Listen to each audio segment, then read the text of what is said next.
very good morning to all. We warmly welcome all the participants and the resource persons for the technical session on hydrography. Dr. Eranda Gunathilaka, a senior lecturer, Department of Surveying and Geodesy, will be handling the session. Dr. M.D.E.K. Gunathilaka is currently serving as a senior lecturer at the Department of Surveying and Geodesy, Faculty of Geomatics, Sabaragamu University of Sri Lanka. He completed his MSc and PhD degree in hydrography from the University of Technology, Malaysia. Further, he is a program coordinator of the BSc Surveying Sciences specialization in hydrographic surveying program offered by the faculty. His main responsibility is teaching hydrographic surveying subjects and conducting related practical components for undergraduate and postgraduate students. His research interests are in the field of hydrographic surveying and spatial sciences. This year, he was elected as the chair for Commission 4 in Hydrography of the International Federation of Surveyors from 2023 to 2026. Further, he is a member of Royal Institution of Chartered Surveyors and a member of the Australasian Hydrographic Society. Over his career, he managed to publish several journal publications and numerous conference proceedings since 2008. Now, I would like to cordially invite Dr. Eranda Gunathilaka to conduct the technical session on hydrography. Okay, thank you very much, MC, for the kind introduction. So, ladies and gentlemen, a very good morning to you all and a good day to everyone who are joining internationally. So, first and foremost, I warmly welcome you all to the third session of the GEOSYM2022.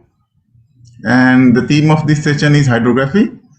So, the session will be starting with a plenary speech, and we will be having in the lineup about 7 papers will be presented. And yeah, to start the session, we first start with the plenary speech. So the title of the plenary speech is Maintaining the International Standards in Offering Recognized Hydrography and Cartographic Program, and which was delivered by Professor Surveyor Dr. Mohammad Rasali Mahmood. So just before he started, so let me briefly go through with his short biography. So Dr. Rasali Mahmood is a professor at the Faculty of Built-in Environment and Surveying, University of Technology, Malaysia. So he obtained his bachelor's degree in Surveying and Mapping Sciences from Northeast London Polytechnic in 1986 and Master of Philosophy in Surveying Science from University of Newcastle upon Tyne in 1992. And he also completed his PhD in Surveying from University College London in 1999. Further to his long list, so I just briefly summarize some of his main achievement in the international arena. So he was the former vice chairman and a board member of the FIG-IHO-ICA International Board on Standard of Competence for Hydrographic Surveys and Nautical Cartographers from 2001 to 2014. And further, he was the former dean of the Faculty of Geoinformation and Real Estate and former head of the Department of Geomatic Engineering in University of Technology, Malaysia.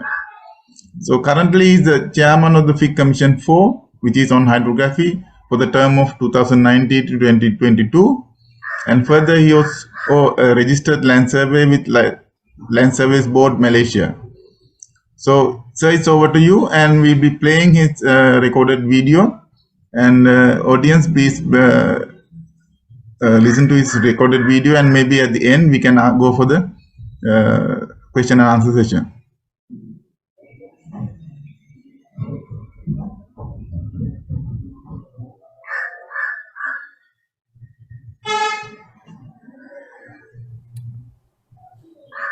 Hi everyone, I am Muhammad Razali Mahmood. I'm a professor and a registered land surveyor at University Technology Mission. Thank you to the organizer for inviting me to give a presentation in this event, GEOSYM 2022. The title of my presentation is Maintaining the International Standards in Offering Recognized Hydrography and Cartography Programs.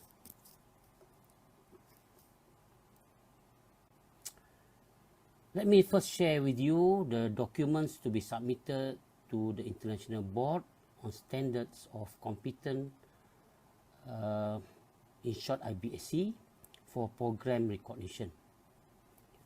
These are documents as mentioned in the guidelines for the implementation of standards of competence for hydrographic surveyors and nautical cartographers, edition 213, published in June 2022. So there are general information on the program, program identification, aims of the program, entry requirements, staff list along with the courses taught by each one of them, facilities available to students, program structure, information about each module in the program with the respective module breakdown, text and reference material, timeline, student assessment and grading, examination papers, practical exercises, final project, and they are CFFP, Comprehensive Final Field Project, CCP, Comprehensive Cartographic Project, CMFP, Complex Multidisciplinary Field Project, CFCP, Complex Final Cartographic Project. The description table must be completed in the specified template provided as in the guidelines. Project specification, hydrographic or cartographic instruction as provided to students for the final project. Sample of deliverables and report submitted by students for the final project. Program cross-reference table must be completed in the specified template provided, student feedback, and finally the internal review. There are 4 recognized programs at University Technology Malaysia, or in short UTM. They are UTM Hydro 1, UTM Hydro 2, UTM Hydro 3, and UTM Carto 1. We received the first recognition for UTM Hydro 1 in 1995, followed by UTM Hydro 2 in 1998, and UTM Carto 1 in 2016, and UTM Hydro 3 we received the recognition in 2018. So we carry out SWOT analysis to ensure that we can sustain these all programs.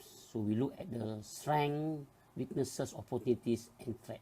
So for the first one, the strength. First, continuous collaboration between University Technology Malaysia and the National Hydrographic Centre, NHC. UTM and NHC have been in close cooperation since the beginning of the first program, which is UTM Hydro 1, and we continue to improve for the benefits of the nation and this region. Second, cover both mapping and charting. The programs cover both land mapping and nautical charting, which broaden the scope and marketability. Third, supported by various authorities. NSC is the authority for hydrography and nautical charting in Malaysia, which also representing Malaysia in the International Hydrographic Organization, IHO.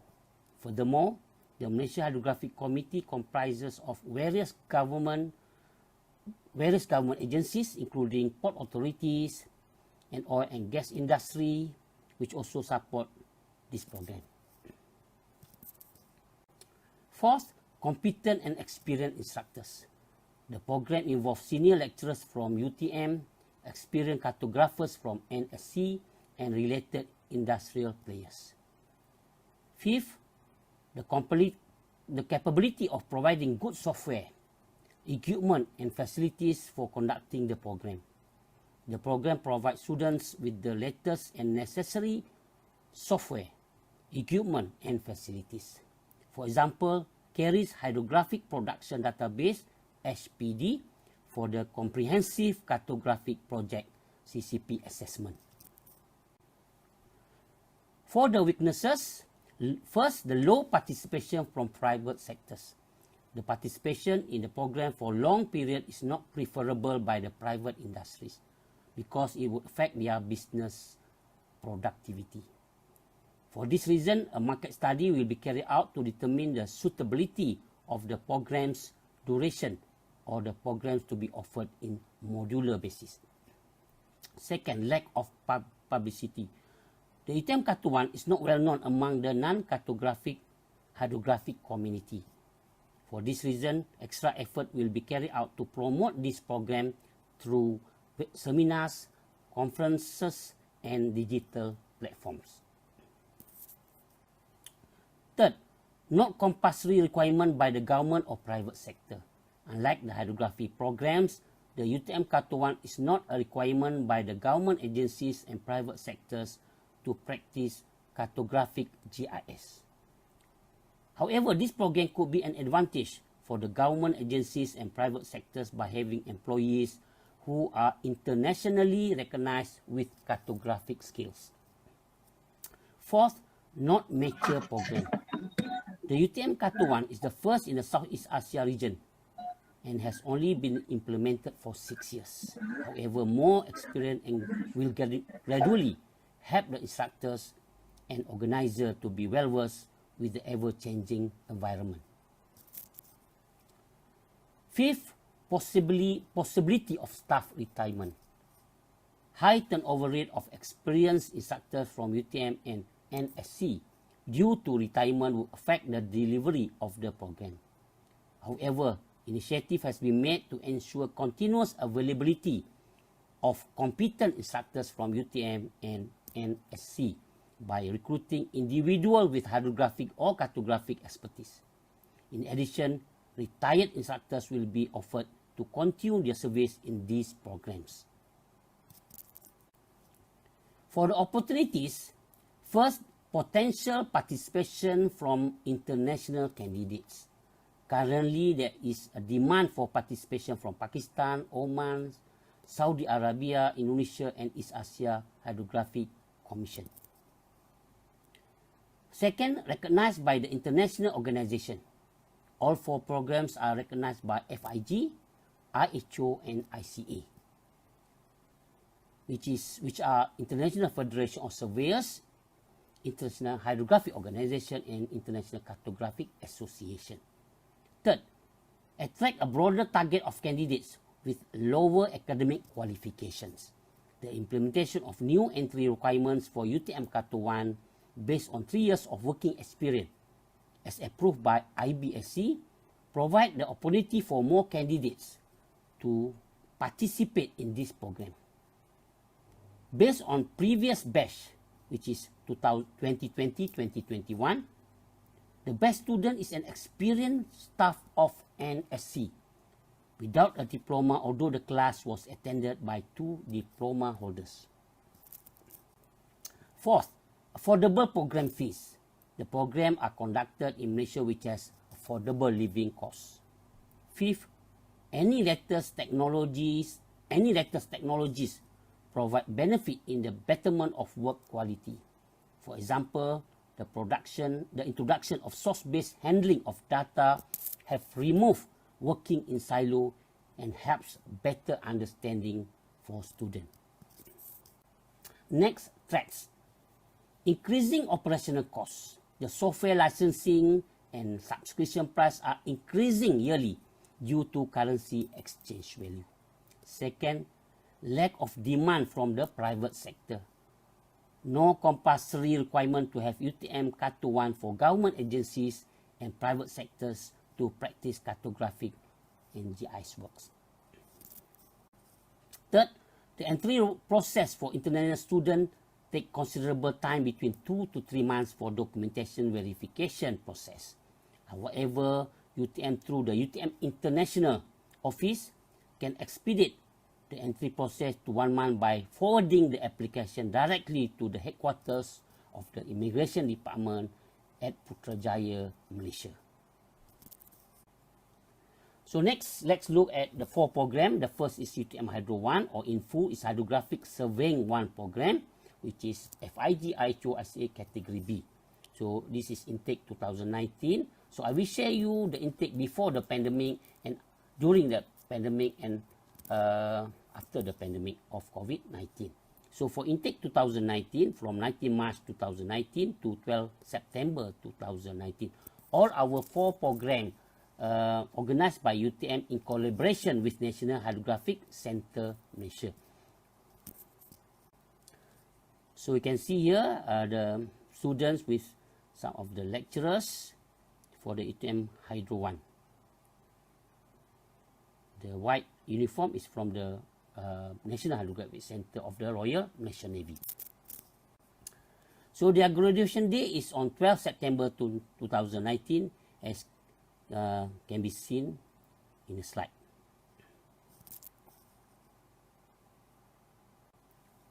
Next is intake to 2021, organized from 1 June 2021 to 30 November 2021.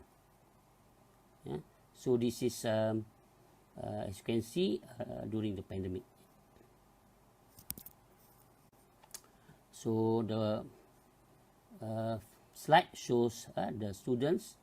Altogether there are 4 students with some of the lecturers. Their graduation day is on 30 November 2021, as can be seen in the slide. Next is the UTM Hydro 2, which is in full hydrographic surveying 2 program, FIG IHO-ICA category A. So this intake 2019 from 20 January 2019 to 20 January 2020, before the pandemic of COVID-19. So you can see here the teaching and learning activities, which is in the classroom and also in the field. Photos of the students before their graduation day with their program manager in the center. So the intake for 2020 start from 3 February 2020 until 27 May 2021. Yeah, so we started this program before the pandemic, and then on 18 March 2020, the government imposed the movement control order because of the pandemic, and the program finished or completed on 27 May 2021. So you can see the slide shows the opening ceremony of UTM Hydro 2 by the chairman of the steering committee on 3 February 2020, Steve Physical. So this is in UTM campus in Johor Bahru. So class conducted by one of the lecturers, computer programming, at permanent classroom, which is in the UTM Johor Bahru campus. And you can see the online lecture, figure below, conducted because of the MCO. So the figure show the hydrographic field survey project, yeah, a complex multidisciplinary field project in the National Hydrographic Center, which is about 4 to 5 hours drive from our campus in Johor Bahru. So the hydrographic field survey project from 15 February 2021 to 26 March 2021. So the photo shows the students at the National Hydrographic Center with the background of Malaysian waters behind them. Okay. Right, so their presentation for the hydrographic field survey project took place on 14 April 2021 in the auditorium of the National Hydrographic Center.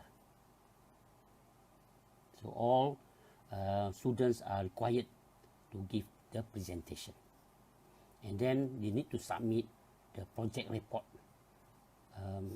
and they need to obtain 50% and above for marks, passing mark. So for intake 2022, from 6 February 2022 until 29 December 2022, so these are the group photos, students, and also some of the lecturers.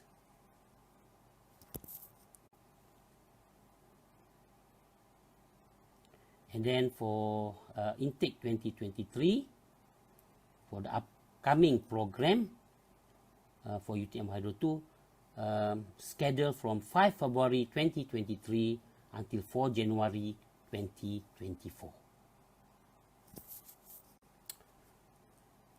Next is the UTM Kato 1, or in full, Marine Geospatial and Cartography program.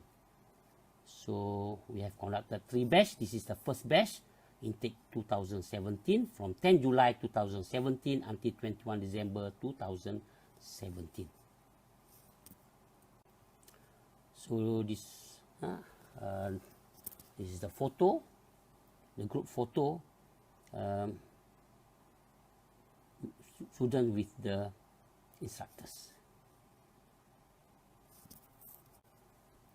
So the graduation day on 21 December 2017, as can be seen in the slide.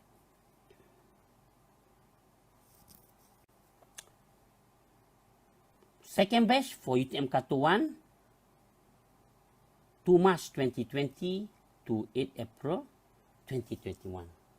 So I think after less than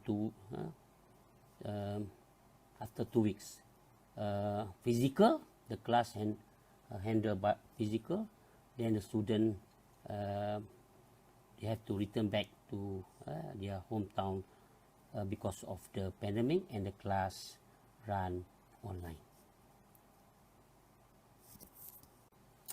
So these are the photos, the group photo for the second batch, the student with some of the lecturers.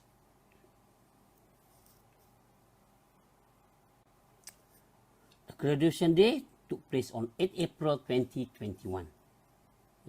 So the photo shows the Deputy Vice Chancellor, Academic and International, officiate the closing ceremony and graduation of the student. The third batch of UTM Kato 1, from 1 November 2021 and 26 May 2022. So the class still run online, but when the movement control order, the government allow for physical, so the student return back to UTM Johor Bahru, but just for a short time, but then they have to return back because of the MCO again. So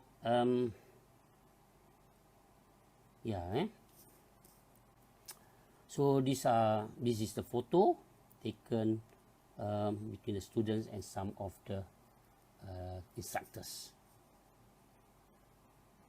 Okay. The photo shows the physical class at University of Technology Malaysia Johor Bahru. So this a permanent class for them when they return back to UTM. And the slide shows the practical class at the National Hydrographic Center, a place for Pulau Indah or Indah Island in the state of Selangor. That will be about 3 to 4 hours drive from UTM Johor Bahru. So we go to the last program recognized by IBSC, which is UTM Hydro 3, or in full we call it Hydrography and Marine Technology Program, which is FIG-ICO ICA Category A. I forgot to mention earlier, the UTM Hydro 1 is FIG-ICO, UTM Kato 1 is FIG-ICO ICA Category B. So in the first intake altogether, we have 3 batch for UTM Hydro 3 after the recognition in 2018. So the first batch is 5 October 2018 to 29 July 2019. So as soon as we receive the recognition from IBSC, we start running the first batch So this program dedicated for the registered land surveyor and also licensed land surveyor in Peninsular Malaysia. And this program, unlike UTM Hydro 1, UTM Hydro 2, and UTM Kato 1, this program organized by University Technology Malaysia in collaboration with the National Hydrographic Centre, Department of Survey and Mapping Malaysia, and the Land Surveyors Board Malaysia, whereby the licensed land surveyors are registered with the Association of Authorized Land Surveyors Malaysia, or in short we call it PERJUTA. So for the first batch, the program was run at our campus, our branch campus in Kuala Lumpur. Because UTM altogether have 3 campuses. So this is the branch campus, the main campus in Johor Bahru, and this is the branch campus in Kuala Lumpur. We have another branch called the Paguh branch, which is in Johor Bahru also, about 2 hours drive from Johor Bahru. Okay, so you can see the figures or the slide show the teaching and learning activities in Kuala Lumpur UTM campus. So this is, you can see the teaching and learning activities in classroom and also in the field.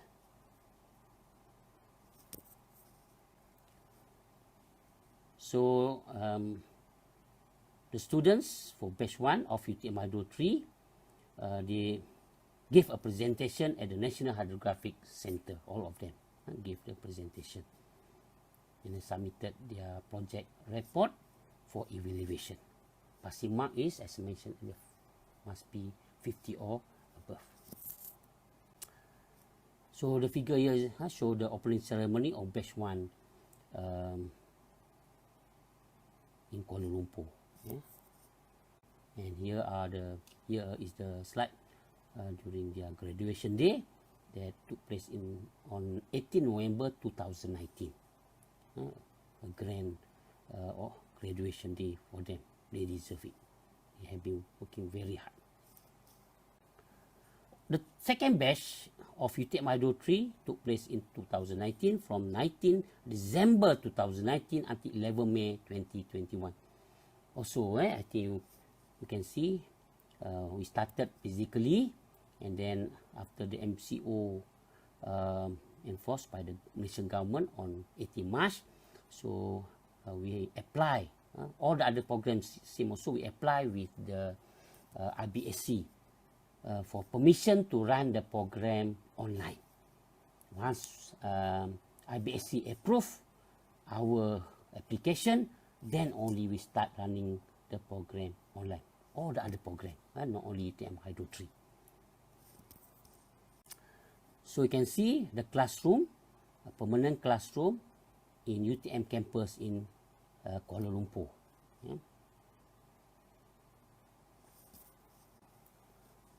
Opening ceremony by the Director General of Survey and Mapping Malaysia, or in short we call GEOWEEK, on 5 March 2020 in Kuala Lumpur.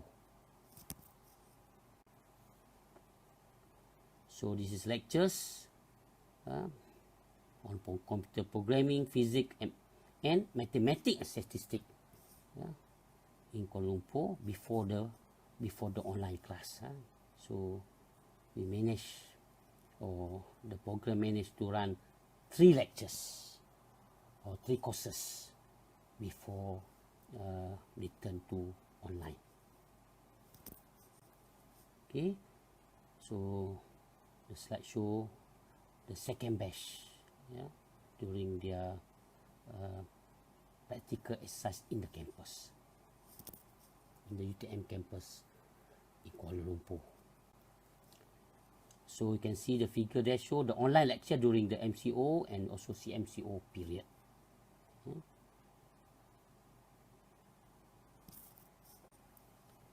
So the student also visited the Institute of Oceanography and Environment, University Malaysia Terengganu, which is in the east coast of Malaysia.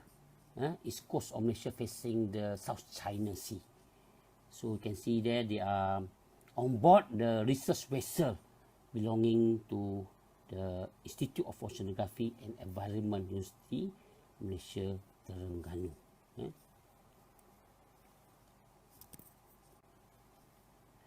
So the photo show the students at the National Hydrographic Center during their hydrographic phase survey project. Yeah.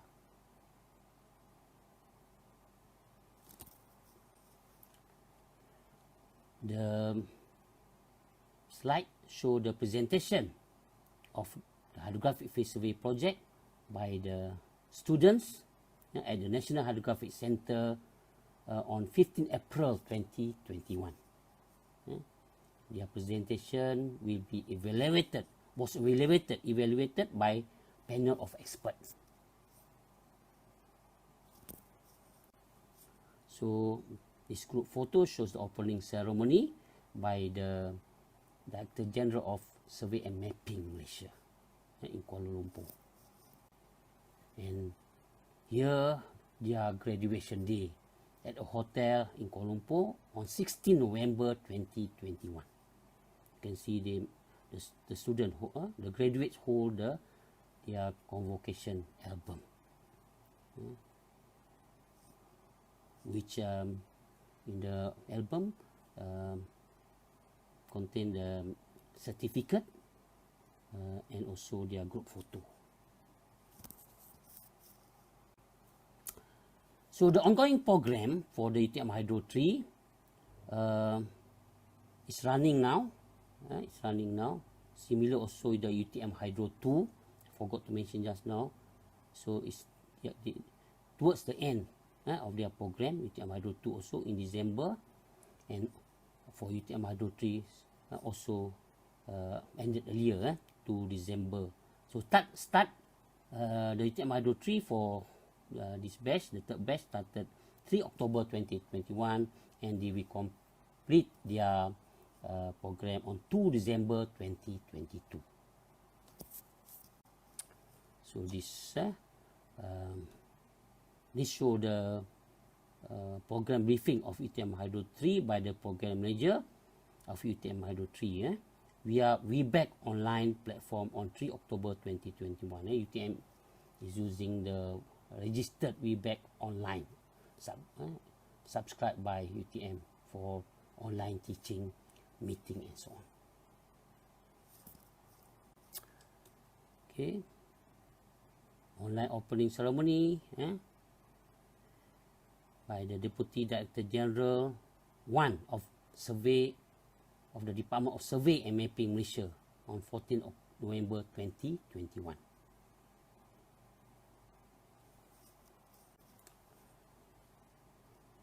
The figures show the teaching and learning of UTM Hydro 3 for the course Seamanship and Navigation conducted at the Royal Malaysian Naval Base in Lumut, Perak. Lumut, Perak. So the students are exposed to the simulation that available at this Royal Malaysian Naval Base. Right, so the next slide shows the on-site visit team, IBSC on-site visit team, which comprise of 3 IBSC board members to review our course file, especially the UTM Kata 1. So you can see all the course file, 22 of them on the table there, including their project on different table, which were reviewed by the 3 on-site visit team. So the presentation to the on-site visit team about the 4 programs that we share with the 3 board members.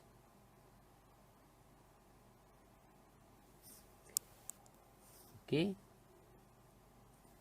So also present is the all 4 program managers.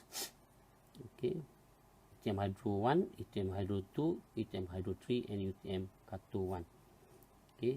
And we invited also students, past students, and also instructors to be interviewed by the 3 board members.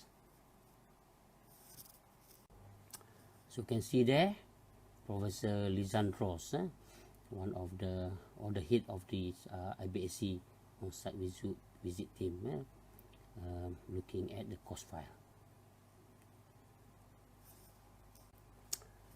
So you can see on the table there the product by the UTM Kato 1 batch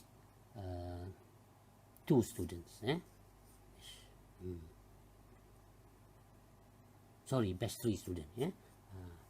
Batch UTM Kato 1 batch 3 students. Okay. And also the board members, the 3 board members also visited the UTM library. Okay. And here they are looking at the map made available by the library to the student. Okay, you can see another photo here. Professor Lisandros, and next to him is Mr. Sobri Shavi, one of the board member.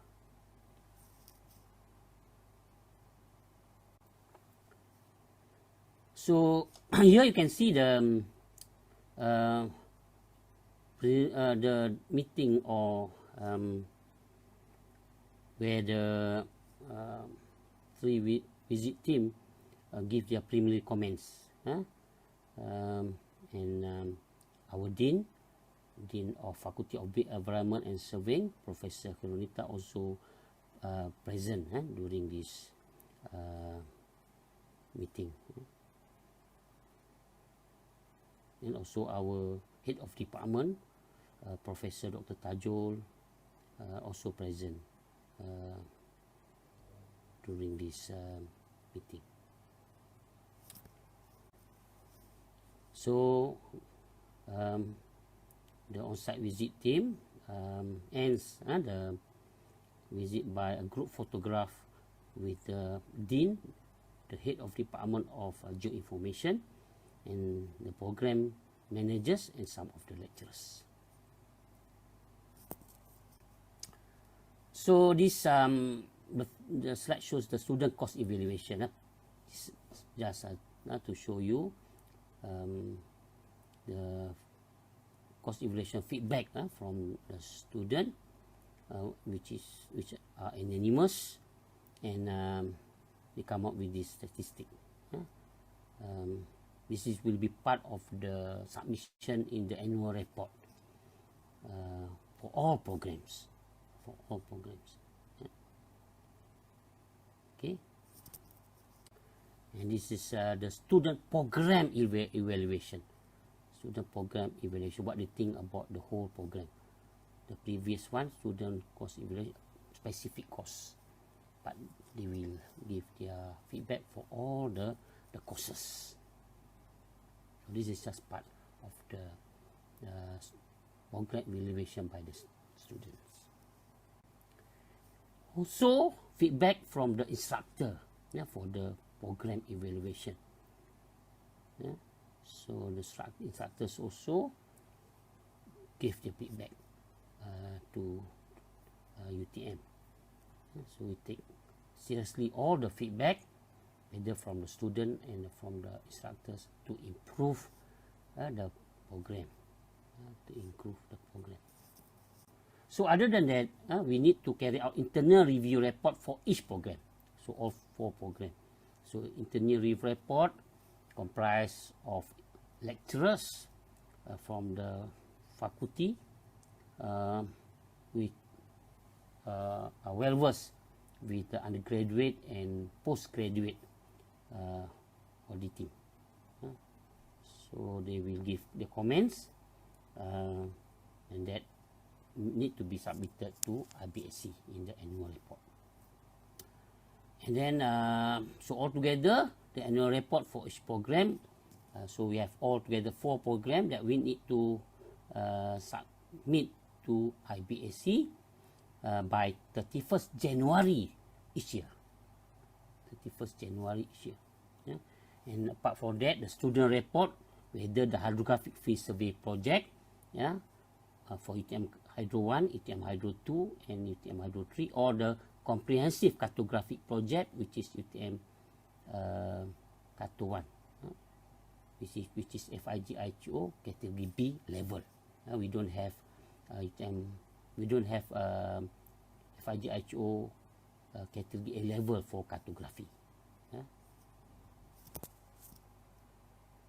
So you can look at the submission of annual report, the content as shown in the slide. Annual report for recognized program version 210 published May 2019, item 9.3. So it shows what should be included in the annual report for all programs. So individually, so it will be submitted separately. So finally, the conclusions. We have 4 programs, so it's not easy to maintain the program. Yeah.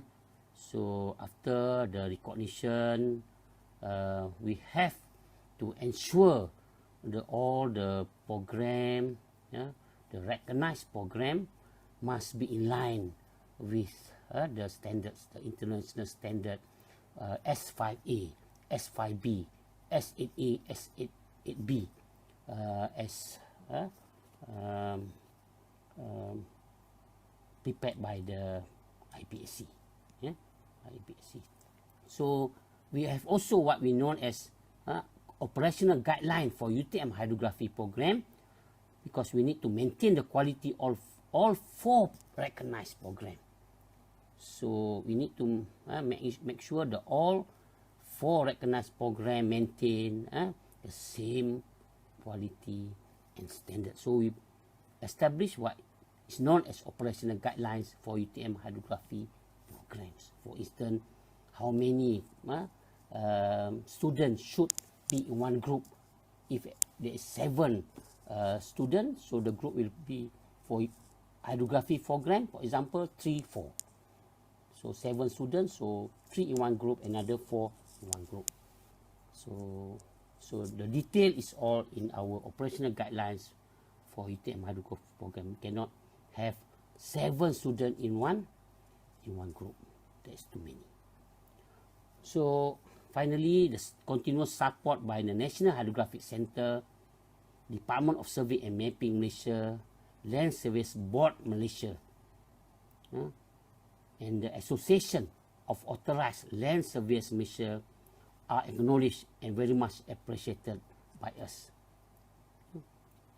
So with that note, I thank you again to the organizing committee for inviting me to give this presentation. Thank you very much. Okay, thank you very much, Professor, for that very informative and detailed information about your program running experience. So I hope Professor is still with us. And it's time for one or two question for Professor Asali regarding what he has presented. If any questions are, if you are thinking of a question, then let me go with a quick general question to you, Professor. So once again, it has been, really nice to see the lineup, the experience that you shared with us in your long presentation. So as you know, we also started, category B recognized program in Sri Lanka attached to our faculty. It's going with our degree program, embedded with the degree program. And yeah, I know how difficult and, maintaining the quality and the reporting and all that is quite, hectic and it's quite difficult. And I know that you are running, 4 different programs, including 2 hydrography and cartography. So it's, I can imagine how difficult that thing is. So what is the secret behind, running such, really professionally accredited and professionally practical oriented programs in a university. Like, I really understand that we also, really collaborating with the local agencies, especially our, hydrographic office, as you said, and including the Navy and the port authorities. So what is your advice or what is your experience dealing with these agencies as a university? Okay, thank you, Dr. Iranda. Can you hear me? Yeah, it's clear. Okay, actually, our first recognition for the Hydrographic Surveying 1 program, or ETM Hydro 1, recognized in 1995. But we have been running the program, which is not yet recognized since 1980s already. So we acquire experience through the years from 1980s, and when we are ready, but before that we just call it Hydro 1, Hydro 2, but not recognized. We don't apply straight away to the IBAC, but we try to find our strength, carry out the market study. So when we think it is time for us to apply for the recognized recognition for ETM Hydro 1, then only we find the strength to apply for the recognition. And then for the UTM Hydro 2, once we run the UTM Hydro 1 in 1995, so by 1998, because at that time we run separately UTM Hydro 1, UTM Hydro 2. So UTM Hydro, so all candidates or application must apply for the cartograph for the Cat B first, and then after they graduate with a Cat B, then they only can apply for category A. So that is in the earlier years. In 1998, then we got the recognition for the UTM Hydro 2 or KA. So those graduate from UTM Hydro 1 can apply for UTM Hydro 2. Although some with a degree, they said they can they apply for UTM Hydro 2. Say we cannot. We said no, because our requirement is that they have to attend the Cat B first and then go and find experience 2-3 years and then come back for the Cat A. So I think that is very good for that particular time, because for the in the beginning the UTM Hydro 1 is only 6 months, and then they continue with UTM Hydro 2 another 5 months. Yeah, we have one from Sri Lanka. I think Captain Pereira. Hello to you if you are around, Captain. He's with us. He's not a captain. He was the former chief hydrographer. After he completed your program, yeah, he was promoted as the chief hydrographer, and now he's resigned and he joined with the university. So he's with us. Good. I think you need that. Thank you. Yeah. It is nice to hear from you, sir. After a long time, yeah. I have. Oh, it's nice. Yes. Yeah, long time I won't see you. So I think very good for you to support the university. So in 2016, only 2016, then we got the recognition for UTM Hydro, UTM Kato 1, and then in 2018 the UTM Hydro 2, UTM Hydro 2. But in when we applied for recognition in 2014, we decided that the entry requirement for the UTM Hydro 2 and UTM later UTM Hydro 3 requires a bachelor degree, in geometric or marine-related degree. So it's as long as experience, Dr. Iranda, and I'm very grateful. I think the support from various parties. So I think like the National Hydrographic Center, the Department of Survey and Mapping Malaysia, the Land Surveyors Board Malaysia, the authorized land surveyors, the authorized the Association of Authorized Land Surveyors Malaysia, and all marine-related government agencies in Malaysia. They are very supportive. Yeah? And I think with their support, I think we can, find the strength, as I mentioned, the SWOT analysis to go further. Because in the past, before we have this program, our hydrographic surveyor, they have to go to overseas. It's very expensive. Yeah? So now with the availability of our 4 programs in Malaysia, it's just a matter of them to find time and their employers to support them. So I think there's no substitute for experience, Dr. Iranda. Thank you. Okay, thank you for that elaboration. So any question from the floor? Because as we have to, move into the other sessions as well, other papers as well. So if none from the panel, floor, maybe another question from me, sir, because I'm just really, amazed with your presentation. The other thing is, as we also faced, like during the past 2-3 years, because of the COVID pandemic situation, all of a sudden we had to move into the online systems, and especially, so that make a conflict in a way, like how we maintain the quality and how we make the delivery of the learning outcomes. Especially of course, there's no option for the practical related part, but for the theoretical parts and the evaluation. So that's again we have to suddenly, because it's a thing that nobody was prepared actually, especially in this part of the world. So how far the IBSC, the recognition board, has because you have the recent visit last month or 2 months before. So what was their feedback about that? Because it's not on the report, it's not in the initial report. So suddenly we have to move into that. So have they understand and how they feel or how they value that? Okay, thank you, Dr. Iranda. I think first, we apply for from the IBSC to run the class online. Takes some time for them to approve our application. It's not easy because it's related to your question.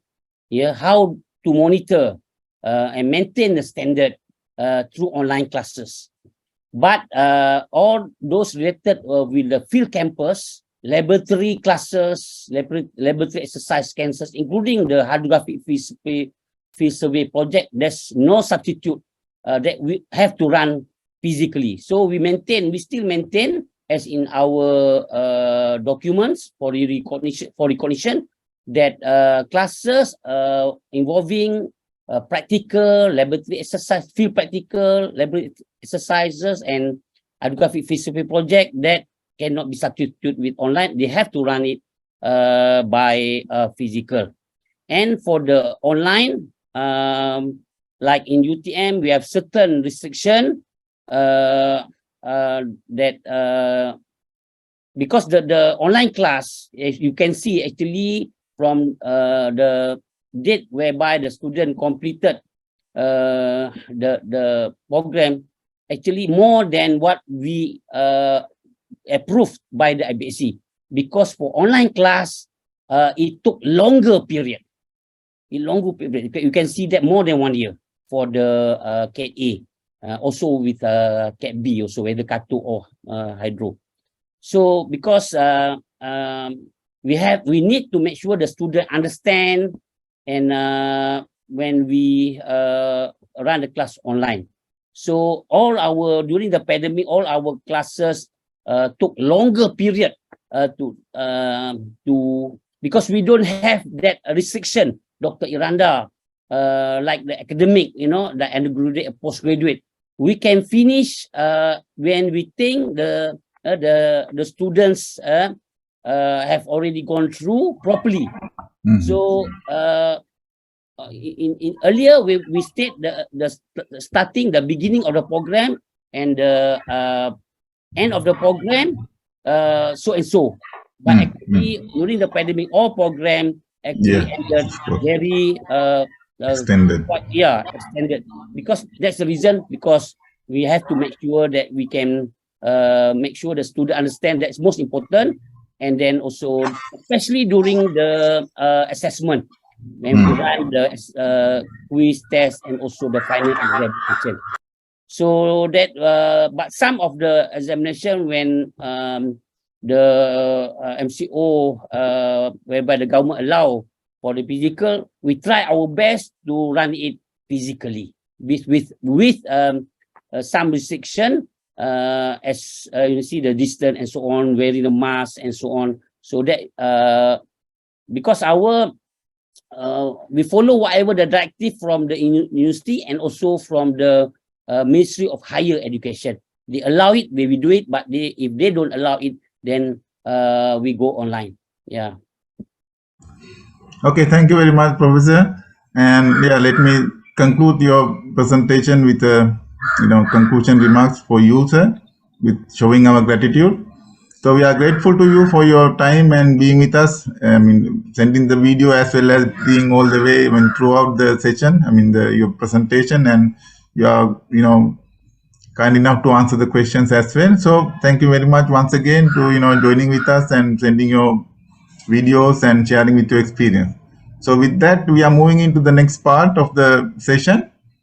So next part is my duty is to introduce the chairman for the session as well as the judge panel. So let me first start with the judge panel. So we have three eminent senior survey lecturers from the Faculty of Geomatics to handle that panel. So first panel member is Mr. N.D. Pereira. He's a senior lecturer from the Faculty of Geomatics, Surveyors University of Sri Lanka, as well as he had a lot of experience as a hydrography surveyor. And so to say, he was one of the former chief hydrographer to Sri Lanka.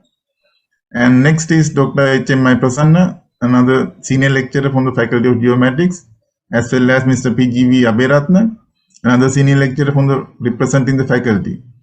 So thank you very much for being with us, and so we'll be throughout the session and evaluating the papers. And next, let me introduce our chairman for the session, Dr. S.U.P. Jinadasa. So Dr. Jinadasa is currently working as a senior lecturer in the Department of Oceanography, Faculty of Fisheries and Marine Sciences, Ocean University of Sri Lanka. Further, he is also director of the Accreditation Council of the Ocean University, and he holds a BSc degree in geology from the University of Peradeniya, and MSc in ocean mapping, University of New Hampshire, USA. Actually, this is a category A hydrography program, so it's in a way it's oceanographer as well as a hydrographer by the qualification. And then he completed his MPhil in applied geophysics from the Open University of Sri Lanka, as well as PhD is a joint program from USA as well as University of Ruhuna in the field of oceanography. Apart from that, he engaged various research projects with local and international agencies, including USA and University of Hawaii, and also participated several marine crews and missions in data collection. And throughout his career, he managed to publish several publications in the field of oceanography.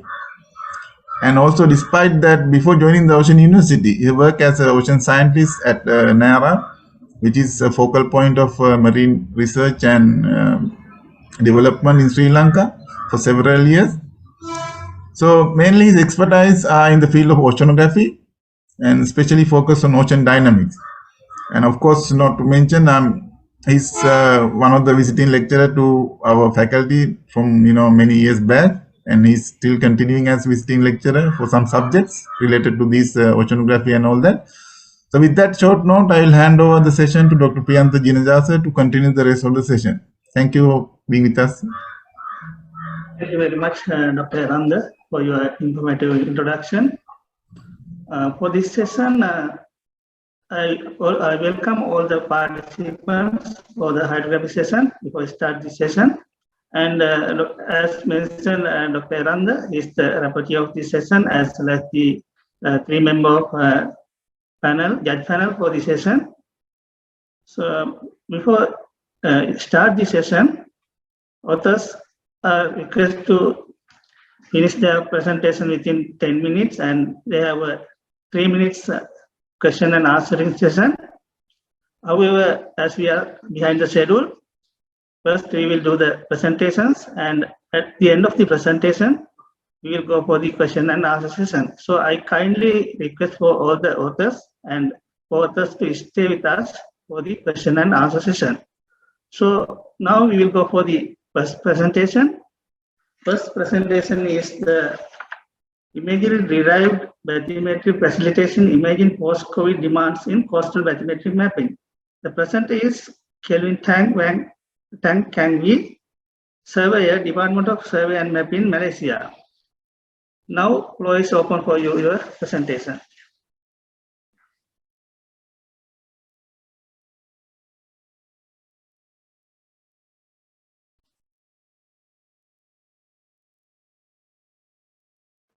Very good morning to our distinguished chairman, my fellow colleagues in Sri Lanka, and all my beloved friends from all around the world. Ayu Bhuvan, Suba Uda Sana. Hello everyone, and a very good day to all of you. I'm Dr. Kelvin Tang Kang Wee from Malaysia.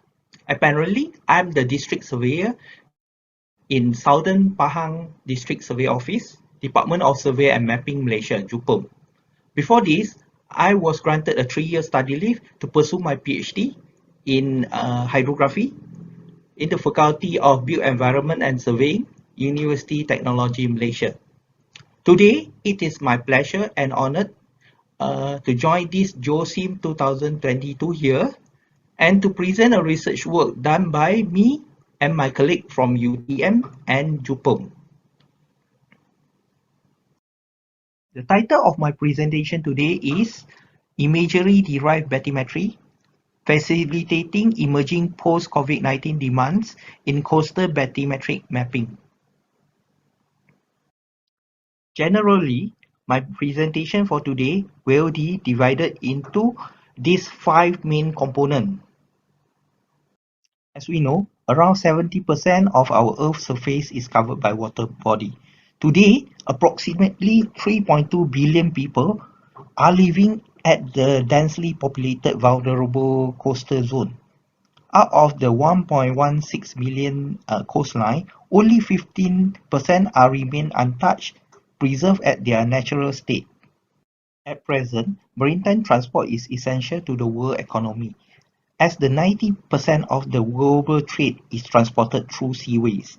However, since the last decade, the rapid development activity run not limited inland, but also go off towards the coastal and offshore region.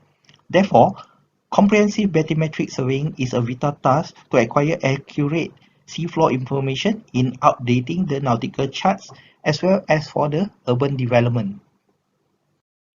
Undeniably, in the past 3 years, the COVID-19 pandemic has painfully damaged the global economy. The continuous nationwide total lockdown has made it very difficult to mobilize vessels and survey crews for bathymetric mapping. In response to the pandemic, surveyors and hydrographers have to accelerate the adoption of emerging technology to mitigate its impact in facilitating the emerging post-COVID-19 demands. Okay, from the slide, we can see that hydrography is clearly undergoing dramatic change, which has expanded role to serve an increasing number of stakeholders in the blue economy.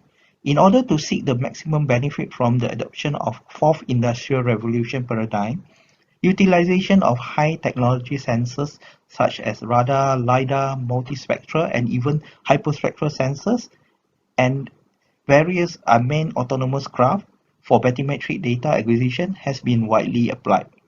Today, satellite bathymetry has become a recognized tool for acquisition to generate actionable hydrospatial data without physical mobilization and carry out on-site survey.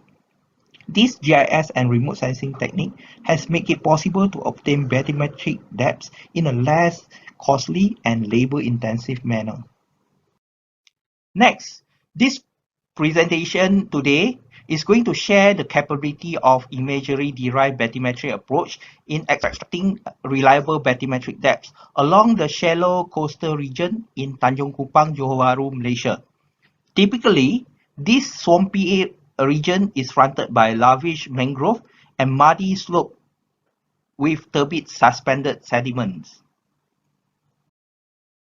In order to conduct the imagery-derived bathymetry, basically the source of data including the selection of multispectral satellite imagery, in situ bathymetric measurement, and several accessory data such as tidal data, nautical charts, as per shown in the slides.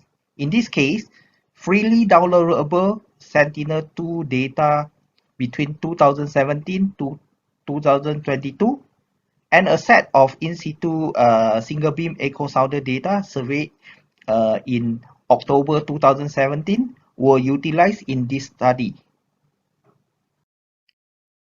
Okay, actually in this study we are using 3 sets of 10-meter resolution Sentinel-2 imagery courtesy of EXA downloaded from USGS website.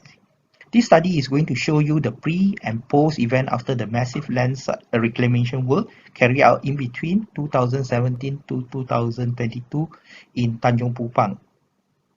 Actually, out of the 13 bands equipped in Sentinel-2, actually we are using a pair of water penetrating visible wavelength, which is the blue and green band, for the bathymetric construction using STAM models, and green and infrared bands were utilized for the land-water boundary separation using the normalized differential water index NDWI. I will discuss further in the coming slides. Well, throughout the past 2 decades, numerous studies has been carried out on demonstrating the feasibility of using remotely sensed data in nearshore bathymetric mapping. Literally, visible electromagnetic spectrum (EMR) can penetrate up to 50 meters in clear water. Basically, there are 2 approaches in satellite-derived bathymetric modeling, namely analytical and empirical approach. For instance, this study applied STAM empirical model in estimating the bathymetric depths. The water depth value is calculated based on the 2 tunable constant coefficients and the observed radiance of 2 consecutive bands mathematically through the formula mentioned in the slides.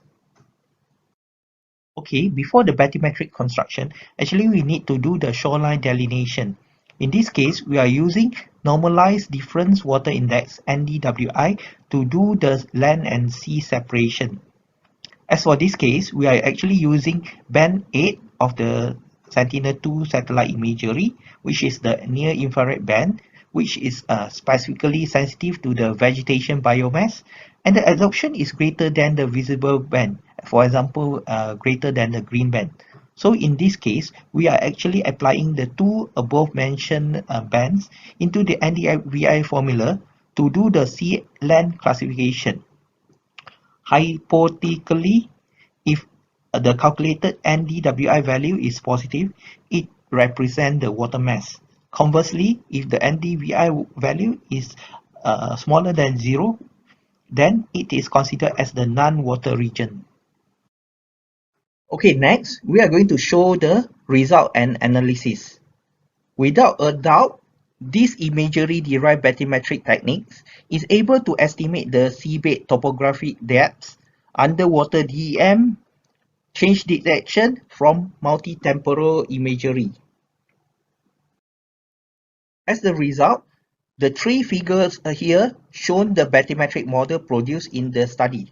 In general viewing perspective, the constructed bathymetric models are able to demonstrate realistic seabed terrain profile surrounding the man-made island. Change detection can be identified clearly in between 2017, 2018, and the latest July 2022. Okay, next, the scattered plots in the graph actually shows you the correlation between the imagery-derived bathymetric depths and acoustic sounding depths range from 0 to 7 meters. And the statistical behavior of the computed result is also presented in the table below. Undoubtedly, bathymetric depth information can be retrieved from high-resolution multi-spectral satellite imagery using single linear regression approach with the R-squared, the coefficient of determination of 0.7327, and with the RMSE of 0.498 meters. For the conclusion, the current COVID-19 outbreak has actually created a wide scope of socio-economic interruption, including surveying. Hence, imagery-derived bathymetry approach can be utilized in determining the nearshore topographic information as well as detecting the land use land cover change. In short, it could be an effective and repeatable way to determine the seafloor topography along huge segment of coastline to support the coastal bathymetric mapping. With proper calibration and bathymetric inversion model, accurate depths can actually be yielded from high-resolution multispectral imagery in a less costly and labor-intensive manner. Well, that's all for the day, and with this I end my presentation. Istuti, terima kasih, thank you, and have a nice day. Thank you, Kevin, for your. Thank you, Mr. Chairman. Thank you for your presentation. This is a new approach for the bathymetric mapping. So we will discuss more at the end of this session. You have some time for the questions and answering for them. So we will move to the next presentation. Next presentation is North Celtic Sea Survey, Green Rebels Hydrographic Geophysical and Geological Characterization Project. Godin Ho Hydrographic Survey at Green Rebel Island. Now floor is open for you.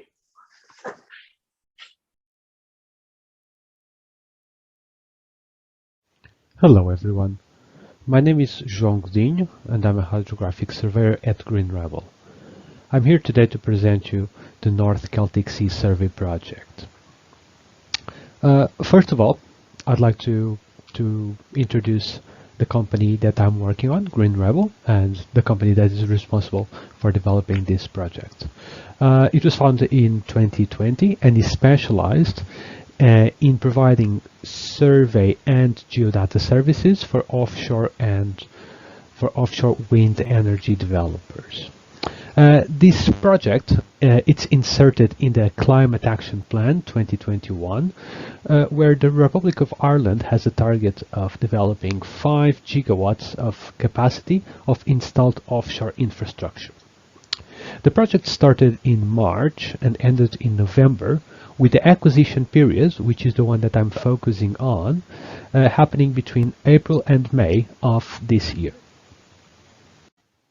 The North Celtic Sea Survey area is located in the south of Ireland, specifically between 10 and 25 kilometers offshore of County Waterford, as can be seen on the map. This area has variable depths between around 50 and 100 meters of water. A project like this has 3 different phases of execution. Firstly, the preparation, happening mainly in the office, but with a small part already in the vessel, the mobilization and the calibration. Then the acquisition, that has the offshore campaign on it. And finally, the reporting, where results are provided to the client. The survey structure of the team has a survey manager on top, also helped by a project manager involved on all stages of the project. And then there's a survey team divided in 2 different sub-teams. The offshore team, which is responsible for everything happening inside the vessel, and then the onshore team that is in the office processing the data and delivering the final reports.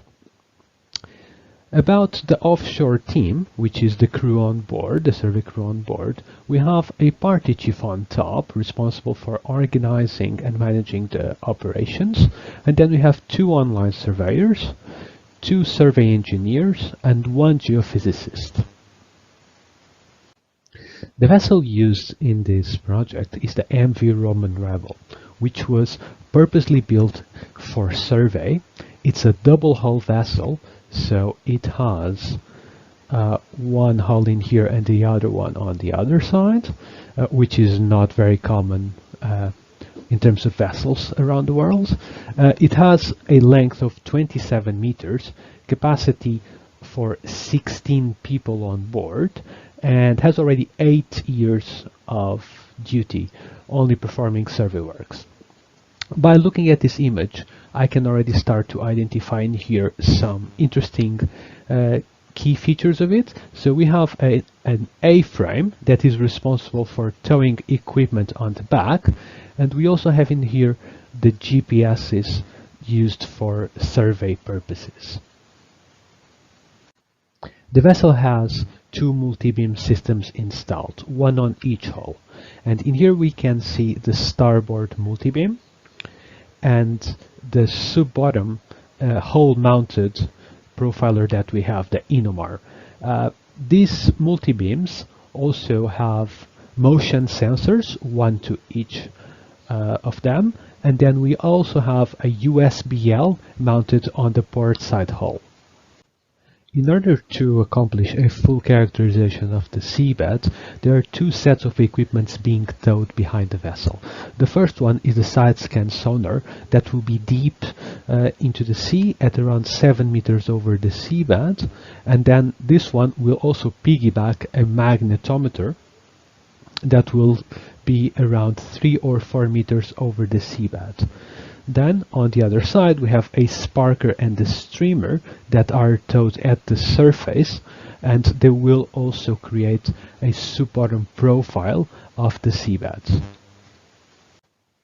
The survey lab present on this vessel is located high next to the bridge with a good visibility to all the systems being operated, and has enough space for all the top units of the survey equipment, has seats for the online surveyor to manage all the navigation, and also for the survey engineer to fly all the fishes. Aside from that, there's also space for client reps and a geophysicist and a party chief. In order to be ready for the acquisition period, a mobilization of equipment is necessary, and the surveyors have to install equipment as requested, and that might be a laborious but also very precise work. This work of course requires some special skills, and as an example I have in here an AutoCAD file of an overview of the vessel where we can see all the equipments being located in 2 dimensions. So it's a reference frame of this vessel in order to geo-reference all the information that is coming in and being acquired. As an example of the acquired data, I bring you here a sample of a set of multi-beam data where we can see how detailed is the seabed being mapped with all the heights with different colors, and how distinct are the different features present in the seabed. We're talking about a swath width of around 130 meters of width, and on this kind of projects we can ensure 100% of coverage of all the seabed inside the proposed area. In this set of side scan sonar imagery, we can see how detailed this equipment can be, because it flies so close to the seabed and works on such a high frequency, around 800 kilohertz. The quality and the detail present, it's unparalleled. We can notice, for example, some rock formations on this side, but also very small sand ripples on another side. Our sub-bottom profile sensors can give us an accurate characterization of the layers underneath the seabed, and this is a good example where we can see the result of the penetration, providing us the information about this layer, this geological layer that is underneath, and also the tracking of the seabed itself that then can be later compared with the other systems. There is a wide range of logistical challenges. Most of them are sorted during the preparation phase, as, for example, securing the survey permits for the area. But aside from that, we also have to consider the weather, which is a huge limiting factor, because when the sea conditions are not good, then the vessel cannot be out surveying. And probably the worst of all of them is the potential presence of fishing gear in the area, because with fishing gear we cannot survey at all, so we have to adapt our plans and we have to liaise with fisheries, and there's of course lots of adaptations needed. Technical challenges are also always present, and among them we have the reliability of the equipment, and when we're working with such a wide array of systems, we can expect some of them to sometimes need some adjustments, and of course that requires adaptations on the fly and a good method of working among all the other surveyors. And talking about surveyors, these have to set up all the equipment on board. They are also responsible for the acquisition phase and to manage all the systems at the same time. They have to perform deck work, especially for deployments and recoveries, and they also have to do some quality control on the data that was already acquired. Troubleshooting and finding solutions, it's one of the most important skills of the team, and for that it's needed a very well-rounded team with different sets of skills. They also have to be in the same page regarding scientific method, and when necessary also incorporate out-of-the-box thinking in order to provide the right solutions that are solid and reliable. Life on board is in general a challenge for everyone involved in an operation like this. It's hard to manage doing exercise and eating properly when people are doing 12-hour shifts on back-to-back. And it's important to keep a very good working environment, a healthy relation with everyone else on board, and make sure that in terms of safety, everyone is also aware of the procedures. In order to work 12 hours a day every single day during the operations, surveyors spend 5 weeks on board, and then they are rewarded with also 5 weeks of leave at home. In total, that grants 182 or 3 days at work and the same amount of days of leave. To wrap up, we can conclude that the campaign was very successful overall. We had more logistical challenges than what we were expecting, however we were able to sort all of them. The equipment proved to be reliable and solid, and finally the survey team was able to sort all the problems that encountered. Thank you very much for your attention, and if you have any questions, please don't hesitate to reach out to me. Thank you very much, Joe, for your presentation. Please wait until the end of the presentations for the answering the question. We will move to the next presentation. Next presentation is reservoir sedimentation assessment using sub-bottom profile at Saman Reservoir. The presenter is Taranga, PVD Taranga, Hydrographic Surveyor, National Hydrographic Survey Office, Nara. Now floor is open for you.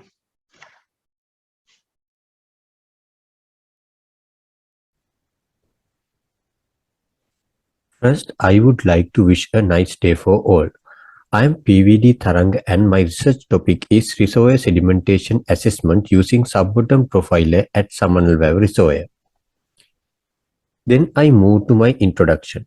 Samanala Reservoir project was started in 1987 and completed in 1991.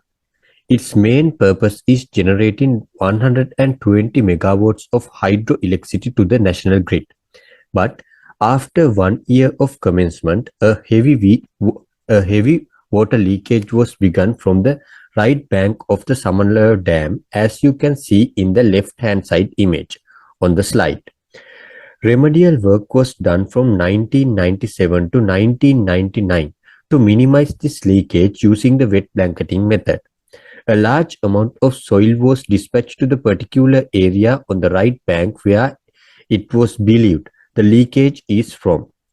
The engineers expected to deposit those soil on the banks, creating 20-degree slope and 50 centimeter thickness, as you see in the right image. But despite all those efforts, the leakage is on its way right now also. Then I would like to move to the research problem. Samanala Reservoir plays a critical role in Sri Lankan economy because all the communities and production is based on the electricity these days.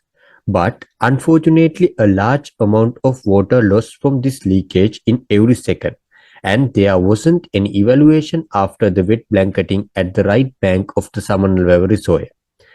Frequent study of natural sedimentation is key for the reservoir optimal maximum capacity. Then I move to the objectives. The first objective is to analyze the effect of the remedial works for the Samanala water leak using the sub-bottom profiler data. And the second objective is to determine the reservoir sedimentation using historic bed data, single beam data, and sub-bottom profiler data.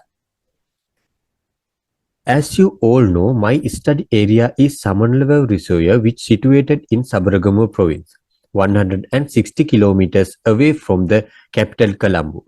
Here you can see the Samanala Dam at the middle of the image, and the wet blanketing area and the water leakage also.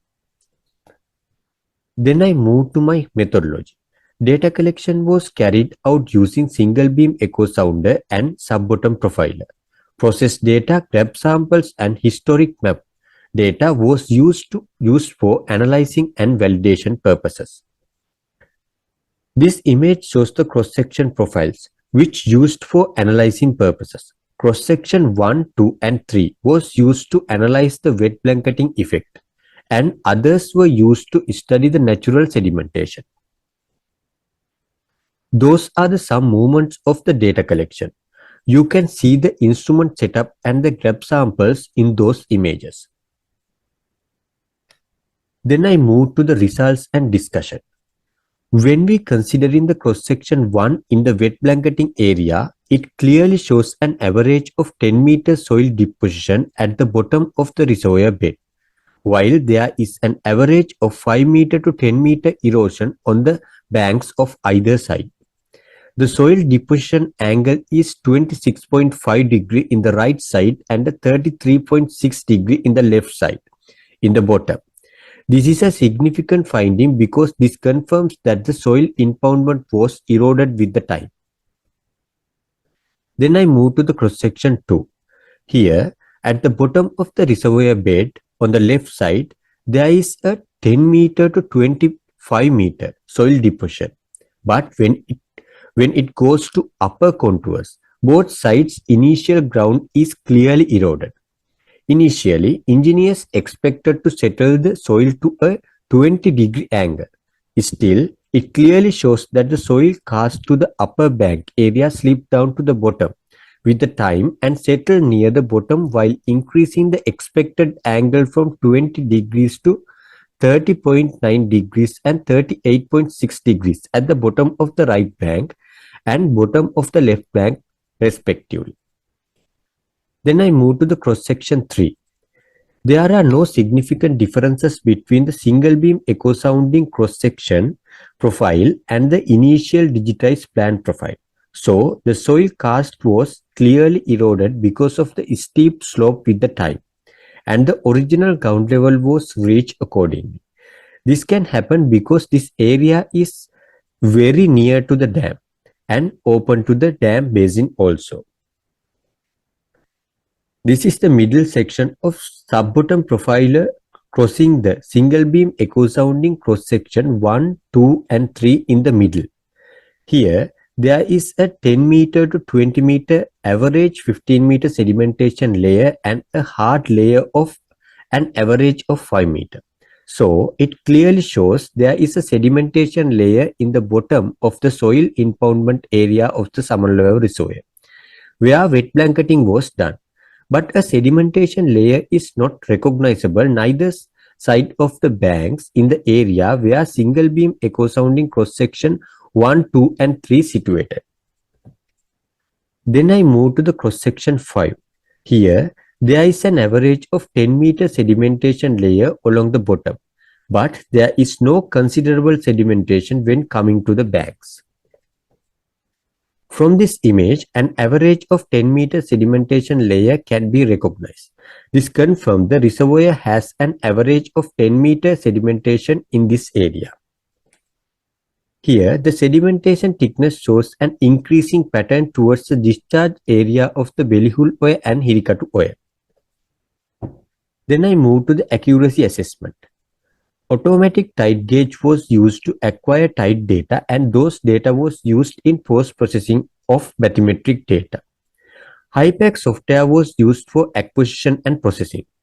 Then all equipment were checked and calibrated up to the required surveying standards before the surveying was started, and cross lines were used as a cross-check.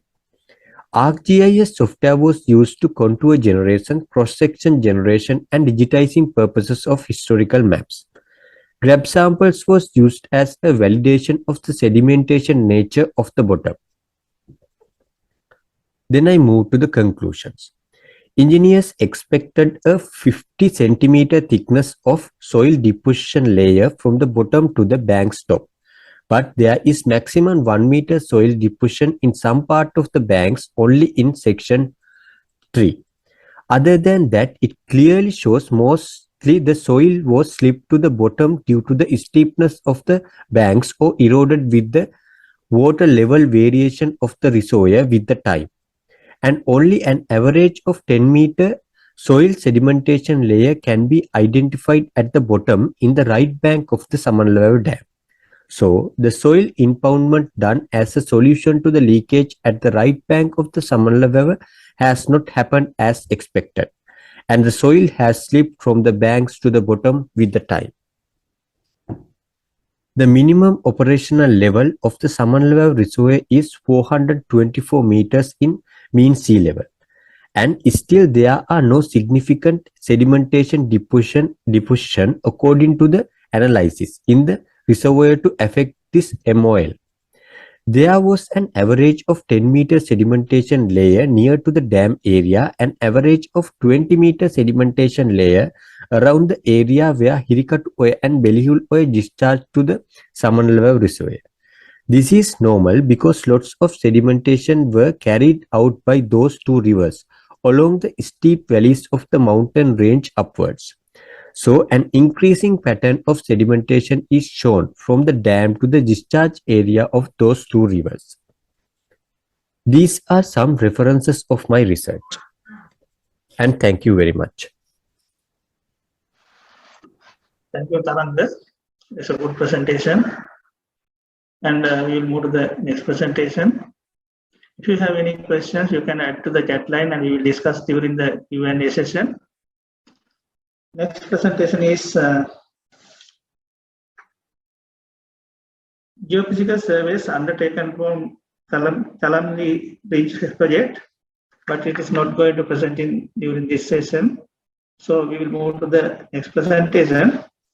Next one is the application of USV to obtain high quality bathymetry, case study of coastline survey of Triangle Island situated South China. The presenter is Shaihong Shi, Marketing Manager at Ocean Alpha, China. Now floor is open for your presentation.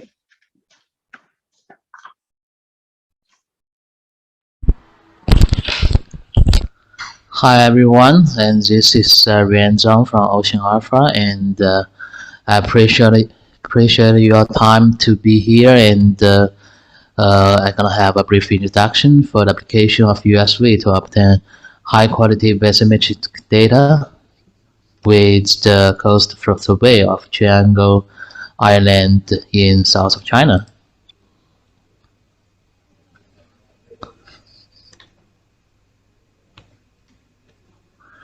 And for traditional hydrographic survey, you may facing a lot of different problems, like you need to bring a massive workloads, and also the journey would be a long time, and you will go back and forth. And also you may face in the safety issue, like very bad weather and other threats to the surveyors. But for the USV, you don't need to worry about it, and that will be a very good robotic tool with advanced sensing, navigation, communication systems, and also with the mission payload, so that you can get high quality data from the mission, and you don't need to threaten yourself and to the dangerous places, and for the tedious and tasks unsuitable for human beings, you can just let the USV do everything for you. And for us, the Ocean Alpha company, founded in 2010, and that is we are the world leading USV company, and right now we have more than 600 employees, and so to more than 40 different countries. The USV we use in this case study is M80, and it is 5.6 meter length and 1.4 ton weight, and with 200 kilogram payloads. And in this case, we integrated Reason 220 T20P multi-beam X sounder and the POSM-V for the positioning, and also the HY1200 for the SVP.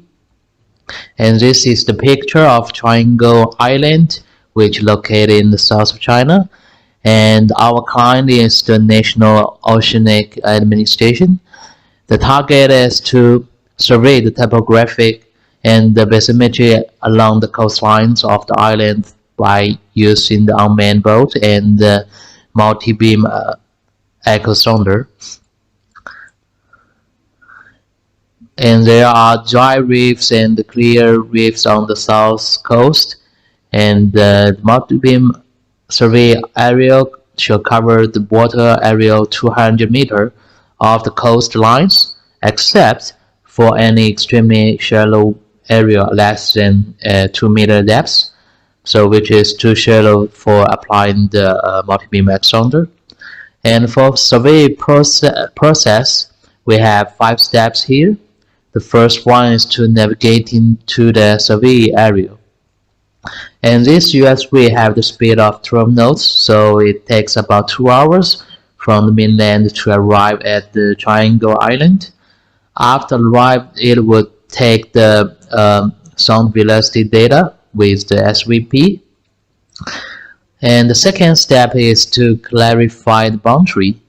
And the surveyor can use the USV navigation checking function on their base station software to clarify the boundary of the survey area. So around the island, we can identify where is the depths over 2 meters and under 200 meters of the coastlines, so we can have the basic idea of the boundary of, so we can have the idea of the survey area.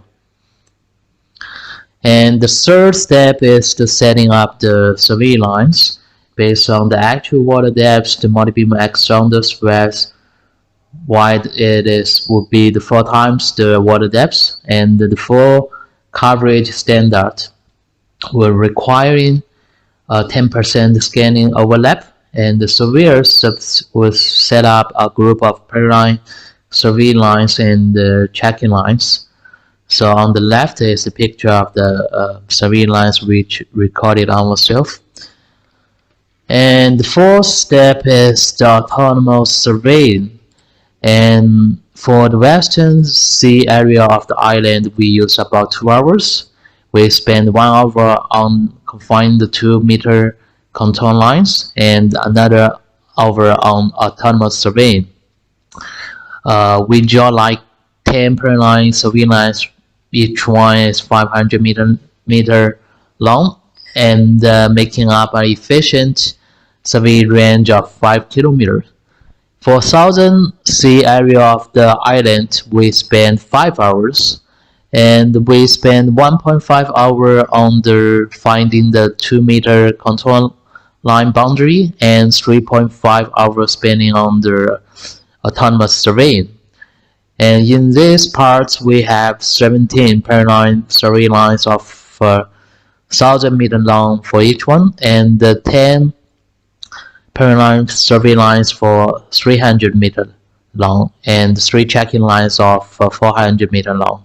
So in this part, we have the survey range of 20 kilometers.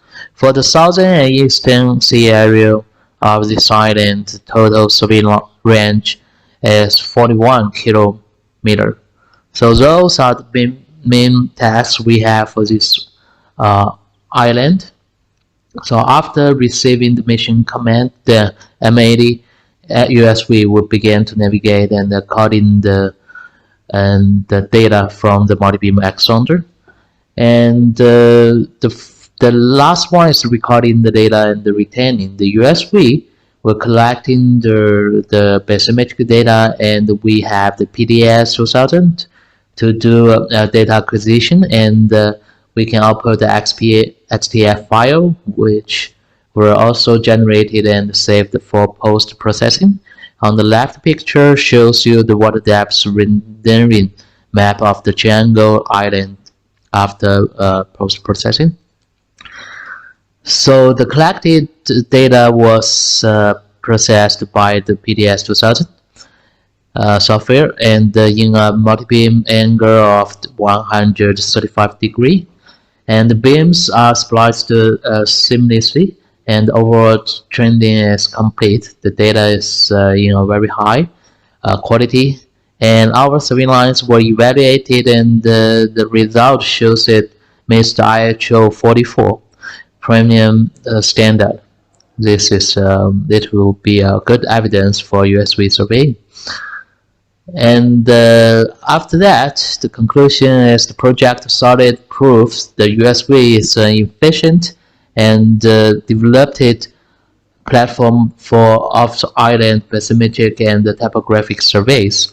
The USV can obtain bathymetric data from the extremely shallow area around island reefs, providing necessary data support for marine navigation and island development. Not only to survey around the island or coastlines, the USV can also working on the offshore industry like the oil and gas platform. So we can also equip with multi-beam X on the starboard profiler or other sensors to detecting the underwater cables, underwater pipelines for the maintenance of different platform or even the wind farm. So the application is wide. It depends on your needs, and we also have different type of platform and different sensors could be equipped on the USVs. So that would be the short introduction of our case study, and if you have any inquiry, you can send me email by render.zhang@oceanalpha.com. Thank you for your time, and I do appreciate this opportunity to give you a brief introduction of our USV and the case study. Thank you. Thank you, Shehung, for your nice presentation. We'll discuss later on that. And we'll move to the next presentation. Next presentation is Coral Reefs and Blue Economy. Present is MFM Fairuz, Senior Lecturer, Faculty of Fisheries and Ocean Sciences, Ocean University of Sri Lanka. Dr. Fairuz, now floor is open for you.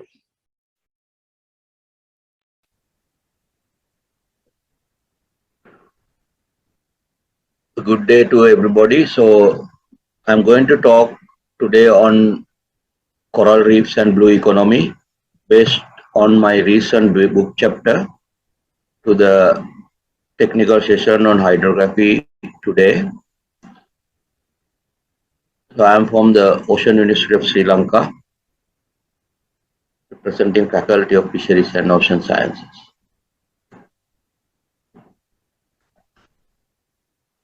So I would like to draw your attention on the recent book chapter that I have published on this title.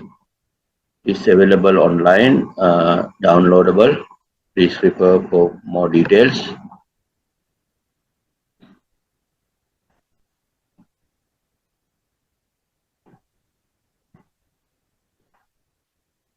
Coral reefs are most diverse regions of the sea because they are compacted and cemented assemblage nature, and the sedentary organism composition, and their constructional wave resistant feature, and top of that the symbiotic relationship which is with the coral and the symbiotic algae, zooxanthellae. There is higher calcification rates through this system, which is building up a complex system we call as biogenic organic matrix. If you look at the coral reef status of the world, then we can see the algae cover over the last 2 decades is coming up, and the hard coral cover is declining due to various natural and anthropogenic events. The natural events notably from sea surface temperature. So sea surface temperature rises occurred in different times of the years, so such as El Nino and La Nina situations. So have a look on the coral reefs itself, a short video for you.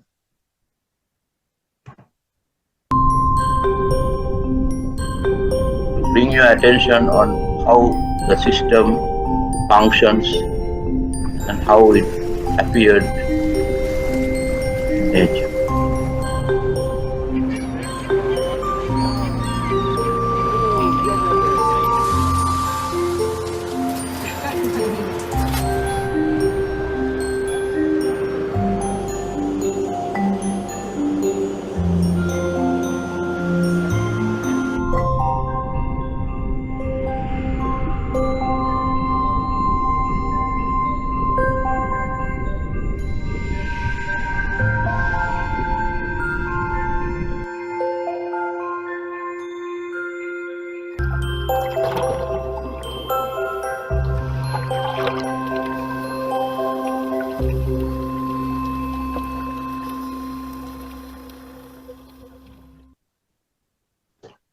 So the goods and services coming out of coral reefs can be shown this way.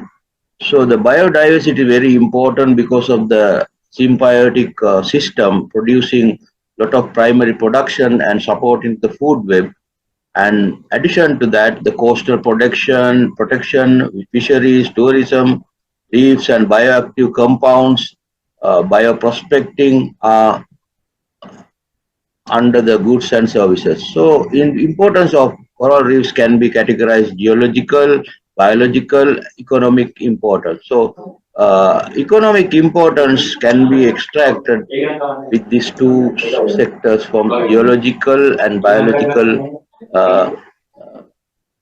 properties. So the diversity and the hotspot of tropical reefs, which is showing the biodiversity is more concentrated around reefs, and the reef area is more subjected to the diversity.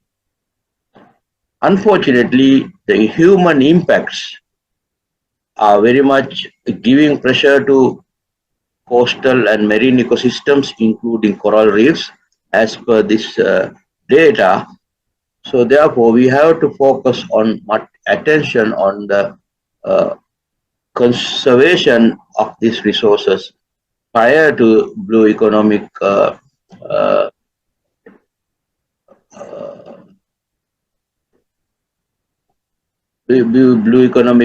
extractions or utilize the oceanic resources for the future and economic development of the nations surrounded by coral reefs. So overfishing is one of the reasons that noteworthy at present, because of all the big fishes were harvested progressively. At the moment, we are catching smaller fishes that we call as fishing down the food web. Is very much subjected to degradation of coral reefs. So I would explain some of the mechanism behind this. The blue economy is coming from the Rio 20 United Nations Sustainable Development meeting held in Rio in June 2012. So it is the coral reefs were also a target under this. So the green economy is turned the word back to blue economy because of ocean. So the sustainable management is a very important highlight in this. So if we come into the coral reefs, we have to think about the sustainable development goals, and coral reefs are very important ecosystem, could supply ecosystem goods and services, which is ultimately supporting to the human well-being. So the human side and the economic aspects on the ocean economy or blue economy based on industries and marine ecosystems, this should be balanced. So this kind of publications are highlighting how we should integrate the marine ecosystem into the development of economy. But particularly to coral reefs, the financial benefits, social benefits, economic use zones are highlighted by some of the studies. However, the World Resource Institute is pointing out how the biodiversity ecosystem and services and human well-being are connected. So these are some of the schematic presentation on such thinking. So if we would like to think about some of the mechanisms behind the healthy reef and the impacted reef. So as I mentioned here, the fishes, if the fishes were removed, what happened, the algae is dominating at that time, and then can release a lot of dissolved organic carbon to support microbes in the water column. So that also connected with the open ocean and the coral symbiotic relationship. So including the nutrients. So if we look at the impacted reef, which is shown in these arrows, because higher algae, because no fishes to eat, herbivorous populations overexploited. So that case, you will see a lot of increase of dissolved organic carbon coming out of algae, is increasing the microbial community to be opportunistic pathogens to corals, causing diseases. And the eutrophic condition also support the growth of algae. So that is how this global trend on the higher algae and lower coral, which is algae is taking over the space available to corals. So, however, these sources and sinks of nutrients are very complicated because of the assimilation and release of nutrients need to study further. So we have looked at in the 3 oceanic region how coral reefs microbiome and the microbial activity which subjected to the dissolved organic carbon. Sri Lanka is also included. So we have found how coral reefs are microbializing using the GEOSYM model, so which is shown in this paper. And in addition to that, the microbial aspect were more deepened, putting the viral component into this system in the coral holobiont. So that there are other papers coming up on this aspect. So therefore, the science is very important, integrating different machines and machine readings.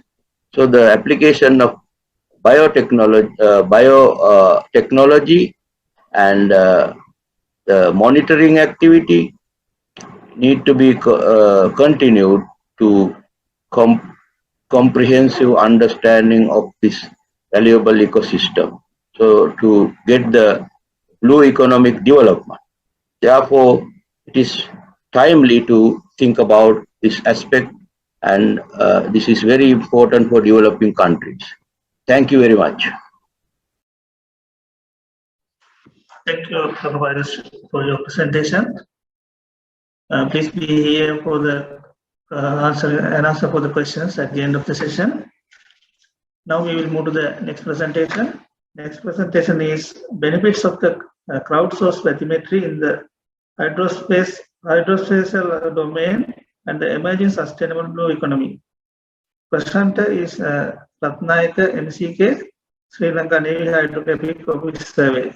Now, floor is open for you. Welcome everyone. I am Lieutenant Commander Chandra Ratnayaka. I'll start presentation on benefits of the crowdsourced bathymetry in the hydrospatial domain and the emerging sustainable blue economy. The content of presentation, first we'll introduce the hydrospatial and hydrography, then the Seabed 2030 initiative, hydrospatial and impact, IHO data center for digital bathymetry, then the crowdsourced bathymetry, and the benefits and impact of crowdsourced bathymetry, then the recommendation and the proposal. The hydrospatial domain represents all type of spatio-temporal data, information, and knowledge about the blue of our blue planet and its contiguous zone.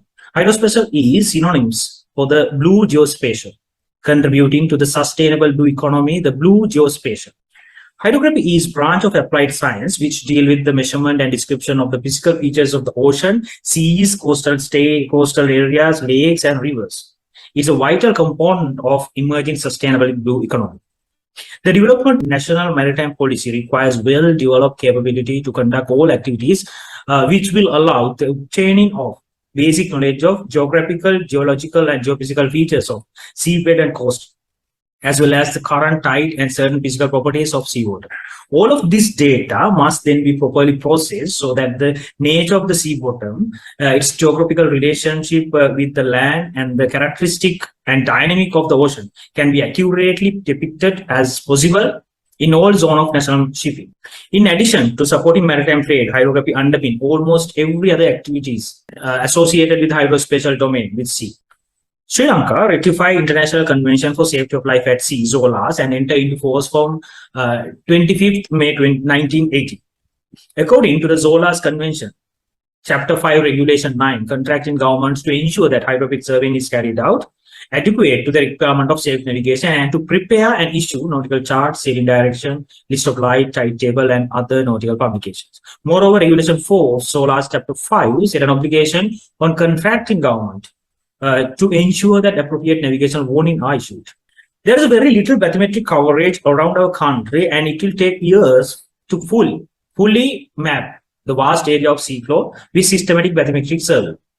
The world content is also very similar, and hence General Bathymetric Chart of the Ocean, GEPCO, and Nippon Foundation of Japan have started a project called Seabed 2030.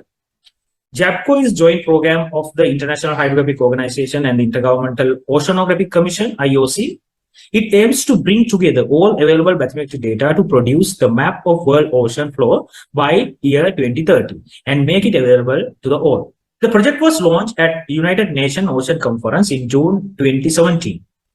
And it's aligned with United Nations Sustainable Development Goal number 40 to conserve sustainable use of ocean, seas, and maritime resources. Detailed knowledge of global bathymetry is critical for understanding how Earth systems interact and support coastal zone management, environmental protections, and tsunami modeling, inundations forecasting, and charting in hydrospatial domain. The shape of the ocean basin, ridge, and mountain influence the flow of seawater, carrying heat, salt, nutrients, and pollutants.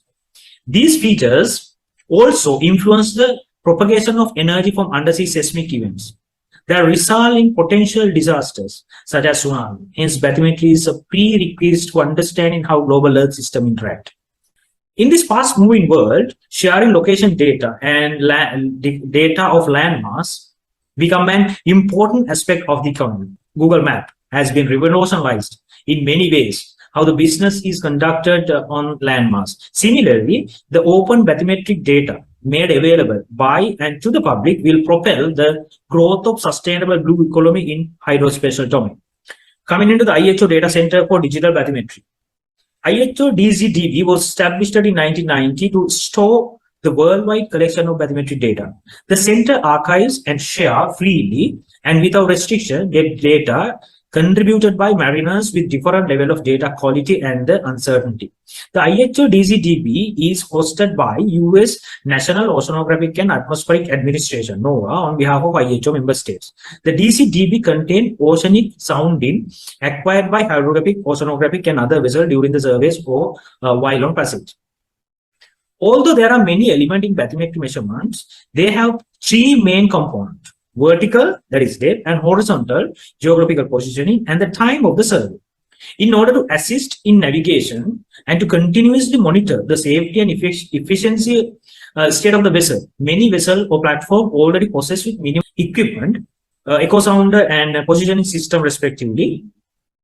The IMO Safety of Life at Sea, SOLAS, carriage requirement is also obliged all commercial vessels to equip with certified echo sounder and state and satellite-based navigation system. As a result, the world commercial fleet represents significant untapped source of potential depth measurements in the same way that mariners currently routinely observe the weather data. The IHO defined crowdsourced bathymetry as the depth measurement from vessel collected using standard navigation instruments while engaging routine maritime operations. The IHO Crowdsourced Bathymetry Working Group, which I was also a member, is tasked with maintaining IHO publication B12, which was under review as draft version when I was submitting this paper. However, IHO states adopted version 3.00 from 1st of October 2022 of B12, that is IHO Guideline for Crowdsourced Bathymetry. Private entities can participate in increasing our knowledge of the ocean by sharing depth measurement obtained during the routine operation for navigation instruments while at sea. Crowdsourced bathymetry data can identify uncharted features and help fill the gap where little or no hydrospatial data exists.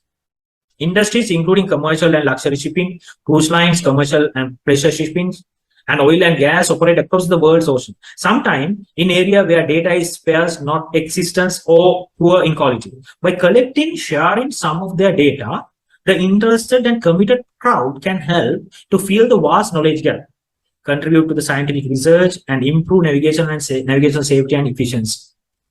The bathymetric gap around the coast of Sri Lanka and within the EEZ can be enabled by promoting the use of crowdsourced bathymetry data. Those interested can participate in this crowdsourcing initiative using standard navigation devices by installing a basic data logger on a vessel. Routine measured depth and position data from the echo sound and GPS can then be stored, uploaded, and contributed to the global initiative. But only 15 member states provided positive response to the request of IHO through the Circular Letter 11 of 2019, called for the approval for edition 2.00 of IHO publication B12. The DCDB responded by implementing a mechanism that filtered out incoming data from coastal countries that responded neither negative or not reply at all. The lack of initial reply shows that the circular letter asked was not clear. Hence, from IHO, another circular letter 21 of 2020 asked from all coastal states and requested to indicate their position of the provisions of crowdsourced bathymetry data from ships and water subjected to their national jurisdiction into the public domain. To date, 30 coastal states have replied positively. The geographical filter updated in 2021 reflect the updated coastal states' positions. According to the available report, Sri Lanka has not replied to either circular letter. Crowdsourced bathymetry data may not meet data quality, uncertainty, and accuracy required for the charting areas of critical underkey clearance. However, it holds limitless potential, such as to identify uncharted features, hazard to navigation, assisting verifying charted information, and help confirm that existing charts are appropriate for the latest traffic pattern. Crowdsourced bathymetry can also provide vital information to support national and regional development activities and scientific studies in the hydrospatial domain and areas where little or no other data exists. And further benefits are data with scientific, commercial, and research value at no cost to the public, fill the gap where data is scarce, useful along shallow, compressed coastline, assist in verifying chart information, survey planning and recognitions, chart adequacy, and ground truthing other type of data. Crowdsourced bathymetry provides new opportunity for all countries operating with the scarcity of resources in terms of hydrographic equipment. If gathered and validated properly, these crowdsourced bathymetry data represent an untapped, low-cost opportunity to exploit. The reality is that the crowdsourced bathymetry data is already being collected in Sri Lankan waters, and it is unfortunately not being leveraged to access to the data. The IHO DCDB currently accepts crowdsourced bathymetry contributions through a network of trusted nodes. An IHO DCDB trusted node is an approval organization or individual that systematically receives crowdsourced bathymetry data collected by vessel or other platform and delivers them to the IHO DCDB. Trusted node may supply affordable data logging equipment, provide technical support to the vessel, download data from the data logger, and responsible for the data transfer, validation, and integration directly into the DCDB. According to the current definitions of crowdsourced bathymetry, coastal states have the right to impose restriction on collection of bathymetry data within the maritime areas in which they have sovereignty, the sovereign right, and the jurisdiction. I suggest that Sri Lanka should study this with regard to the national security and also hydrospatial domain in emerging sustainable blue economy of the country and submit the response with the details caveat or restriction if judged necessary. There is a gap to be filled by researchers with regard to the crowdsourced bathymetry. Due to the same fact, Sri Lanka has not positively contributed and forwarded its position on crowdsourced bathymetry yet, which was resulted in geographical filtering on the possible available data. By positively replying after careful study with judge necessary caveat if necessary, Sri Lanka would get access to the available crowdsourced bathymetry data around the country. As the next step, Sri Lanka could commit to establish a trusted node in region and would have the access and regulatory power over the future crowdsourced bathymetry data in our country. So there are many organizations and institutes that provide a range of affordable and more expensive data logger and technical support to the countries in support of crowdsourced bathymetry, and also to enable capacity building of hydrography. Ultimately, this valuable bathymetry data has a potential to utilize for the hydrospatial domain of Sri Lanka to maximize the benefit of an emerging sustainable blue economy in the country. So that's my end of the presentation, and thank you very much. So if you have any queries, please forward to me. Thank you very much, Mr. Ratnayaka. Now we are at the end of the presentations. Now the session is open for the question and answers. However, due to the limited time, I request you to ask only one question from each presentation.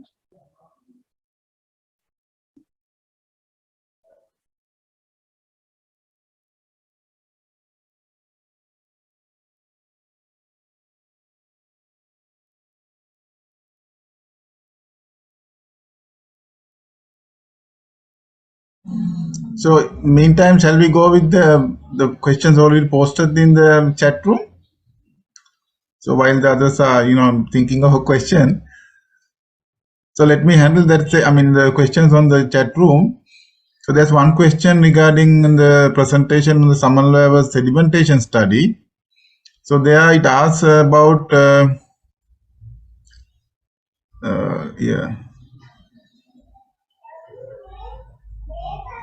are there any productive methods that can study the impact of reservoir sedimentation with GNSS equipment in the sense of deformation of dam? So I don't know who exactly asked the question. So if you want to elaborate more on the question, you can speak up. Or otherwise, I think it's Dilshan. I think he's the presenter. So it's over to you, Dilshan, to make any clarification on that question. Yes, sir. Can you hear me? Yeah. Yes. According to the question, yes, the dam deformation can be studied by GNSS system, so no problem. But it asks about the impact of reservoir sedimentation. So there can be many more reasons for a dam deformation other than sedimentation.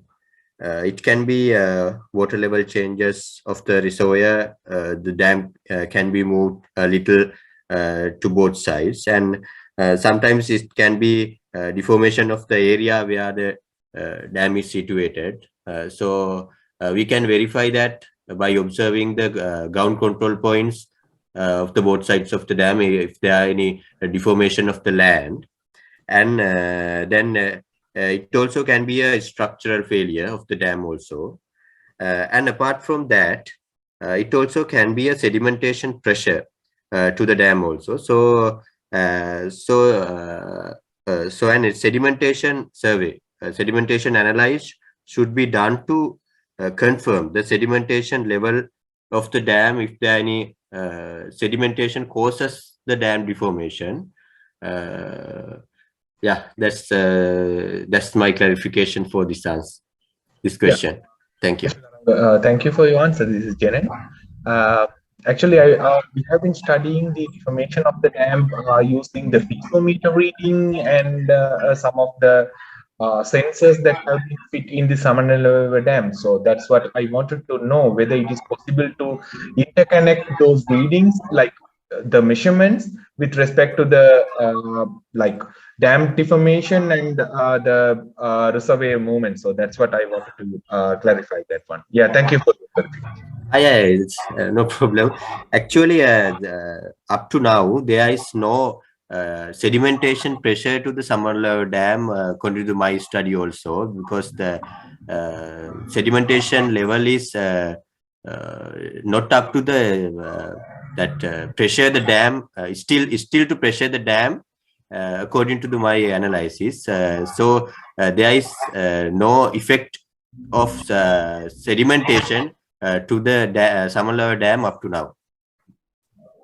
Okay, thank you, Dilshan. Since the time also limited, so let me move to another question.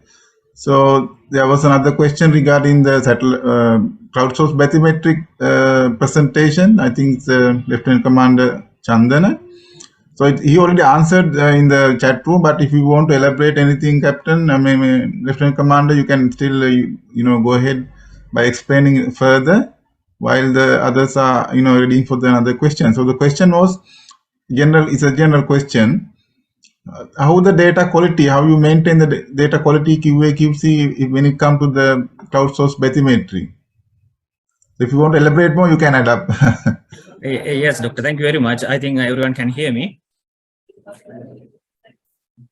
Yes, it's clear. Yes, go ahead. Okay. So mainly the quality assessment of crowdsourced bathymetry data is mainly based on the uncertainty evaluation and the consistency assessment of crowdsourced bathymetry data, and also data related to the metadata, because we will get the metadata from the contributors, and when you evaluate these metadata, you will get the idea, and this is being expressed in the crowdsourced bathymetry B12 book. In page number 28, it says about the data quality assessment, and it's mostly focused on the data and the metadata. So based on the metadata evaluation, so we can do the quality assessments. Okay, thank you. Okay, I have one more question from Ratnayaga. Yeah. Do you have some mechanism to collect the crowdsourced data around Sri Lanka?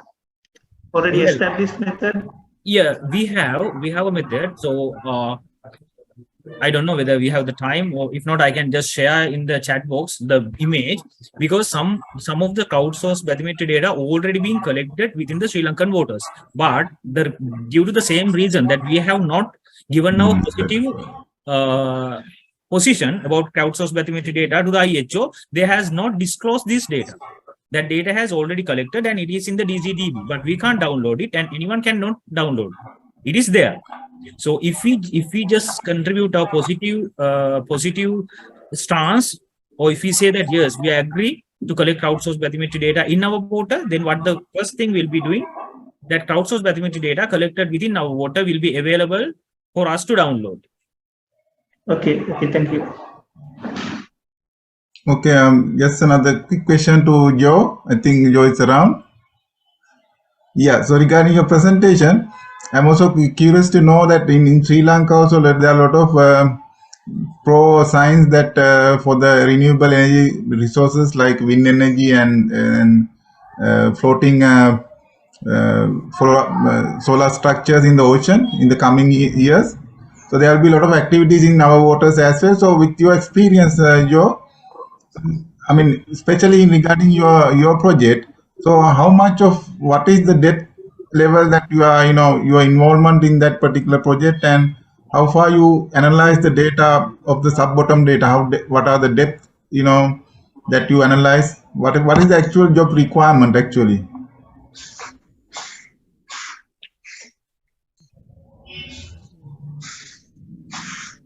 So I think you are muted, or we can't hear you, Joe.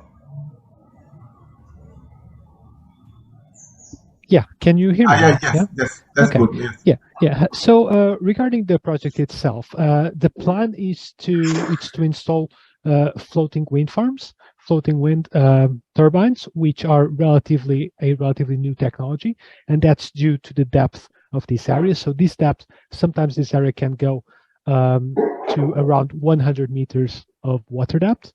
And that might be the best solution. Otherwise, the piles would be probably too long. However, for me, it's also the first time working on a project for floating turbines.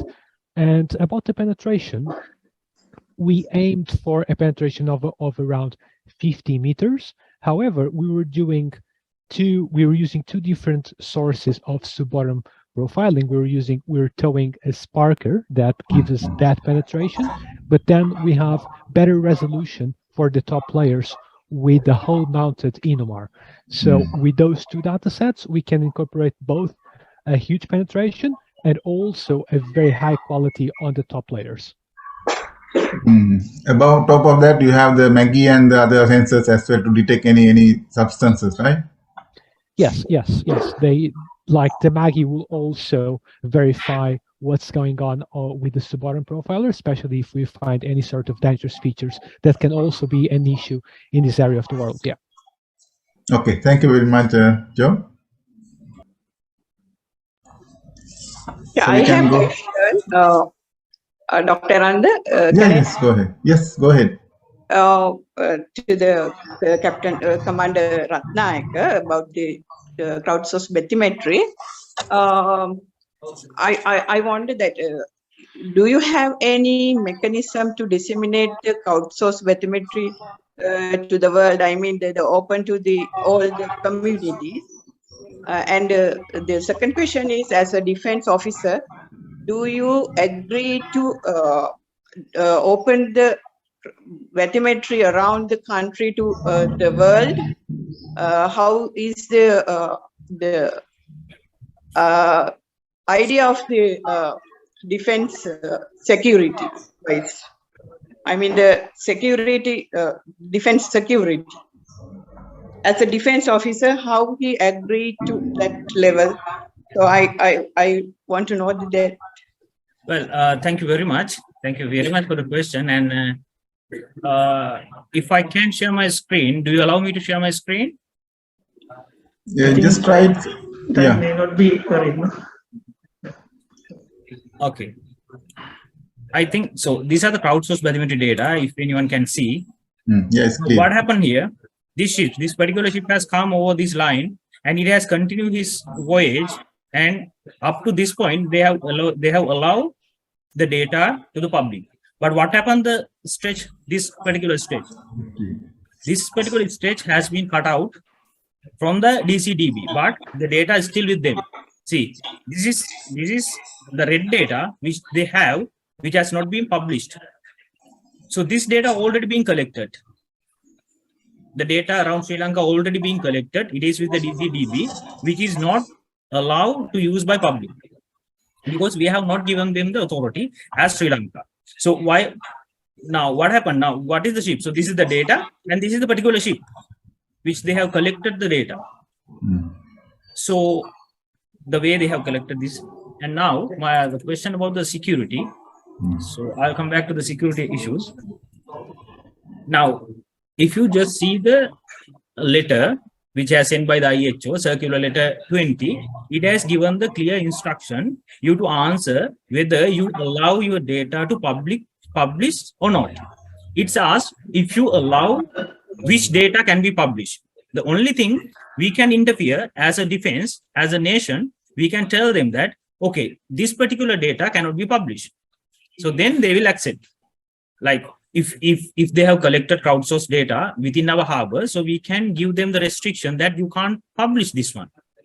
So when we establish ourselves as a trusted node, the first opportunity that we will get, whoever collects the data within our water, they will inform to the trusted node whether these data should be published or not. So in that way, we can regulate this. Otherwise, if we do not respond to this crowdsource initiative, what will happen? Somebody will anyway collect the data, but it will not publish. It will be there with them.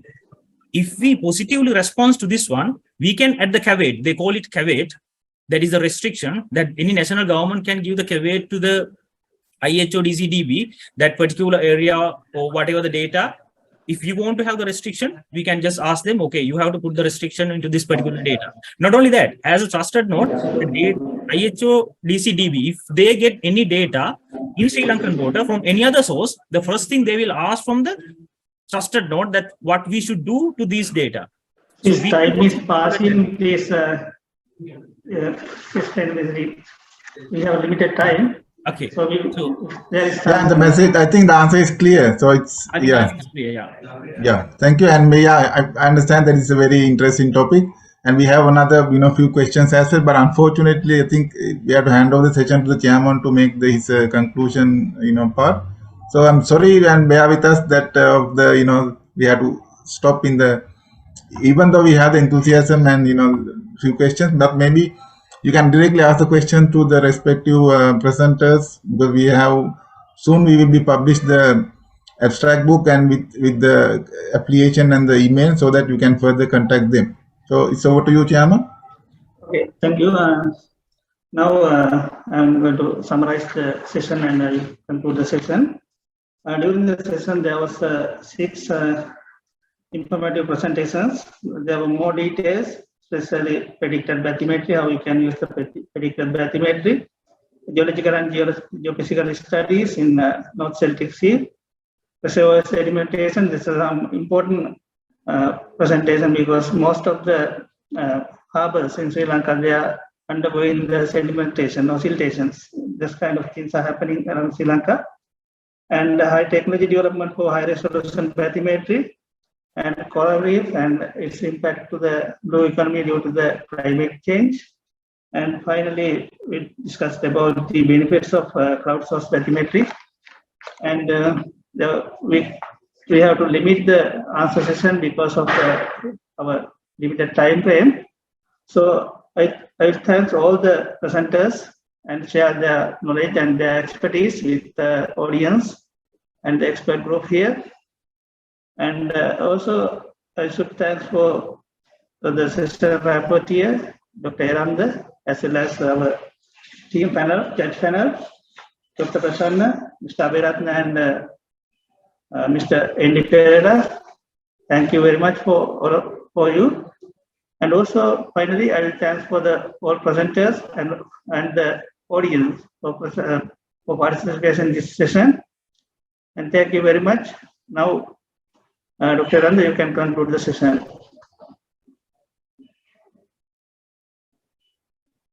We can't hear you. Your mic muted.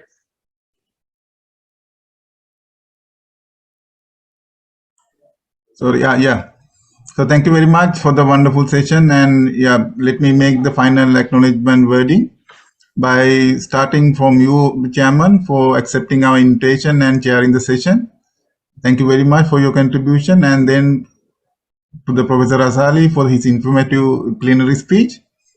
Then to the judge panel as well for their contributions, and importantly for our presenters who make their wonderful findings and present it, and also some of them are sharing their experience with us.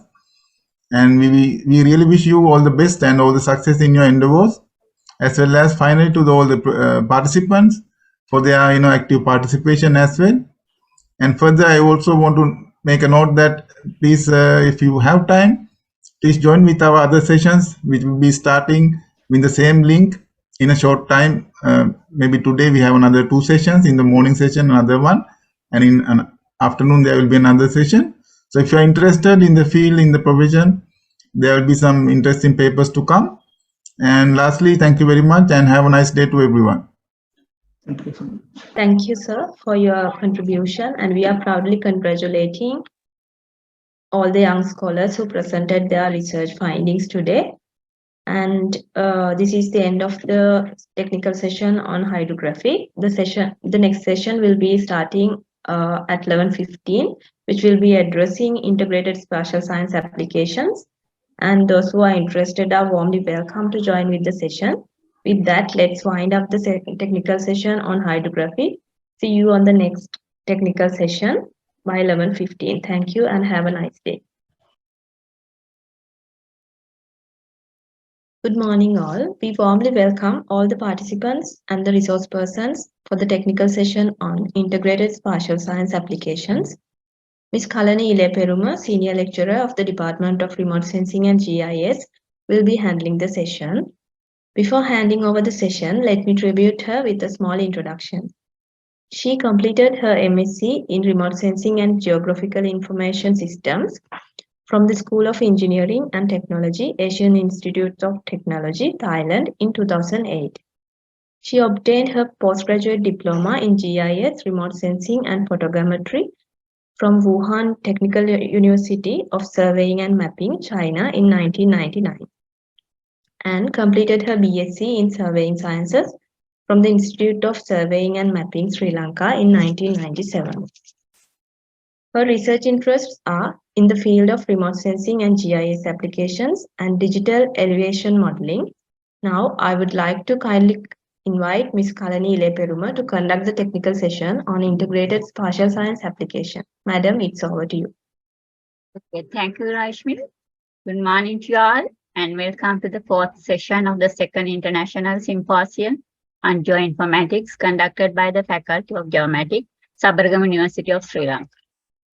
To initiate the session, now I am so excited to introduce plenary speaker, Engineer Dr. Sanath Panawennage. Engineer Dr. Sanath Panawennage is a chartered engineer specialized in electronic and telecommunication engineering and a fellow of the Institute of Engineers, Sri Lanka. He has a PhD in space policy.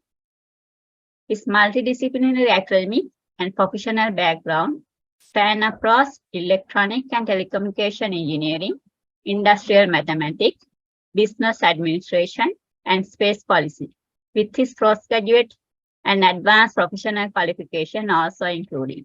In addition, an MSc degree in industrial mathematics, an MBA degree, and the membership of the Institution of Engineering and Technology, UK. His research interests include radio wave propagation, modeling, and space policy. Having commenced his professional career in 1992 as a data communication engineer, he joined the Sri Lanka Broadcasting Corporation as an engineer in 1994. In 2001, he was appointed the Deputy Director General in charge of engineers of the Sri Lanka Broadcasting Corporation. In 2008, he was appointed the Director General and Chief Executive Officer of the Arthur C. Clarke Institute of Modern Technologies.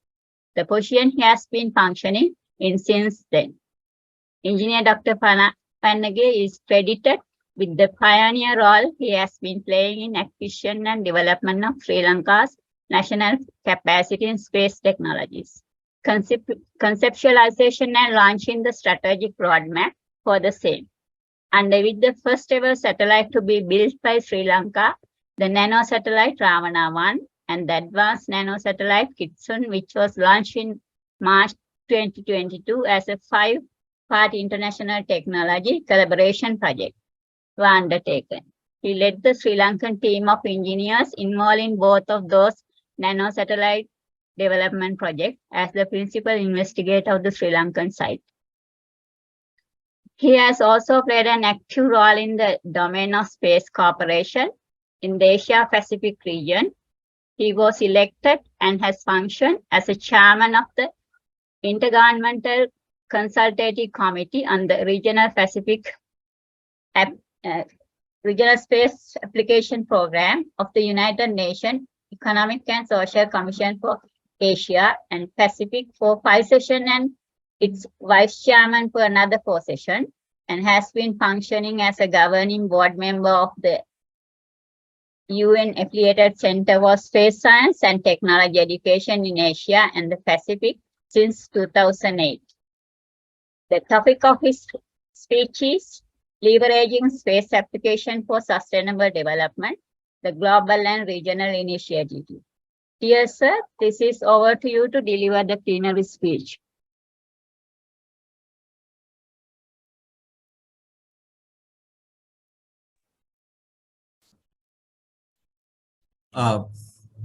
Everyone, good morning to all of you. Thank you very much, Madam Chairperson, for that very kind introduction. I would also say pretty much a lengthy introduction. It was almost my CV. I'm glad to join you this morning in this second International Symposium on Geoinformatics 2022, organized by Sabaragama University. When I received the invitation, I was just wondering whether it would I would have enough time to make this plenary speech, but I didn't want to disappoint the inviters, turn down the invitation. So I'm glad that I have been able to join this. The topic that I have selected is actually the space for sustainable development, leveraging space for sustainable development, the global and regional initiatives. Actually, the reason why I have chosen this topic is actually we have a lot of we get to listen to a lot of areas under the hardcore space technologies and also space technology applications. But then combining this with the various global initiatives and also policy aspects is something that I have observed to be lacking in some of the areas. So that I have been trying to actually address this gap on many occasions. And then the present exercise is also something in that direction, an effort in that direction. Space matters. We know that space matters a great deal in almost all spheres of human activity in this 21st century world. And it plays an important role in many aspects of our day-to-day activities. And as I initially said, it transcends all the areas of human activity when it comes to 21st century. So we use space in whatever that we do, in governance, business, commercial activity, all these areas, even without our knowledge on a daily basis. So let's first try to understand. I've been trying to speak about space technology and space technology applications. So let's have a look at how we define space and space technology applications within the purview of within the bounds of this discussion. Space, as we know, is the shortened term for outer space, and that signifies that line that signifies that expanse of space, which is above 100 kilometers above the mean sea level. And so United Nations Committee on the Peaceful Uses of Outer Space, which is the global apex global body for executing the United Nations mandate of facilitating the exploring and peaceful use of outer space for the benefit of humanity. They have actually, there are some very important. There is a very important body of knowledge that is governing global space activities. So that is recognized as international space law. So the Magna Carta of international space law, or the most important element of that international space law, is what is called space treaty, outer space treaty, that was adopted by the global community as far back as 1967. So that defines space, outer space, as the province of all humankind. And outer space is there for exploring and peaceful use by all humankind for peace, for security and development. So that's how it has been defined. So though legally, though an internationally agreed upon definition is yet to be found, so outer space is generally adopted by the international community as the region beyond 100 kilometers above the mean sea level of the Earth. Then when it comes to what you call space technology applications, of course, we know space before coming to space technology applications, we need to look at what we actually understand by the term space technology. The term space technology, from a functional perspective, refers to an ensemble of technologies. So what are the technologies that, of course, an ensemble of technologies that are used in the exploration of outer space and the use of outer space for peaceful purposes. So the range of technologies involved in the design, development, launch, and operational use of artificial satellites and spacecraft. The core technologies include areas like aerospace engineering, electronic and telecommunication engineering, mechanical engineering, power systems engineering, robotics, information technology, and materials engineering, and also chemical engineering. So the enormous technological capabilities that have been brought about by the fusion of those multiple core technologies are mainly put into two distinct areas of use, two distinct areas of activity. One is, of course, actually the exploration, space exploration. So that's exploration of the greater depths of outer space, solar system and beyond. The other one is the one that is more important to all of us. That involves using the vantage point of outer space for literally looking down, for more down-to-earth applications. Though they are down to earth, they are the more enterprising applications. So that's the realm of space applications that we are generally concerned about. That's what concerns most of our discussions. So those space applications, as we understand, are enabled by three different categories of space assets, and they are namely communication satellite systems, excuse me, Earth and atmospheric observation satellite systems, or simply Earth observation or remote sensing satellite systems, and global navigation satellite systems, GNSS.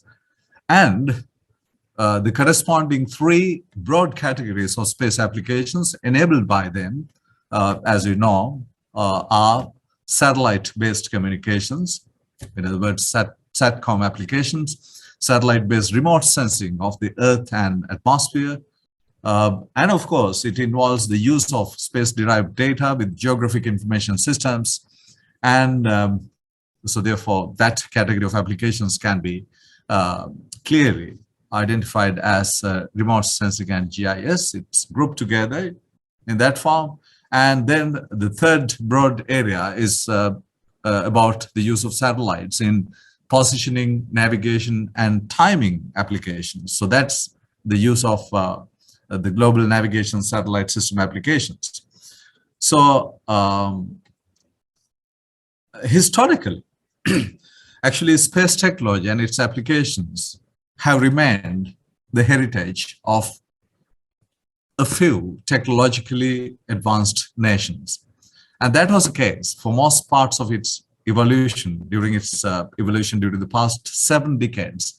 As you all know, officially the space age dawned with the launch of Sputnik, the first man-made artificial satellite to be launched into the outer space by the then Soviet Union in October 1957. So that's the official dawn. So the period the period before that also involved some phenomenal developments in space technology, which of course culminated with the at that time with the launch of the first artificial satellite Sputnik 1. And then much of the early developments in space technology, in fact, occurred during that time as a result of the Cold War, and as an integral part of the Cold War on the one hand, and as a result of the Cold War on the other hand, between those two superpowers, who the global geopolitical superpowers at the time, the United States of America and the Soviet Union. So how it was manifesting is very clear, and it was manifesting in the form of a expressly declared space race, which was actually representing the arms race that was there between the two countries. So they were after each country was successively trying to overpower the other or get better of the other in the areas of lifting power, then communication capabilities of satellites, and then the navigation capabilities of satellites, and then mission control requirements, and then also very importantly, Earth observation and remote sensing capabilities of satellites, and finally also in terms of security and reliability, safety and reliability. So actually, as a result of those things, there were a lot of things that happened together.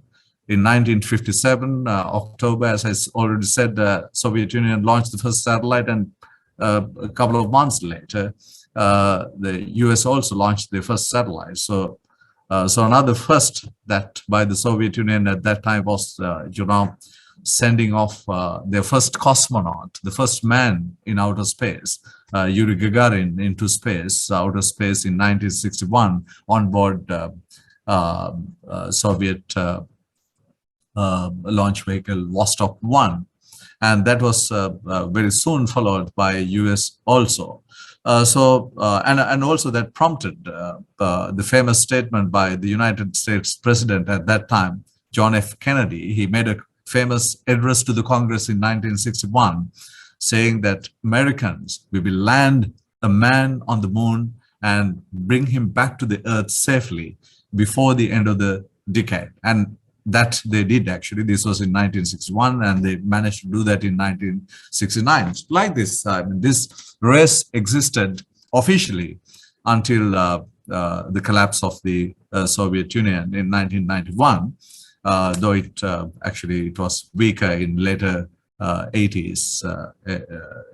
During the arms race was not not as strong as it was, or the space race was not as strong as it was during the during 1980s. Anyway, I mean, this was the time that brought about a lot of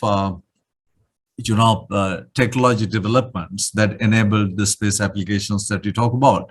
So very soon, the other countries also joined this, joined the bandwagon. Countries like China, Japan, France, UK, Germany, Italy, and also Canada, and at a later stage, India actually became, they instituted major national space programs. And but during the early part, most of those applications were, within the guarded walls of those national space establishments, because they were bearing a predominantly military character.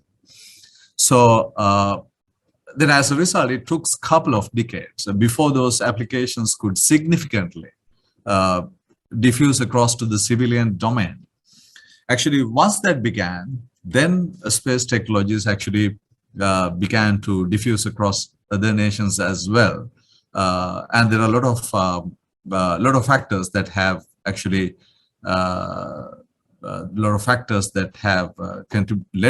contributed to that situation. And among those factors, so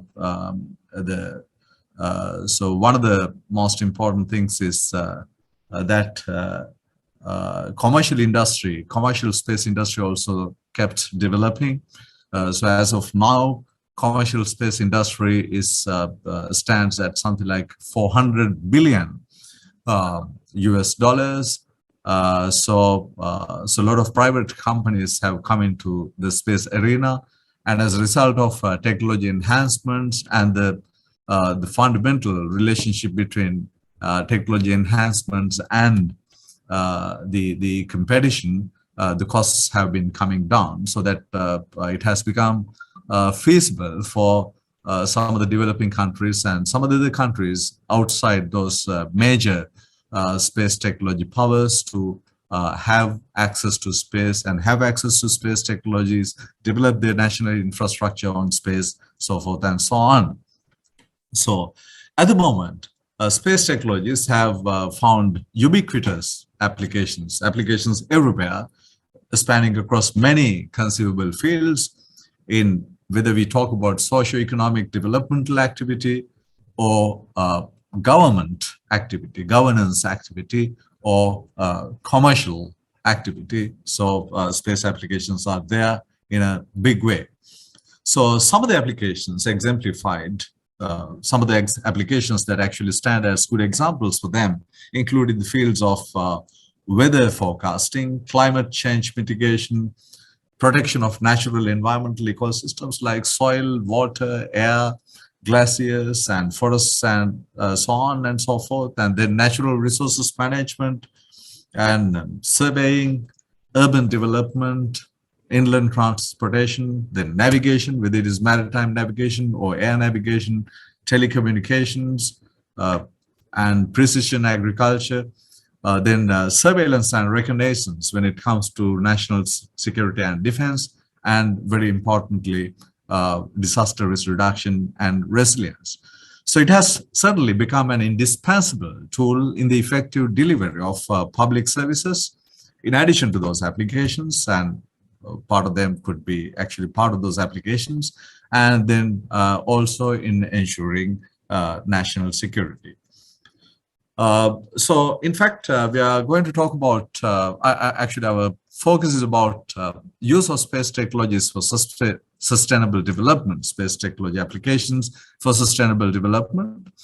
So we need to understand sustainable development also in this context. So the concept of sustainable development actually has been evolving over a long time, and it actually came to occupy the center stage of the global development debate through 1980s and 1990s.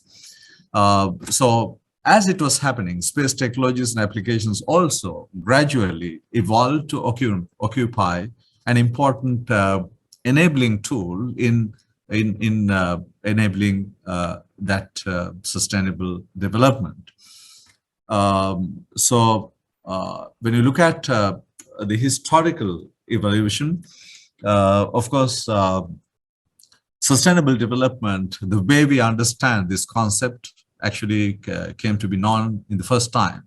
For the first time, of course, this debate has been there in 1960s, but this came to be known in the way that it is understood by the global community now in what is known as the Brundtland Commission report of 1987, where they defined sustainable development as the development that meets the needs of the present without compromising the ability of the future generations to meet their own needs. So that's the that has been the norm. So that actually found the basis for the historic Rio summit in 1992, which was international United Nations Conference on Environment and Development, and then I mean, that gave rise to this Millennium Development Goals, and then in 2015, actually, this dialogue culminated with the global community adopting 3 important agenda on sustainable development. So mainly, the main part of that agenda is, as we all know, the 17 Sustainable Development Goals.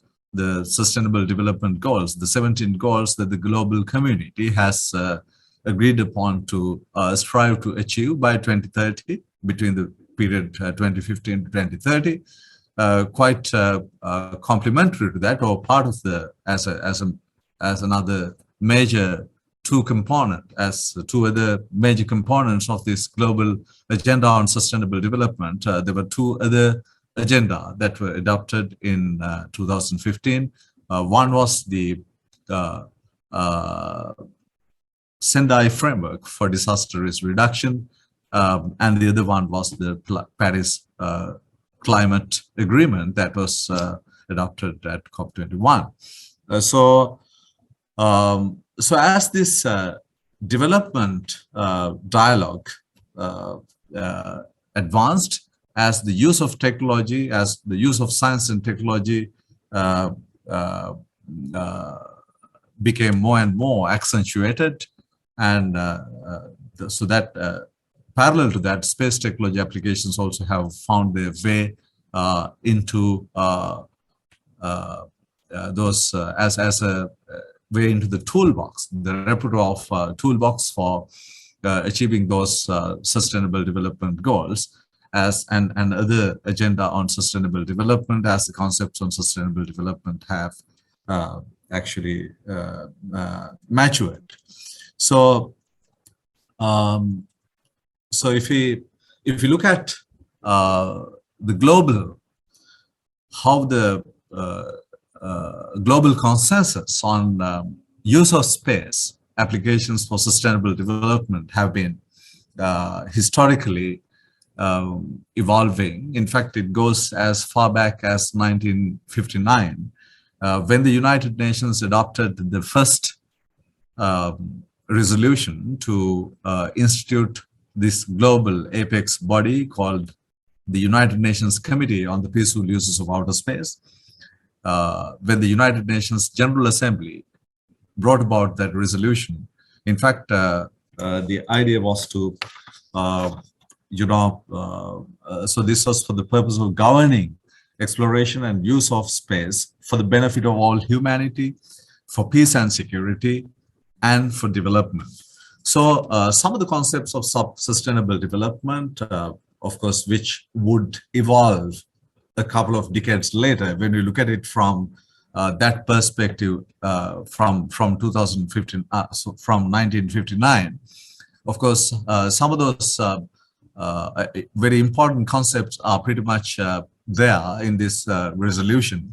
When you talk about benefit of all humanity, So that addresses one of the cardinal principles of sustainable development, that is, leaving no one behind, or in other words, inclusivity. So that is there. And also, so they have not talked in terms of this particular term, sustainable development, which actually was coined later. So they have referred to development, and it's very clear. So it really referred to some kind of balanced human development. So this notion was there right from the beginning. That means, use of space for sustainable development is not a new thing. That was there right at the beginning of establishment of this institution of those global entities for governance of space activities across the globe. So then the other most important significant milestone actually is the 1999 United Nations Conference, which was called United Nations Conference on Space, which is called UNISPACE 3. And there, of course, they came up with the Space Millennium, which is Vienna Declaration on Space and Human Development. So the idea of the vitality or indispensability of space in the drive of the world to achieve sustainable development was pretty much there from that time. So very recently, I think this was in 2018. So at the 50th anniversary, then at 2018, at the 73rd session of the United Nations General Assembly, they adopted this declaration or resolution, which is called the 50th anniversary of the first United Nations Conference on Exploration and Peaceful Use of Outer Space. I repeat it, 50th anniversary of the first United Nations Conference on Exploration and Peaceful uses of outer space, space as a driver of sustainable development. So, so this was a resolution that was adopted in 2018. And then once again, in 2021, that was the last, not the last, one before the last United Nations General Assembly session in 2021, they clearly adopted this resolution called the Space 2030 Agenda. Space 2030 Agenda, space as a driver of sustainable development. So that is how the global emphasis, the emphasis that has been placed by the international community within the United Nations system. Of course, it has culminated within the United Nations system. So what is culminating there is the overall result of all regional and national level efforts and national level consensus that has been reached, and that is culminating in the form of an international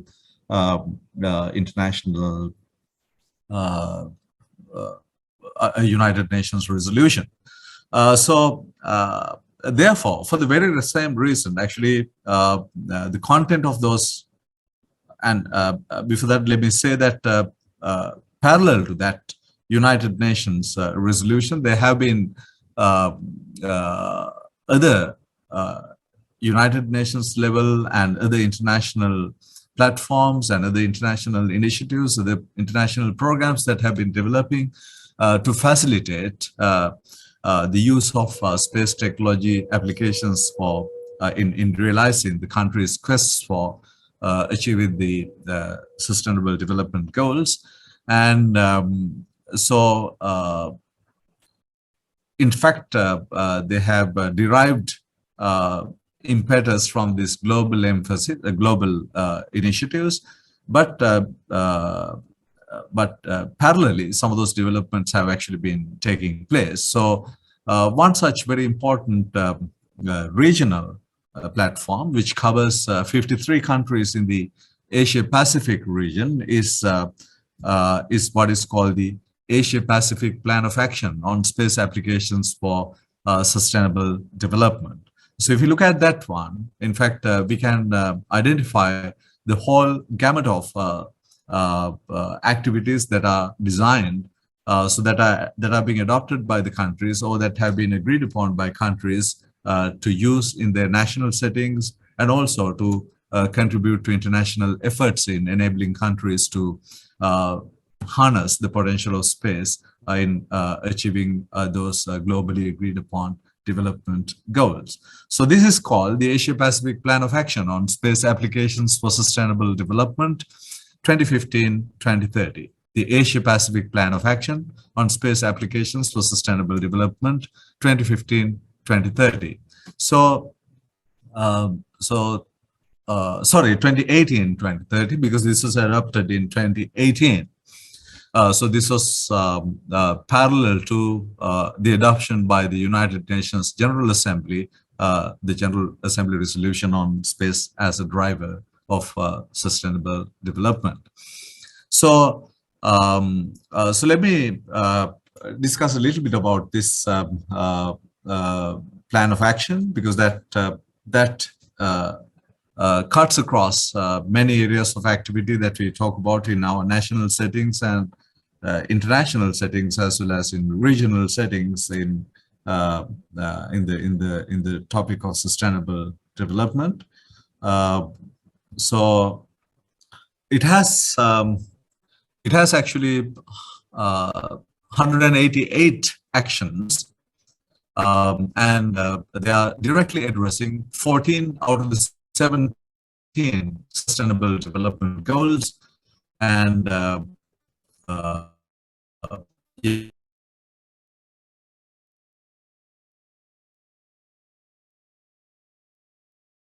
risk reduction and resilience. So how do we use space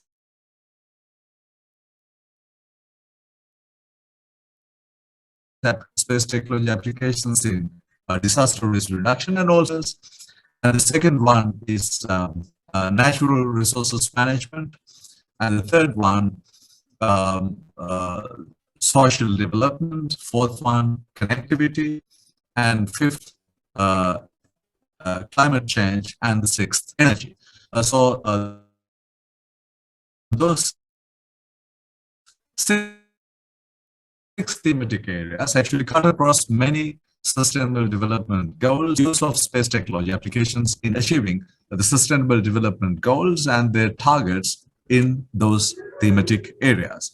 So if you look at some of them, in fact, those 6 thematic areas also have some sub-thematic areas. For example, under disaster risk reduction and resilience, rather than putting everything together in under one category. So one of the things that have been identified in this plan of action is innovation. So how do we use space technologies and applications to come up with innovative applications for disaster risk reduction and resilience? So one of the things is actually to identify interfaces between an integration of traditional space-based information and frontier technologies to address disaster risk management and build resilience.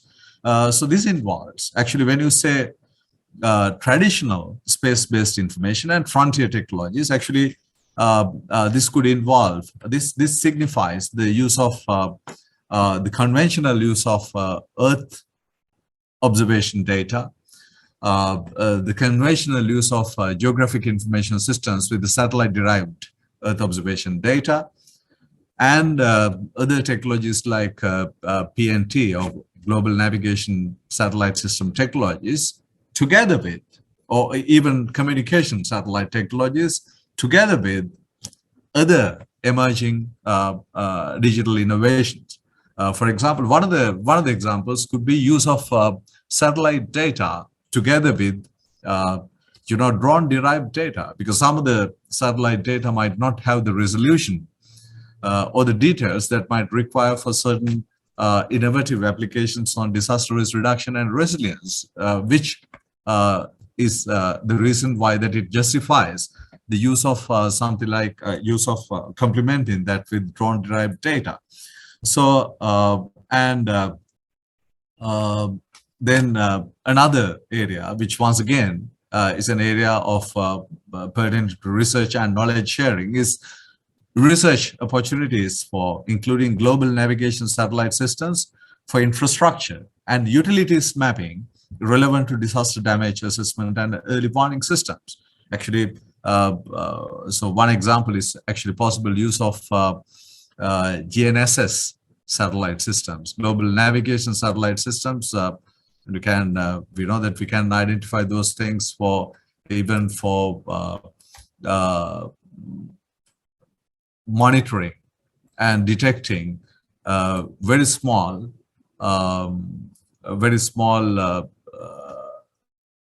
changes that could lead to on soil surface, that could lead to earth slips. So this is detection of such changes in advance is something through the use of global navigation satellite systems is something that is implied here. So when it comes to risk reduction, so one of the things that has been appearing in this plan is actually participate in holistic research and development in cooperation with international regional initiatives such as Committee on Earth Observation Satellites. So those are some international entities that are working in this area. Then integrate geospatial analytical techniques and products into emergency and crisis management processes and plans according to national circumstances. This is one of the other things that has been identified in this area. And another important thing is to provide support to integrate and enhance the multi-hazard monitoring and early warning systems and real-time situational analysis for rapid onset disasters, including flash floods, etc. And then when it comes to disaster assessment, once again, there are a lot of action areas that have been identified. One is, of course,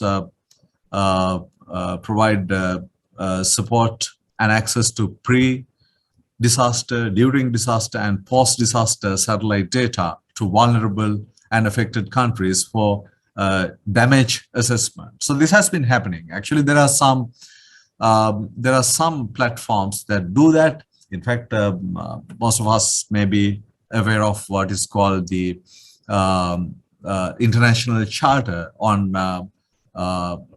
Space and Natural Disasters. So satellite pictures which are derived through that charter are available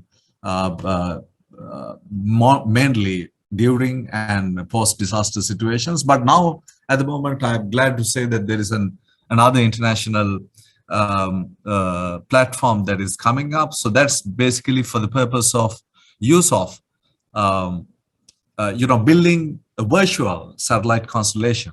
What do you mean by virtual satellite constellation? Okay, these satellites are there, but we know that the whole capacity of those satellites is not being used at the moment. So this international initiative by the United Nations Economic and Social Commission for Asia and the Pacific is actually to bring together the unused capacity of those Earth observation satellites to form what we call a virtual constellation of Earth observation satellites to help pre-disaster monitoring of disaster hotspots. That is, you don't have to wait till a disaster hits in order to get activated and to activate the international charter and then get that satellite imagery and all that.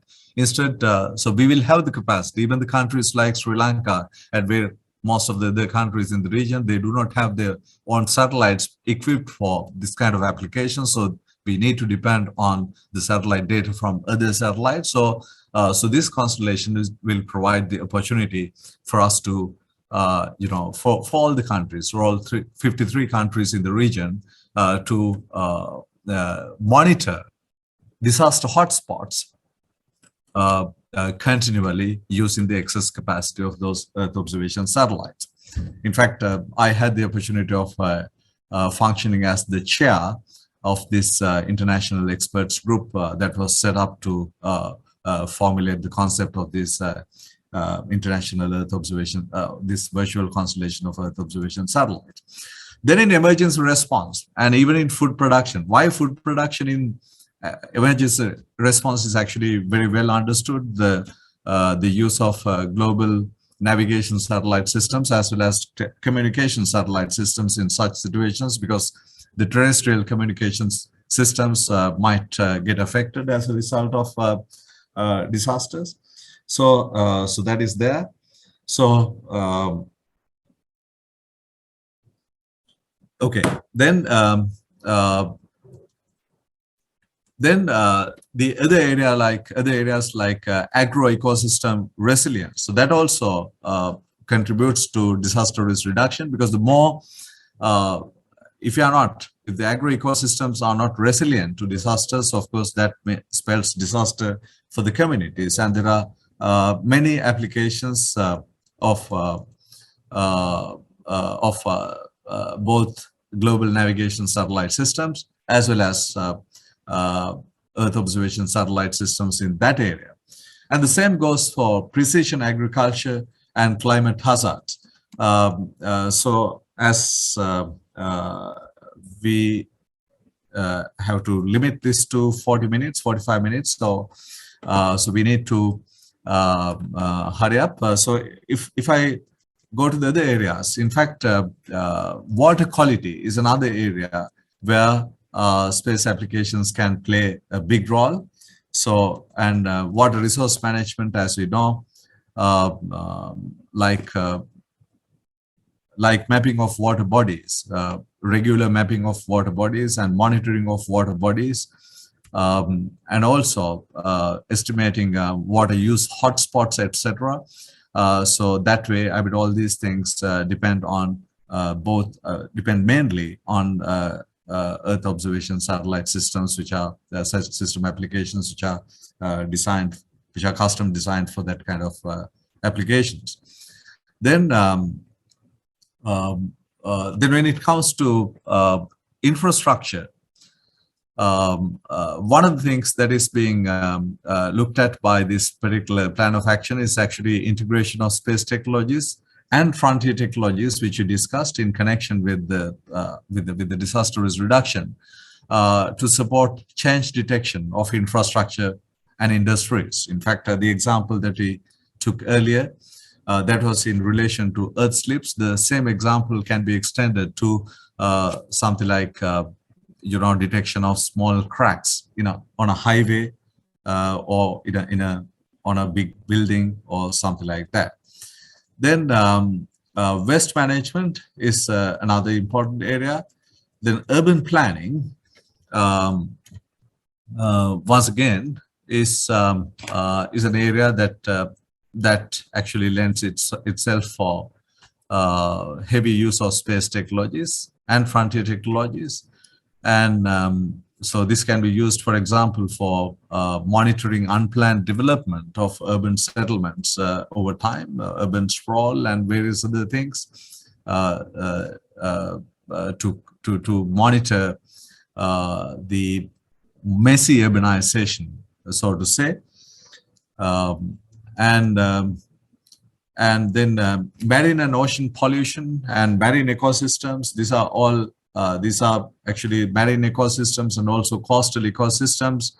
Better understand global and local causes of coastal erosion and monitor subsidence using radar satellites for crucial for subsidence monitoring using interferometry. So that's one area. And then when it comes to marine ecosystems, and it can be in such areas like sea surface temperature, surface winds, wave height, and ocean color. And then even in sustainable fisheries. So this is another important area. So this can happen in a couple of different ways. One is, of course, things like potential fishing zone forecasting, where they use algae formation and things like sea surface temperature to identify potential fish forecasting zones. And then when it comes to regulatory part of it, to to detect, use of space technologies, once again, things like automatic identification systems and things like that for detection of illegal fishing and unsustainable fishing, etc.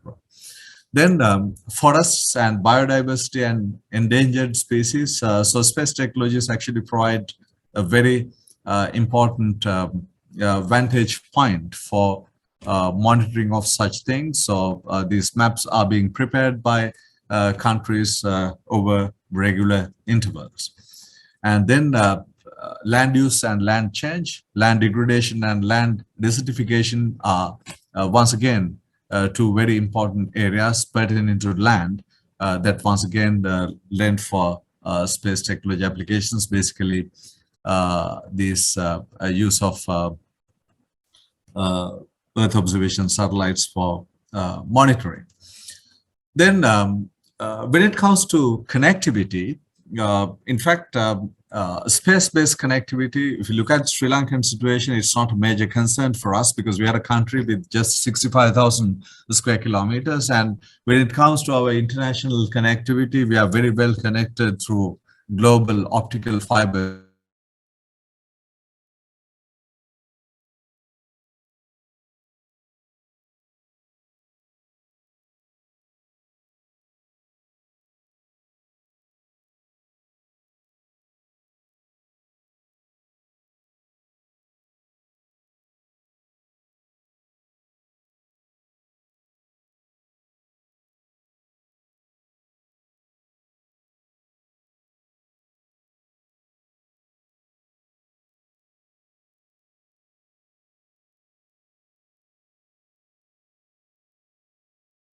It plays a big role, so that democratic governance and things like that, particular case with Sri Lanka. So then mapping of, when it comes to social development, the other action area, so mapping of vulnerable groups, health management. So those applications, those are playing, those are areas where our space applications play a big role, and this plan of action has identified some very important actions on those areas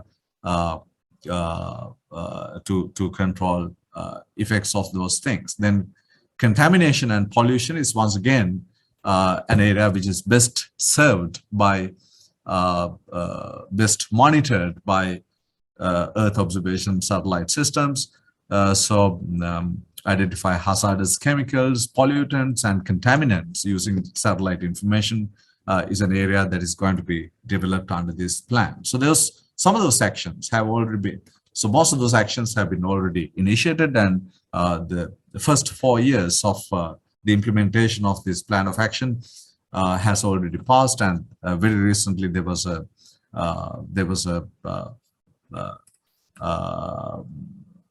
ministerial conference. In fact, that was in October in Jakarta, to monitor those things, actually to what extent regionally these 53 countries in the Asia Pacific region, including Sri Lanka, have succeeded in achieving those targets that have been set under this plan of action in use of space technologies for in support of sustainable development. Then when it comes to energy, of course, space applications are not that much, but then there are some important applications like, mapping of potential renewable energy sites, wind energy, solar energy. That kind of mapping is potential sites is very well done by use of space technologies, and most countries are using that. Then when it comes to climate change, in fact, that's our last area. So that's the most important, that's one of the most important areas as well. So in this domain, space is actually indispensable. So this involves short-term weather forecasting as well as medium-term weather forecasting and monitoring certain changes that are happening as a result of the effects of climate change, and then taking effective action to mitigate on the one hand, and also to enable communities to adapt to them on the other hand. So one of the actions in this area, a couple of actions I can share. So measuring greenhouse gas concentration from meteorological and earth observation using greenhouse gas observation satellites, and then knowledge sharing on adaptation programs in agriculture, forestry, and water. So those things completely depend on both Earth observation satellite systems and global navigation satellite systems. And those are some of the striking areas that have been identified in the plan of action.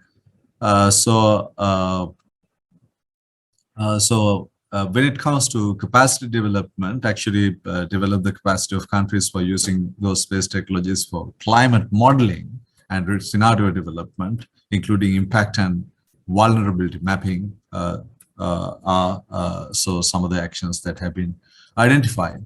So actually it's an exhaustive plan of action. In fact, it has, as I said, has 188 actions in total,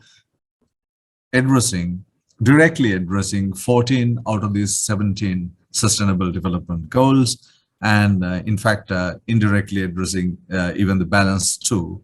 And so those things have been actually, so this serves as a benchmark program globally. So though it was adopted by the Asia Pacific region, though it has been, it is being implemented in the Asia Pacific region, this in fact serves as a benchmark program that most of the other parts of the world are looking up to as a role model for in their quest for the use of space technology applications in the task of sustainable development. So the plan of action will actually go until 2030. As I said, the first phase of its implementation was taken stock of at ministerial conference in October. So that's the that gives a idea of how the global community and the international community have come forward to harness the potential of space technologies and applications in the quest for sustainable development, simply the development, because the development has to be sustainable development. So that's what I would like to share. So thank you very much for your patient listening.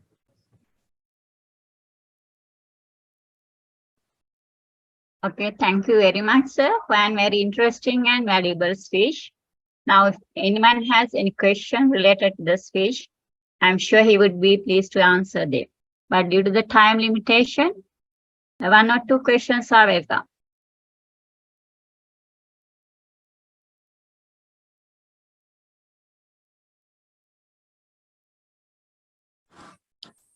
Yeah, thank you very much, sir, for the very wonderful, informative presentation. It covers the whole spectrum of, satellite observation and application. So I just want to, just curious to know that now the satellite, applications are keep on developing. And what about, when it comes to the another 10, 50, 100 years time, what will be happen to the outer space? Is there any control, or actually who belongs? Like we know that it's belong to everyone, there's outer space. But when it comes to the, negotiation and also how we control this, equitable use of this outer space. Any comment on that, sir?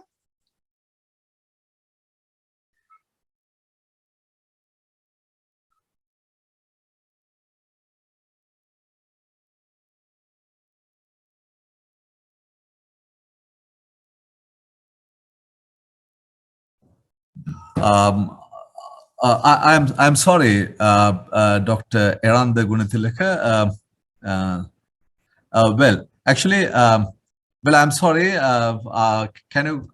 I mean, I am compelled to ask you to repeat your question because I was answering a telephone call, which I had to, because today in fact, our budget is being taken up in the parliament, so I had to be here, stand by to answer any questions. So I was just suspecting whether the telephone call. Yeah, my simple question is like this, sir. It's not actually a question.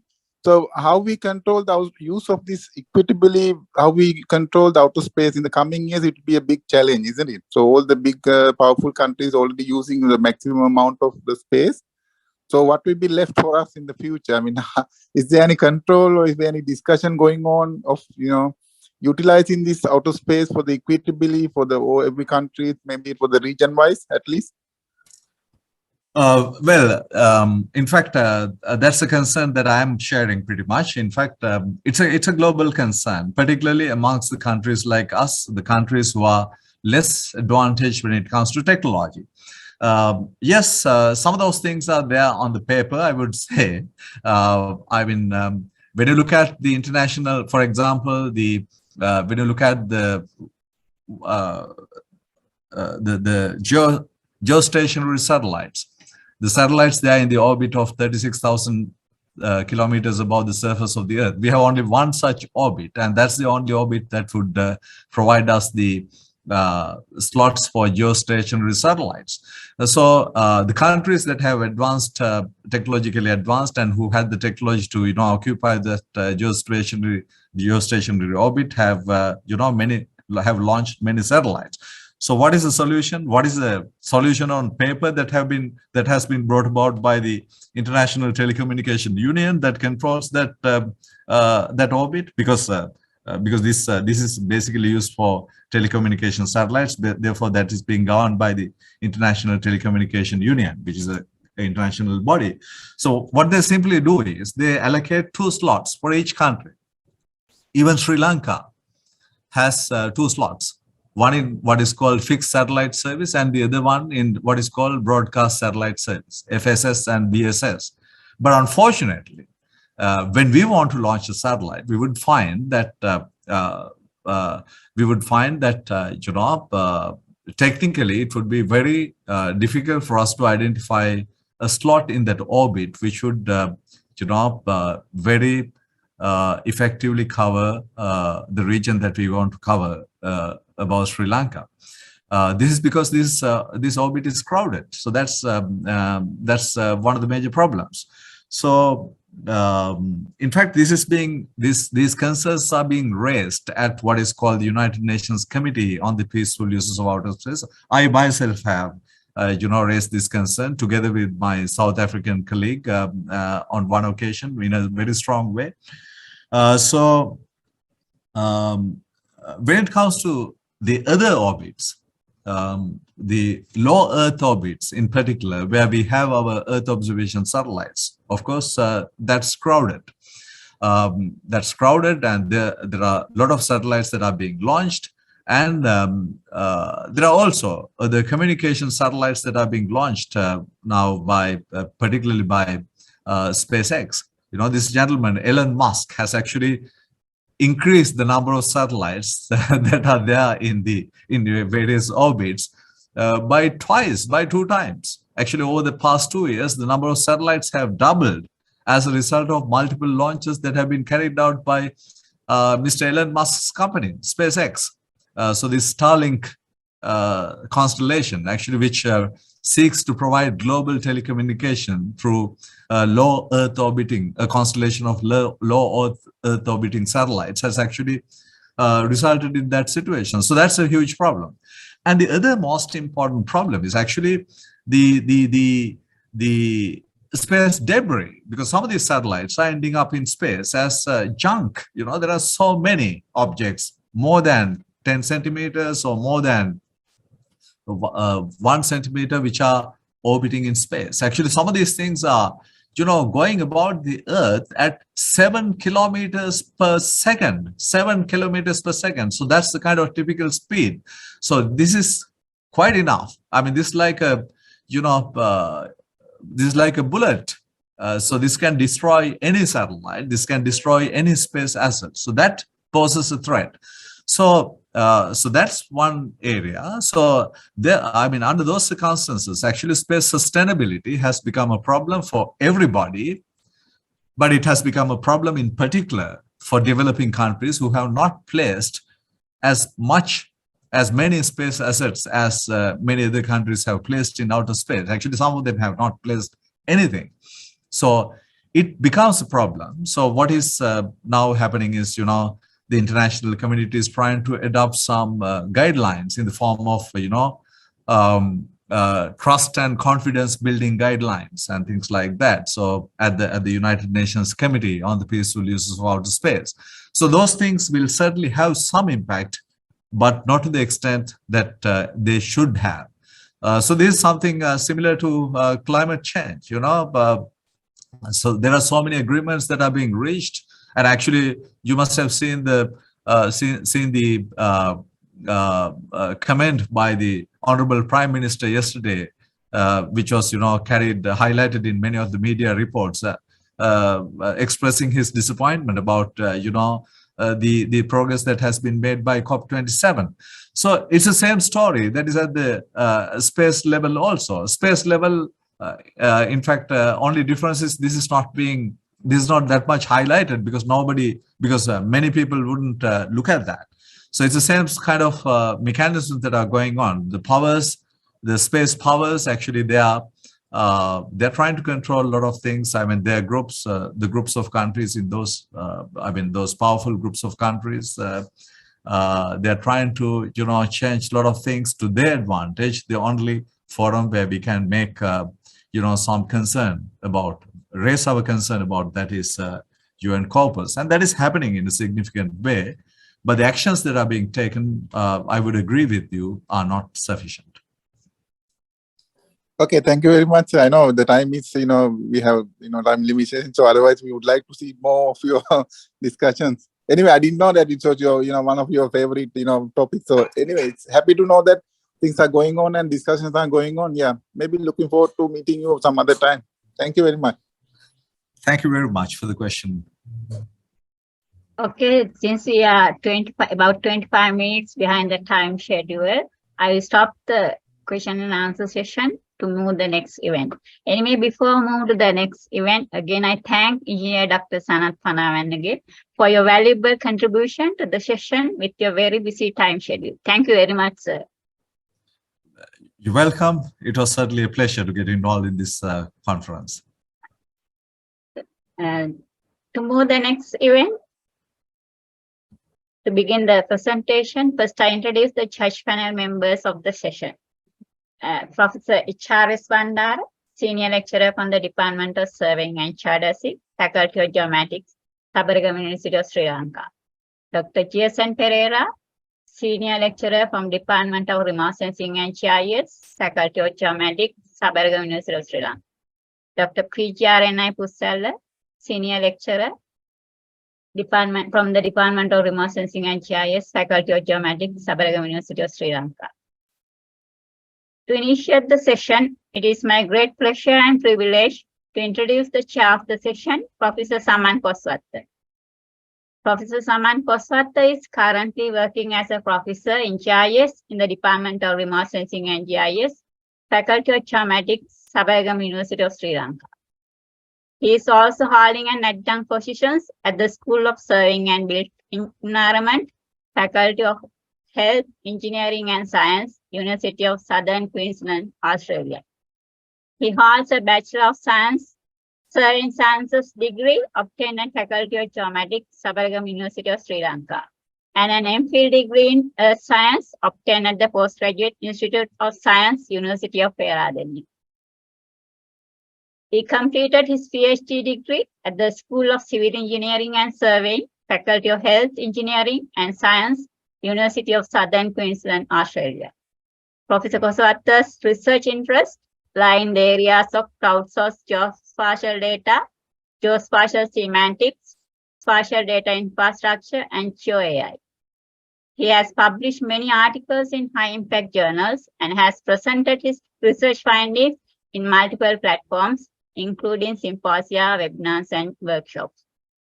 Professor Koswatha has served on a range of positions, including the head of Department of Remote Sensing and GIS, member of the Council and Senate of the Sabaragama University of Sri Lanka, and the Industrial Advisory Committee of the School of Civil Engineering and Surveying, University of Southern Queensland, Australia.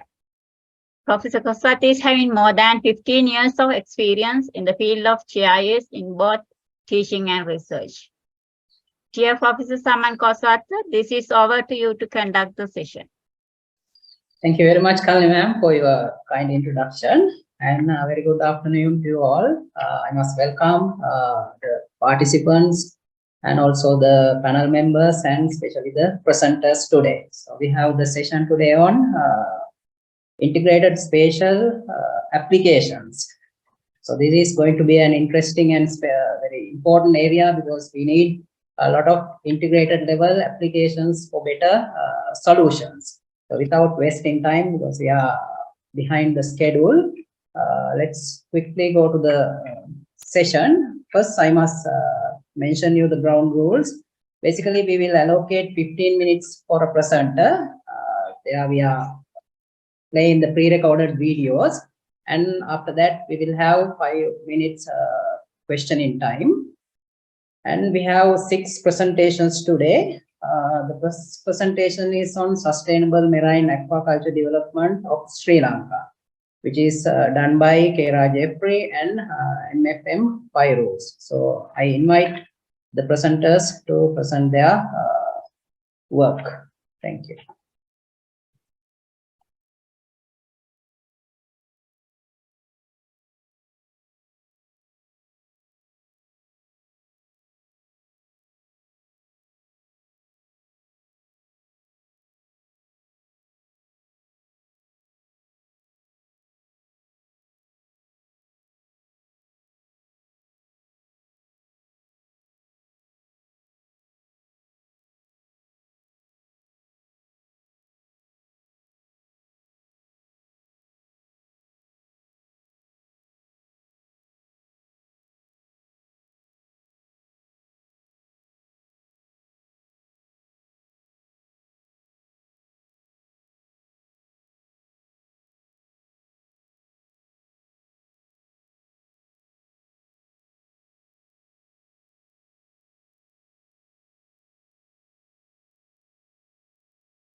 Sorry, the organizers, we don't hear the sound. Let's check it.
So if you can start the sharing with sound enabled, we'll solve the issue.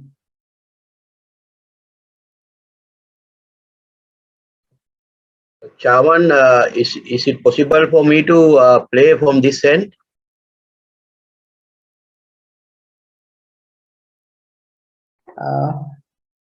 Pyros, please let us have some few seconds, okay? Okay, no We'll problem. first check our end. If things going wrong, we will let you present it later Okay. from your side. Thank you. No worry.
Technical team, shall we ask the Pyros to play from his side?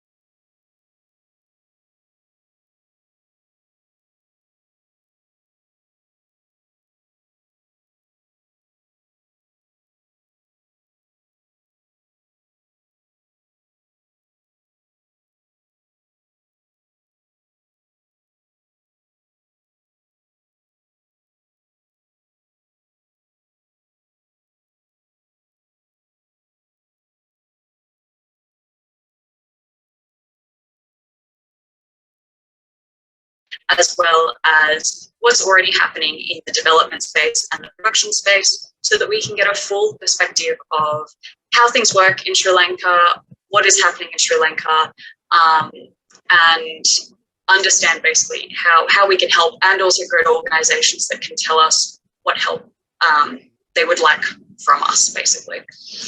From the Australian perspective, I'm here from the University of Sydney, as I said before. I work under Associate Professor Joy Becker, who is the project lead for this. We also work with the University of Western Australia and their Oceans Institute. So you might recognise the name Professor Charitha Pattiarachchi. He's a professor of coastal oceanography. He's been involved in a number of different things in Sri Lanka. He is Sri Lankan. And he is doing most of the mapping of the geospatial mapping to determine the sites that we would like to look at for specific species. We also have some state government support. So we have from the New South Wales Department of Industries, Fisheries Department, Dr. Wayne O'Connor. He is the head of aquaculture and fisheries research from this organisation, which is a really great expert to have. We also have some expertise from a systems and design company, which is Fresh by Design. So they develop, design and produce aquaculture systems on farm level and kind of anything that you can imagine. So they're currently working on the Sydney fish markets, which is a massive undertaking, and they're very good at modelling and planning and problem solving from that technical and engineering perspective. On an economic side, we have Mr. Grant Vinning, who is an international trade consultant. He's worked on so many projects. He has so many stories, predominantly on cocoa in Papua New Guinea. And he's here to do a whole bunch of trade analysis and economic analysis to give us the best idea of what makes the most economic sense and what will be the most beneficial to people in terms of marketing and supporting themselves financially. So earlier this year, we had a number of delegates from Sri Lanka come to Australia, and we were able to tour a number of different Australian farms so that they could see what was happening here and what kind of expertise we could provide and give assistance with, basically. So image A, you can see there is a number of tiny baby oysters, oyster spat, that we got to visit in Port Stephens in New South Wales at an oyster hatchery, which is where that image below is from. We also got to look at some grouper facilities in northern Queensland and some seaweed facilities in Western Australia. So we really went all over the country as kind of efficiently as we could. We only had 2 weeks to see as many different facilities as we could and learn as much as we could about what's already happening in Australia and what experts we can bring to the table. Just recently in October, we were lucky enough to go to Sri Lanka. So we had a number of different goals for going to Sri Lanka, primarily talking with our project partners and anyone else that's interested in being involved, their perspectives on the industry and what we can do going forward. So we were really keen to discuss what's happening with the project team and other local experts. We had a number of different social inclusion experts, aquaculture experts, economists, all kinds of different skill types, essentially. We went to visit a very large number of marine aquaculture farms and research stations to see what was already happening in Sri Lanka, what's the technology and infrastructure that's being used. And by looking at that, to also identify some site locations that would be suitable for new sites, new farms, and discuss that in the context of what species that we would like to prioritise for these recommendations. The other thing we really wanted to do is be on the ground and speak to farmers and people in Sri Lanka. So understand what are the barriers to development, what are the things that are impacting people right now today, and basically what could be done to improve the industry now and in the future, to look at some kind of shorter and long-term solutions, and work with NACTA, NARA, and anyone that's able to help on improving things. So a couple of pictures from the trip. I'm not sure if you can see the titles of these photos, I'm sorry, but we got to see some locally collected mollusks and some live feeds and barramundi at a barramundi hatchery. We were really lucky to meet with the Secretary to the Ministry of Fisheries when we first got to Sri Lanka, which was really exciting to be able to discuss with her what she thought was really important and her key goals and interests, and to share ours as well and be able to work together. We got to see a number of different facilities, including sea cucumbers, seaweed, fish, mollusks. It was a very, very intense 2 weeks, but it was fantastic, and the country was absolutely stunning, and I cannot wait to go back. So where we're at the moment, we have some kind of initial species priorities. So we're looking at finfish, predominantly barramundi. So Australia produces a lot of barramundi. It's a very easy fish to produce. They're very tough. You'd know them as Asian sea bass. And basically they're very good when setting up finfish facilities, because the technology and the knowledge to produce barramundi is there. The state government of New South Wales has manuals for producing barramundi to the hatchery level. So we have basically step-by-step guides on how to create these facilities. And the best part of that is once you've created these facilities, you can build on them and use them to kind of fiddle around and produce more complicated species going forward. So you can really plug and play and figure out what's next with them. We also are looking at mollusks, so predominantly Indian backwater oysters and green mussels. Mollusks are really, really easy to culture. You basically just put nets in the water with spat and they grow. It's a fantastic thing to do for job security. They're very, very reliable. And the next one was seaweed. So seaweed, at the moment, we would start with seaweed that's not for human consumption. So seaweed that can be used and processed for carrageenan, which is a gelling agent used in a number of different products like toothpaste. And again, very, very easy to produce. And the technology is definitely there to be able to produce it at commercial levels. So the next steps for us, what we're working on now, is identify and make recommendations on potential sites for new farms, investigate some potential areas of innovation. So what is the latest technology happening around the world, and how can we use that in these contexts? We want to engage with local farmers and local people, again, to understand what are some hindrances, what's getting in the way of the industry being as successful as possible, and what people that are not already involved in aquaculture might be interested in getting involved. So are there fishermen or fisherwomen, fisher people that are interested in maybe moving to something like aquaculture, where you have a little bit more reliability and you're not having to go out on these multi-day trips, but essentially just get the local perspective and the general population opinion of aquaculture and what it involves. So please follow our progress. We have a couple of social media pages. We've got Facebook and Instagram. My email is at the bottom. Please let me know if you have any questions, and thank you for your time.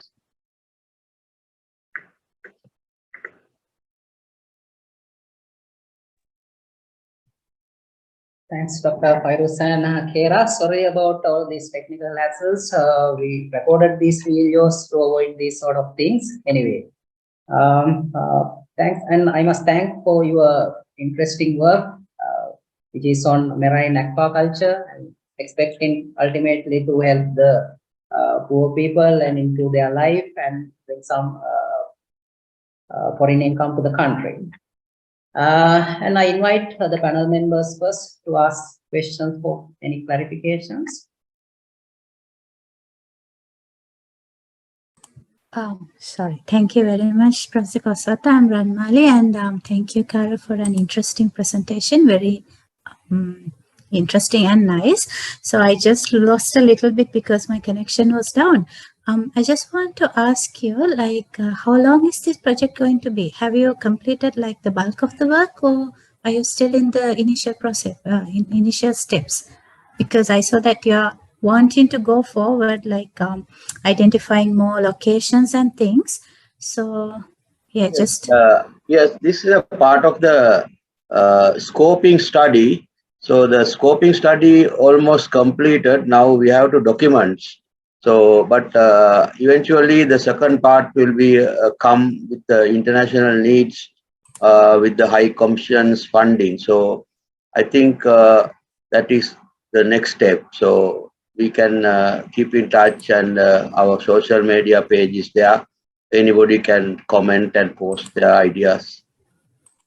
That's it for the moment. right. Thank you very much. Yeah, that answered my question. Thank you. Thanks, Professor Anmali. Are there any questions?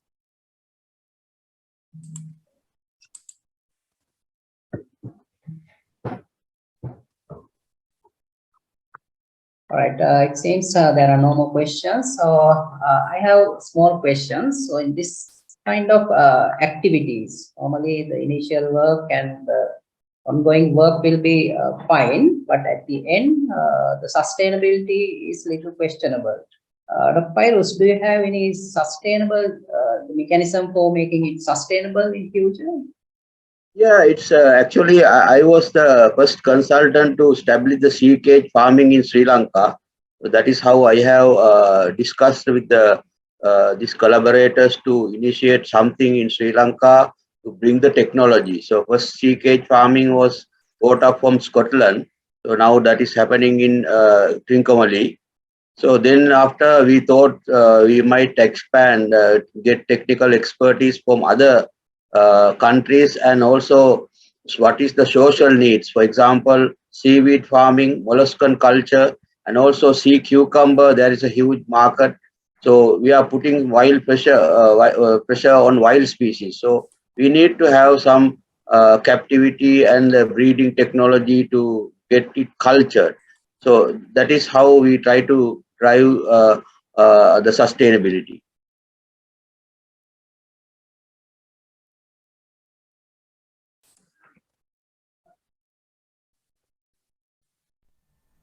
A very good morning to one and all. Today I'm here to discuss my topic entitled Assessment of Ecological Disturbance on Indian Sundarbans with a special reference to Amphan cyclone by using geospatial technology. Coming to the introduction. The Sundarbans forest is about 10,000 square kilometers across India and Bangladesh, of which 40% lies in India and is home to many rare and globally threatened wildlife species. And it is created by three major rivers, Ganges, Brahmaputra and Meghna, that converge in Bengal Basin. And the delta is bounded by Ichamadi Raimakal River in the east, by the Hooghly River in the west, by the Bay of Bengal in the south, and the Dampier and Hodges Line due in 1829 to 1830 in the north. The Sundarbans is intersected by a complex network of tidal waterways, mudfloods, and small islands of salt-tolerant mangrove forest. The figure shows the study area map of Sundarbans, and it is declared as reserve forest in 1875 and came under the UNESCO World Heritage Site in 1990, and it is classified as the tropical moist forest. The main rationale of the study is that Sundarbans is an innocent victim of accelerating global warming and climate change and faces a direct threat to its very existence. Sundarbans has been facing tremendous anthropogenic pressure due to unwise exploitation for multiple uses like wood, fodder, fuel, charcoal. And the human interventions are risking its biodiversity and also causing extinction of many wildlife species. And the conversion of the forest area to aquaculture and agriculture land, the construction of jetty and harbour to meet the demand of increasing population result in the deterioration of the delta. And the super cyclone Amphan hit on the bay on May 20, 2020, originating in the bay, made a landfall along the coast of West Bengal and Odisha states of eastern part of India with a wind speed of 260 km per hour. And 128 total fatalities was reported, and 2.9 million houses were reported damaged, according to the Indian Red Cross Society in West Bengal. This was some newspaper reports showing the cyclone Amphan that affects on the Sundarbans. Coming to the methodology, Landsat OLITARS images of 2020 and 21 was used for the study, and land use land cover map of 2020 and 21, that is pre and post cyclonic period, was prepared using supervised classification, and land use land cover pattern was analyzed. And all the green, red, NIR, shortwave infrared, and thermal infrared bands was converted from DN to radians, and many indices like normalized vegetative index, EVA, NDWI, NDSI, NDBAI was calculated. And also zonal statistics was calculated with the indices and land use land cover in order to know which land use pattern have high value and low value of these indices. The table shows the equations used for the calculation of indices: normalized differential vegetative index, enhanced vegetative index, normalized different water index, normalized different salinity index, and normalized difference bareness index. Coming to the result and discussions. Land use land cover map of 2020 and 21, that is pre and post cyclone period, was prepared, and a total of 6 land use land cover classes was identified: agriculture, mangroves, water body, plantation with built-up, aquaculture, and unhealthy mangroves. And the result shows that there was a decrease in the area of healthy mangroves and an increase in the area of unhealthy mangroves, and also the water body has a slight increase in their area, and also plantation with built-up area also decreased from 1679.33 square kilometer to 1202.906 square kilometer, indicates that the loss was not only for the vegetation but also for the humans. Coming to the NDVA and EVA values, the highest value was observed in mangroves and lowest in agriculture for both indices in both periods, pre and post cyclonic periods. And also the result shows that in each classes NDVA and EVA values were decreased from pre to post cyclone period, indicates that there was great vegetative loss. And in the case of normalized difference salinity index, high NDSI value was observed in water body in both periods, and in every land use land cover classes, the salinity values have a slight increase after the cyclone, indicates that saltwater intrusion was happened.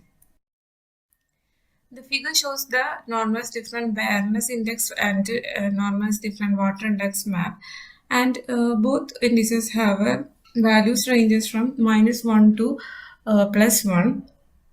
And in the case of NDBAI, land use land cover was classified using the NDBAI values, that is from minus value to -0.25 it was considered as water body, and -0.25 to 0 it was considered as vegetation, and the values having greater than 0 is considered as bare land.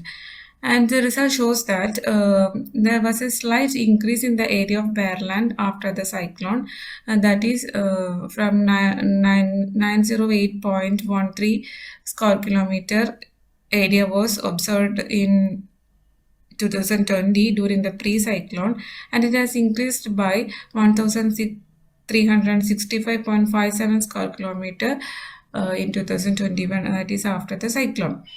And in the case of normalized different water index, it was used for the delineation of water body, that is the values greater than 0.3 was considered as absolute water body, and of the total area, 34.29% was in water body in the pre-cyclone period, and it increases by 35.71%. There is a slight increase occur in the case of the area of water body.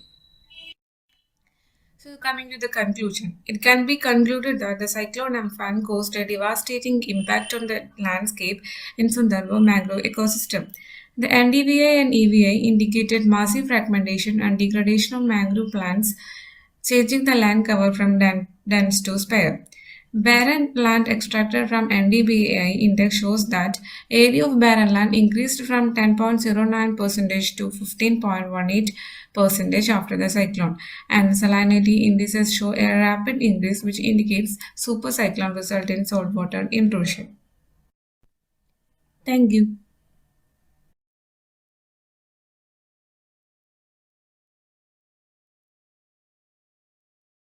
Yes, thank you very much for your nice presentation and important work. And this work was done by Sri Lakshmi Prakash, Abin Varghese, Amurta AS, and Baiju KR.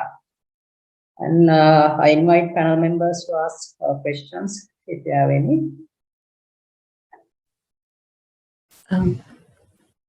Right. Thank you very much to all the actually all the presenters. I think everyone presented more or less. It is an interesting piece of work. Just wanted to ask you now, once that you know what has happened here, what are your kind of recommendations to have a sustainable solution for this?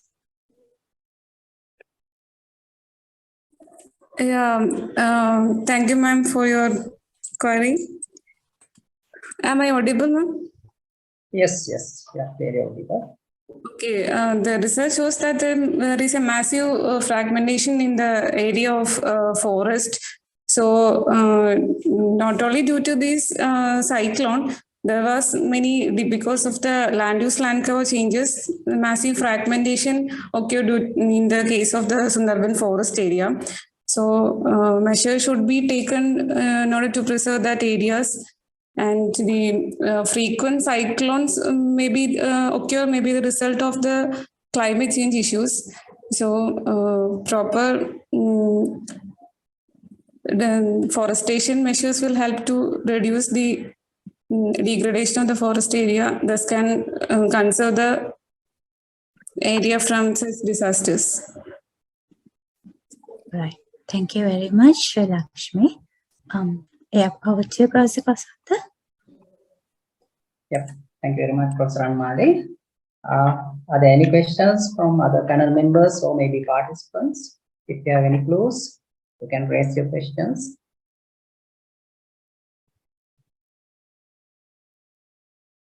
Right, seems there are no questions, so we have to be a little bit hurried. And I have a general sort of questions. So you have a focus on Amphan cyclone and maybe ecological disturbances. Especially, you have identified the mangroves in this case. So did you identify any possible other type of crops or maybe other species?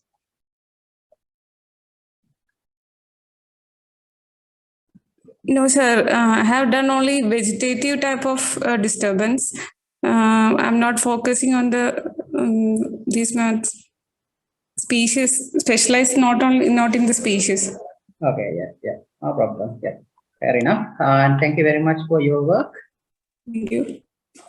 All right, let's move to the next presentation, and that is on urban land use change detection in Srijawardenpura Port Municipal Council in Sri Lanka. And this has been done by Kaushalya GN and Vijayratna VPIS. I invite the presenters to go ahead. Thank you.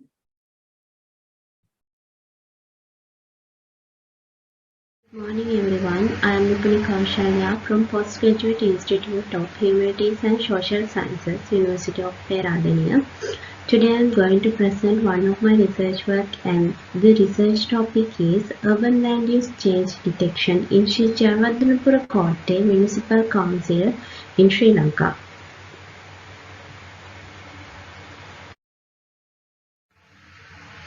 This is the content of the presentation. Introduction, study area, methodology, results and the discussion part, conclusion and the references. First, I will give you a brief introduction regarding the study. The growth of the built-up areas has a significant impact on the land use by replacing areas for natural vegetation with residential and the commercial areas and the related infrastructure development. Rapid land use changes have taken place in many urban and high-populated areas of Sri Lanka over the past few decades. Because of this, the urban cities face different challenges in achieving their future sustainable urban development goals. Information about this kind of changes is useful for management of natural resources without harming them.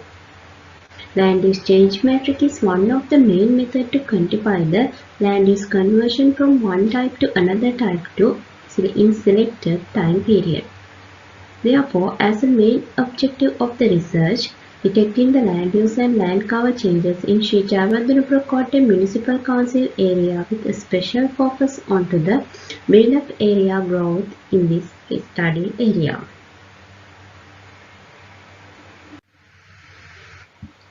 Sri Jayawardenepura Municipal Council, located in Western Province, Sri Lanka, selected as a study area of this research, and this map shows the relative and the absolute location of the study area.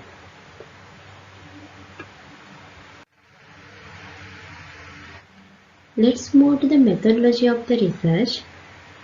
As I said before, Sri Jayawardenepura Municipal Council area located in Western Province, Sri Lanka, selected as a study area of this research. The Landsat 8 data downloaded from USGS Globis online resource website for year 2014 and 2018 were used as a main data resource of the study. And also, the reports, research papers, institution data and the website data were used. When it comes to the data analysis part of the study, both descriptive analysis method and the spatial analysis method were used. To identify the land use categories of this study area, the supervised classification method in ArcGIS 10.1 were used. According to the classification, there were three land use categories were identified. They are water, build-up, non-build-up areas. Finally, the land use change metric was calculated using the combined tool in ArcGIS 10.8 software and MS Excel software. Maps, chart, tables, and the diagrams were used to data interpretation.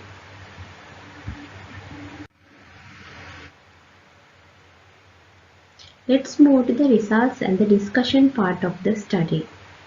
Spatial and temporal changes of the land use in Sri Jayawardenepura Municipal Council area. In 1992, there was a 42% of built-up areas, 54% of non-built-up areas, and the 4% of water areas. But when it's come to the 2014, the build-up area has been increased to 72%, while non-build-up area has been decreased to 22%.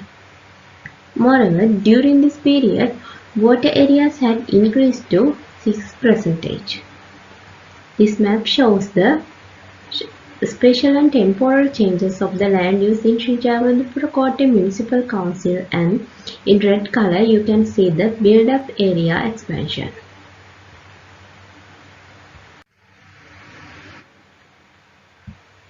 And also, another part of this study, the land use change matrix was calculated to identify the land use conversion from one type to another type during this period. Based on the land use change metric, it can be shown that build-up areas and the water areas have been converted to the build-up areas from 1992 to 2014.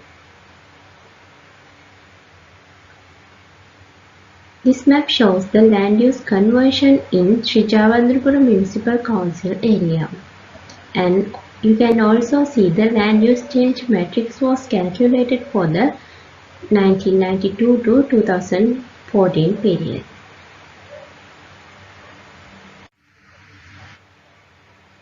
As another part of this study, annual changes of the land use in Sri Jayawardenepura Municipal Council area also were calculated. According to the results, The annual change of the build-up area is 3.3%, and the annual changes of the non-build-up area is minus 2.7%, and the annual changes of the water area is 1.4%. During these periods, the total changes of the build area is 71.9%, and the total changes of the non-build-up area is minus 58.8, and the total changes of the water area is 13.8.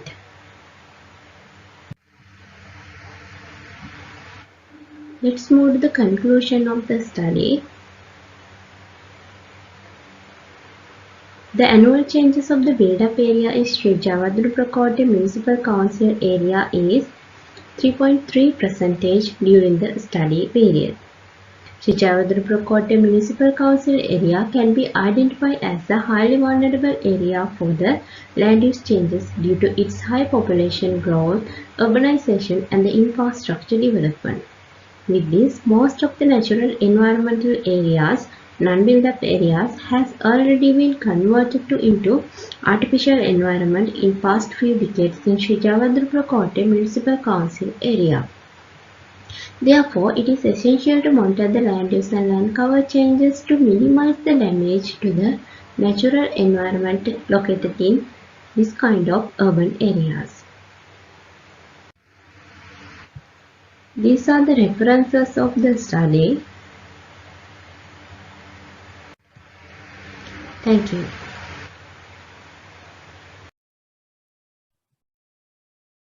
Thank you very much, Ms. Kaushalya, for your nice presentation and your work on urban land use change detection. And the session is open for questions. Panel members, please. Thank you very much. So, Ms. Kaushalya, thank you very much for an interesting research. I actually have one clarification to make. Did you use a time series of data for your analysis or just the 1992 and the 2014? Or did you have information in between images? Yes, I'm here. Actually, I have used this 2-year data for my research actually in that level, but I'm going to expand this research to 2020 and the most past years. Right. So at present, this is only a comparison between 92 and 2014. Yeah, it's comparison between 2014 and 2018. I just wanted to make that clarification. Professor Kosat, I think we should ask the audience to ask some questions. Otherwise, it's not going to be very nice just you and me asking questions, right? Yeah, of course. The audience, please, if you have any questions.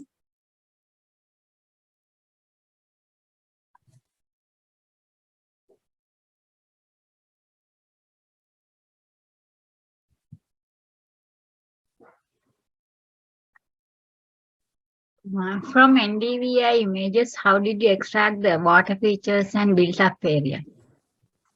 Actually, I used the supervised classification method to classify the land use categories.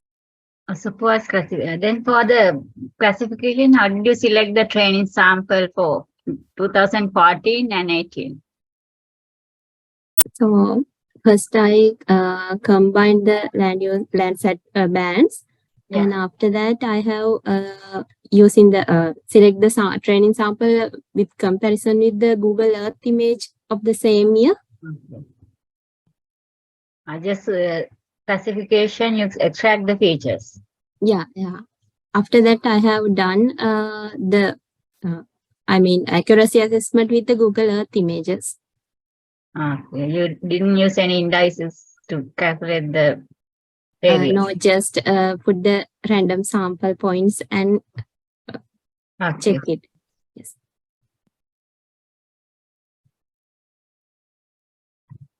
Thank you very much, Kalini ma'am. So there are no questions. I have 2 things to clarify. Ms. Kaushalya, did you consider any social impact in this change detection?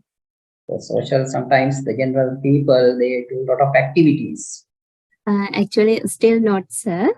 I have just look at the urban land use changes, but I will do it in the future. Okay, yeah. So the other thing is, in some areas, some special development work is ongoing in certain time period. Did you look at such development work or any special projects going in this area? Yes, sir. So the reason I am asking this question is where we are living in the Balangod area. Sometimes we observe certain frequent changes are going on. And suddenly, the old changes stop. That is basically due to these development projects. A lot of development happen in the last few decades, and sometimes these sort of things are when these things over, we don't observe that much of changes in these areas. Okay, did you identify such things? No? No, sir. Okay, that's fine. So thank you very much for your work, and wish you all the very best for future development. Thank you, sir. Thank you for your comments. Yeah. All right, let's move on to the fourth presentation, which is on feasibility study of mobile phone camera for 3D information extraction, which is done by S.J. Roban and H.N. Amni. The session is over to you.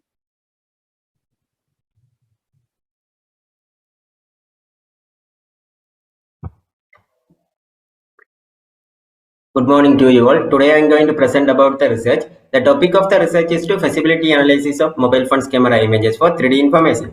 So now I am going to tell about the introduction about this research. This digital close-frame photogrammetry is an important part of the science of photogrammetry that uses digital technology to make digital images of objects. And also digital close-frame photogrammetry defined as the 3D reconstruction of objects of seen from 2D measurements of digital images. So if we consider the digital close-frame photogrammetry 3D informations are very useful for many fields and applications such as accident analysis. Medical industry uses the accurate model of organs. The movie industry uses them for creation of animations. So there are many fields and applications uses the 3D information. And also people are mainly involved with collecting 3D information and use them for many purposes. According to this, collecting 3D information is a very important topic in nowadays. So now I am going to tell about the data collection method for the digital close-frame photogrammetry. We can use aerial photogrammetric method. We can use terrestrial metric cameras, terrestrial semi-metric cameras, and professional cameras. So when considering the aerial photogrammetric method, these methods are suitable for the large area, but this cost is high. And also when considering the terrestrial metric cameras, terrestrial semi-metric cameras, and professional cameras, these are suitable for the small area, but this cost also high.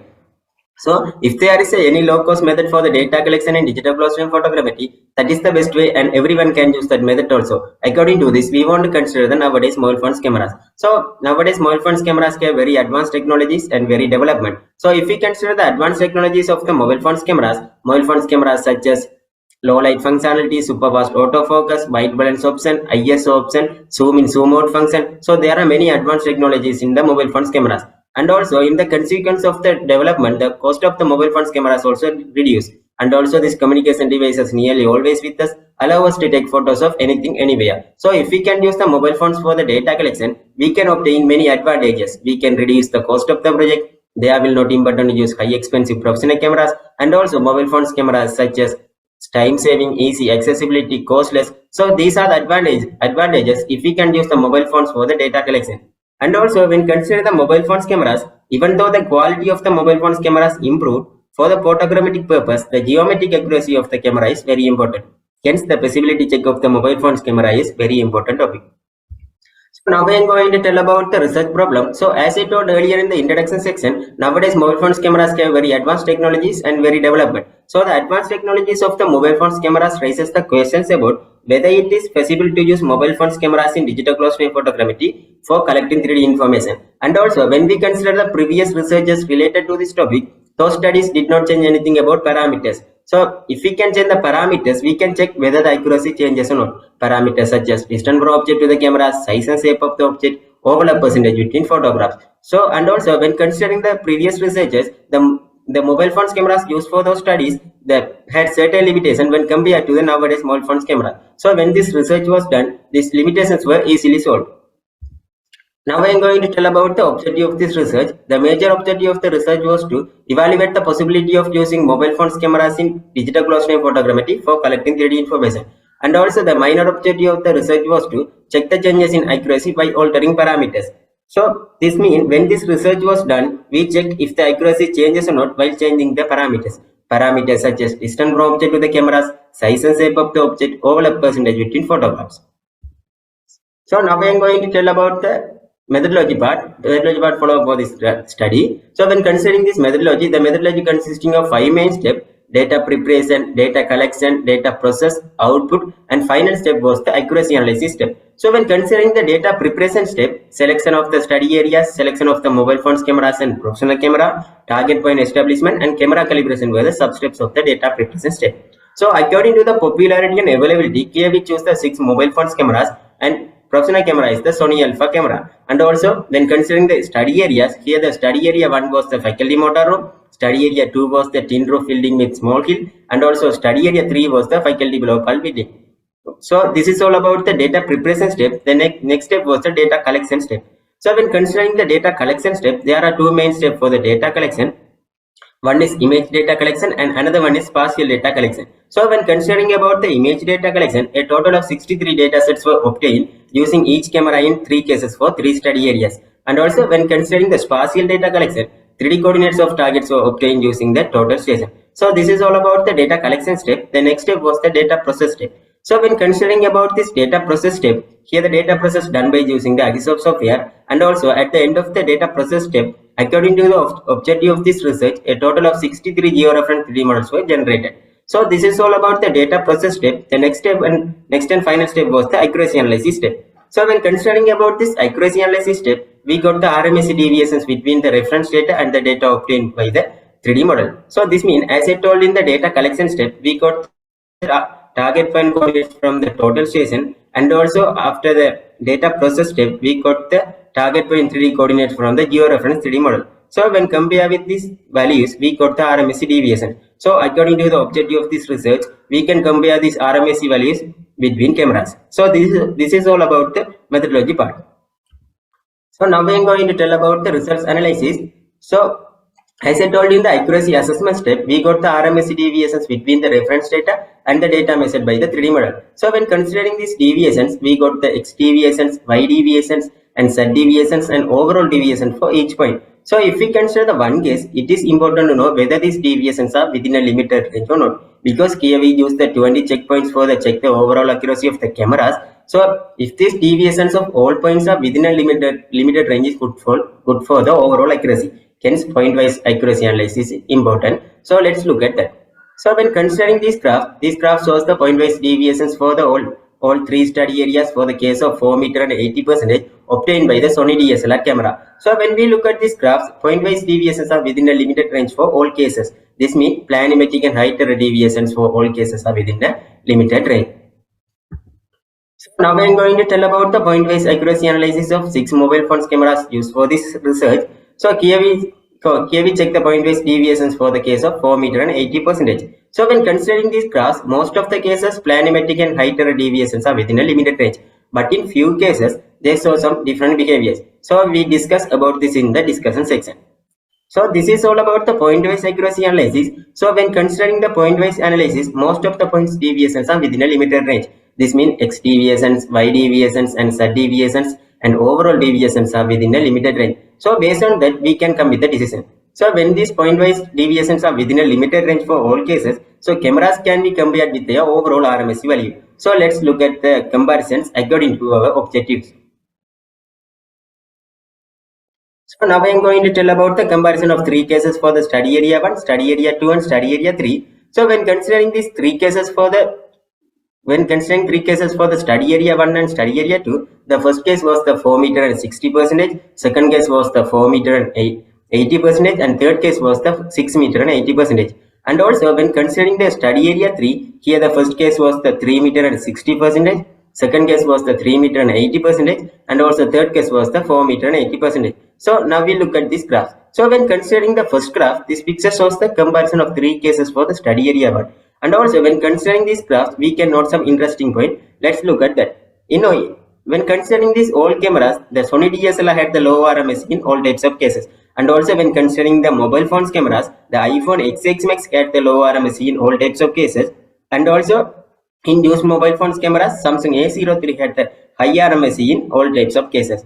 So when considering the second picture, this picture shows the comparison of 3 cases for the study area 2. So here we can note some interesting point. Let's look at that. So in all cameras, Sony DSLR had the low RMS in all types of cases, and also in all mobile phones cameras, the iPhone XX Max had the low RMS in all types of cases, and also Oppo A5 had the high RMS in all types of cases. Also next to the iPhone XX Max, Samsung A32 had the low RMS in all types of cases.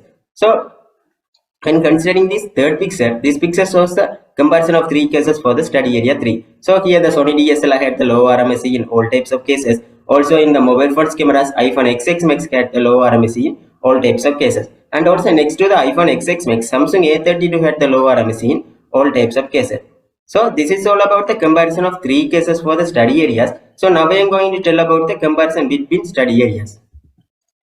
So when considering this picture, the first graph shows the comparison of study area 1 and study area 2, and also second picture shows the comparison of study area 1, study area 2 and study area 3, and also third picture shows the comparison of study area 1 and study area 2. So when considering these graphs, we can note some interesting point. Let's look at that. So when considering the study area 1 and study area 2, the RMS value for study area 2 was higher than the study area 1. And also when considering these all 3 study areas, the RMS value of study area 1 was less than study area 2 and study area 3. And also study area 3 had the high RMS than other study areas. So now I am going to tell about the discussion. So as I told in the point-wise accuracy analysis and comparison analysis, few situations show some different behaviors. So I have mentioned such situation here. So now we look at these possible reasons for that. So when mark the target points in the each image, it was difficult to find the exact location in some images. So because of this, the target marking accuracy was low. And also during these situations, shadow was seen in some images. So accuracy of the points may reduce due to the shadow. And also because of the low quality of some images, the alignment was slightly low. So these are the possible reasons for the different behaviors. So now I am going to tell about the conclusion of this research. So based on the accuracy analysis and obtained results, I conclude these things. So when considering the mobile phones cameras are efficient and has proved to be fast and useful. And also when considering the results analysis, so the mobile phones cameras can be used as a low-cost tool in several applications of digital close-up photogrammetry for easy to use, give good results in comparison with high-resolution camera. And also when we consider the parameters, the obtained accuracy improved rapidly with increasing the overlap percentage between images. And also obtained accuracy decreases as distance between camera and object increase. So when considering the size and shape of the object, the shape of the object does not affect the accuracy, while the size of the object does affect the accuracy. So when considering this research, we use the 6 mobile phones cameras, and also each mobile phone's cameras has special characteristics. So when considering this, the iPhone and its type has the high accuracy than other ones. So this is all about the conclusion part. So now I am going to tell about the recommendations for the future work. So we can conduct further work for large areas considering different applications, and also we can examine the use of close-range photogrammetry by smartphone cameras and professional cameras on the representation of the topography, and also we can examine the different mobile phones cameras and DSLR cameras. So these are the references I used to complete these studies. So thank you. Thank you very much, Mr. Jayantan, for your interesting work and for the nice presentation. And this sort of studies are very important because the technology is developing faster and always we have to look for low-cost solutions. So I invite the panel for questioning. Thank you very much, Jayantan. It is very interesting and actually very nice research. So what was the overlaps? I saw that you had an 80%. You conclude that the 80% overlap is the best. What and 80? Sorry, madam, I can't hear you properly, madam. Sorry, can you hear me now? Yes, madam, I can hear you. So Jayantan, my question to you is, you conclude that the 80% overlap is the best one. Yes, madam. What and 80%? Sorry, madam, what? What were the overlaps? I used 60% and or 80% overlaps, madam. So when considering this 60 and 80%, the final result is more accuracy for the 80%, madam. Okay. So at the same time, because when you were showing your graphs, it was a little bit tricky. So the distance you had shown, that is the distance, the 6 meter, 4 meter is the distance to the object, right? Yes, madam. I choose the 3 cases for study areas, madam. First case is 4 meter and 60%. Second case, same meter and I change the overlap percentage 80%. And third, for the checking the distances, I choose 4 meter and 6 meter. Right. So in conclusion, the 80% is the best overlap. What is the best distance? 6 best meters distance or is, 4? yes, madam. When the distance from object to the cameras decreases, that is the best. So when in my case, the 4 meter is the best distance for the distance and cameras. Thank you very much, Anthony. It was very interesting. Thank you so much, madam. Thank you very much, Professor Anmali. Any other questions by the panel or maybe from the audience?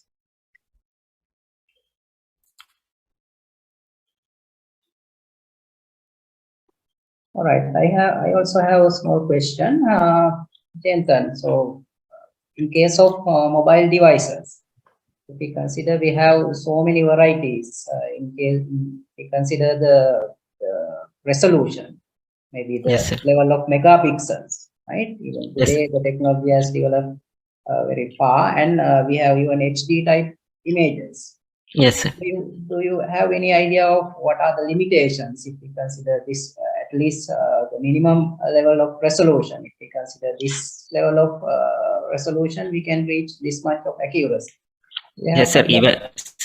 Even the megapixel of the cameras are sometime nowadays, if we consider the iPhone's cameras, iPhones are 12 megapixel like that. When considering the Samsungs have 48 megapixel, 25 megapixel. So when in my research, sir, the iPhones have more accuracy than Samsung. Even the Samsung have more than megapixel, but iPhones show some high accuracy. So the quality of the images are not important based on the megapixel. So further that digital noises and sensors. So when considering this iPhone uses the ISP processor. ISP is the main part, like our brain for the camera. So iPhones uses the ISP process for their manufacturing. So these iPhones are more accuracy for this ISP process. So we can only considering the resolution and megapixel. So further that we want to consider the ISP and sensors. So likewise, so here I use only 6 mobile phones cameras, but in further studies, sir, we can combine, we can determine the other mobile phones for the accuracy purpose. Okay, very interesting point. So you say it is not regarding the sensor. I mean, yes, sir, I said that the quality of the images are not based on the megapixel. That the quality is depend on the further things for sensors, ISP process. So these are.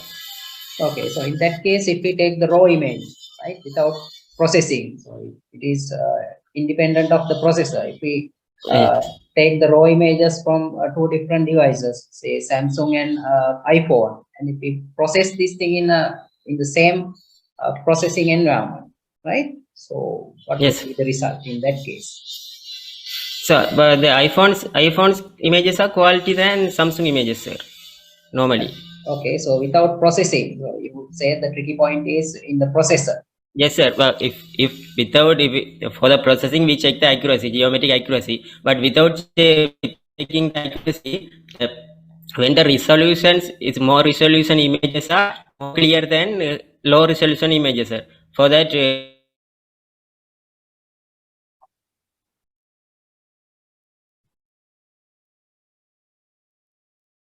Sorry, Jensen, we can't hear anything.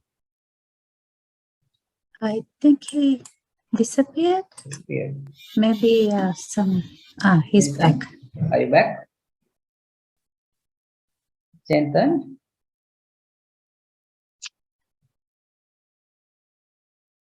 I think his connection lost.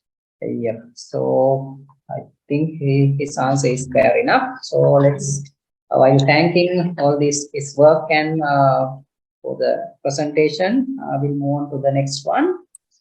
The fifth one is on watershed management prioritization in paddyland users. It is a case study in Ungamala Ella sub-watershed in Mahaweli Basin, which is done by Ms. Vitanage NS, Abesekara JM, and Priyanka N, and Jayaveda SD.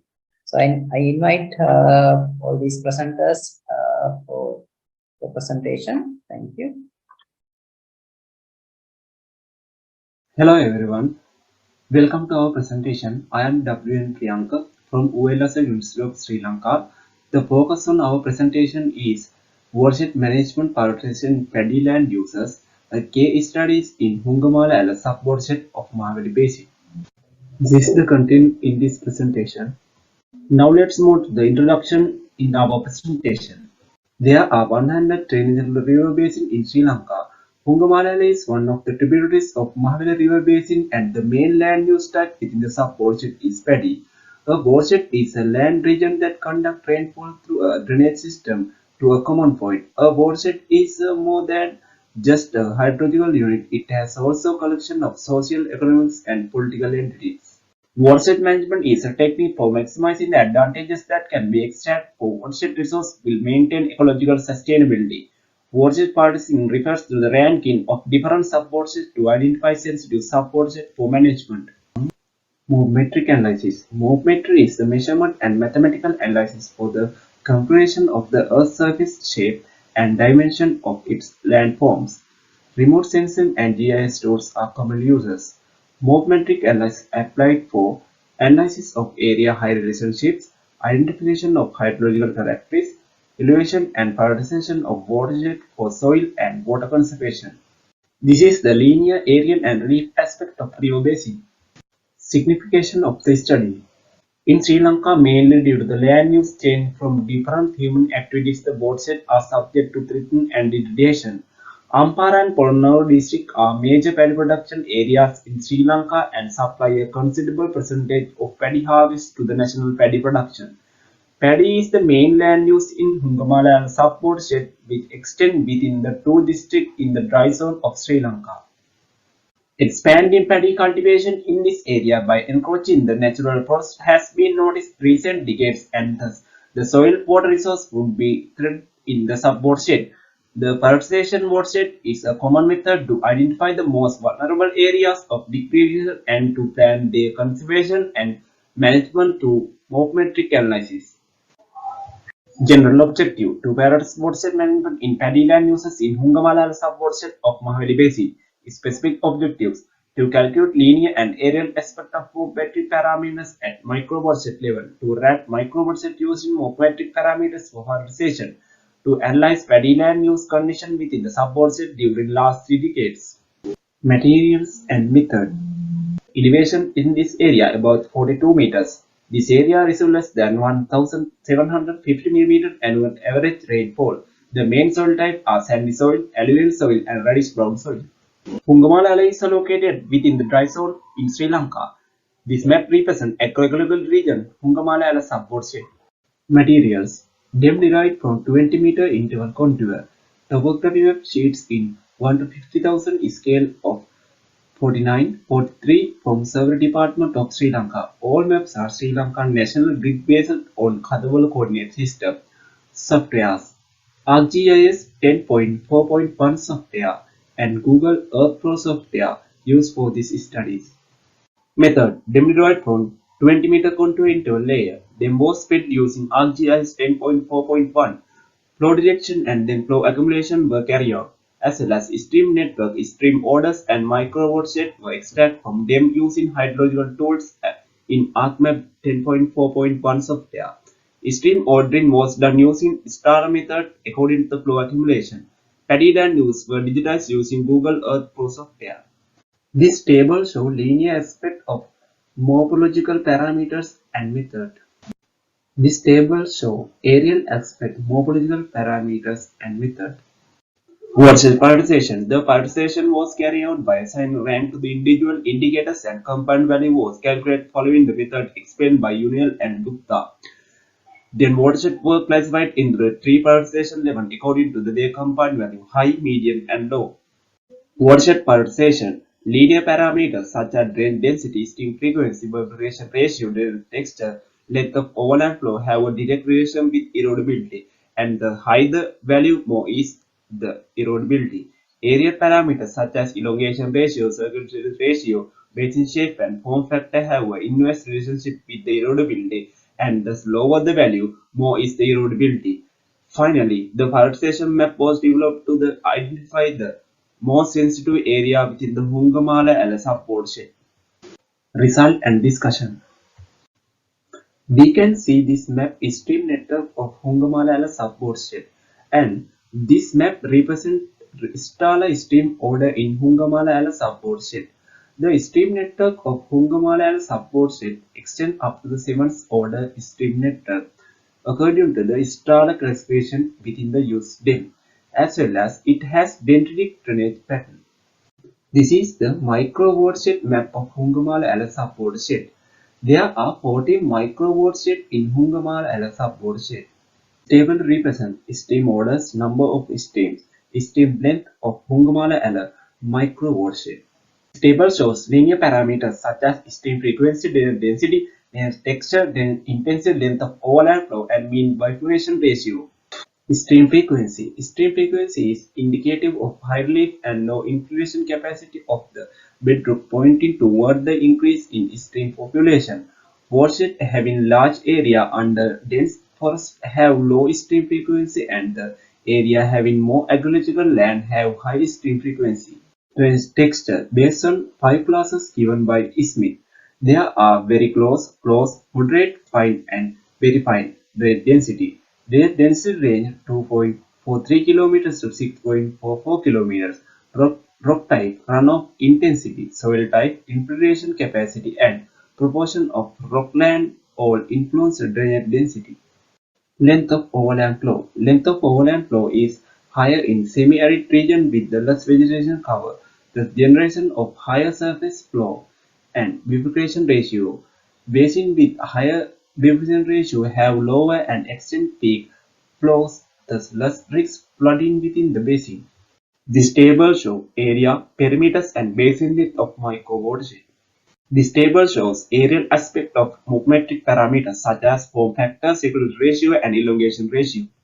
Form factor. High value of form factor start in the circular shape of the basin, will low 1 indicate elongated shape, circulation ratio, and elongation ratio. High value of circulation ratio indicates the maturity stages of topography. Shape of the micro-watershed found to be elongated to less elongated. Prioritization result of metric analysis. This table represents prioritization result of metric analysis. We can see Hungamala micro-watershed show 4 compound values. It means very high priority. This is the most sensitive micro-watershed of Hungamala subwatershed.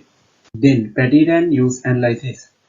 This table represents 2003, 2012, 2020 paddylands area around Hungamala micro-watershed. This map represents paddyland use change from 2003 to 2020. Need of watershed management prioritization in paddyland uses. Paddyland use have increased from 2003 to 2020 startlingly even in the identified sensitive areas.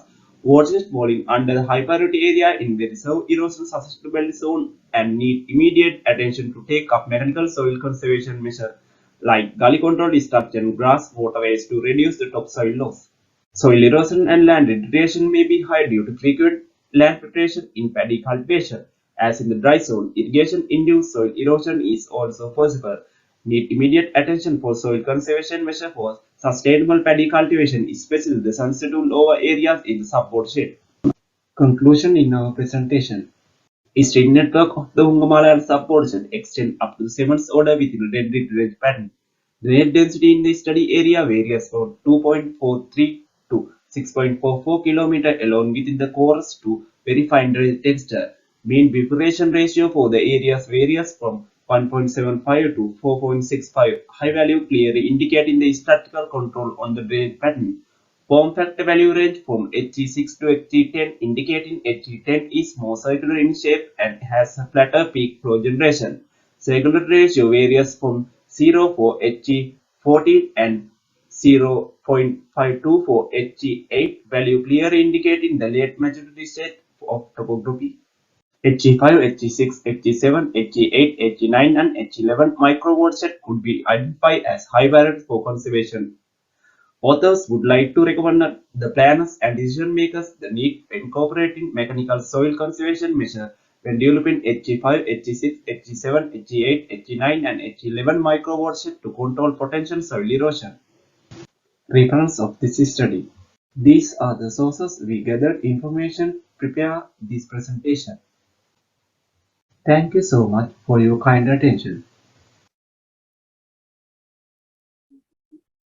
Thank you very much, Mr. Priyanka, for your nice presentation, and I congratulate the team for doing such a nice work and come up with high level of conclusions, results, everything. Okay, the session is open for questions. Professor Anmali. Thank you very much.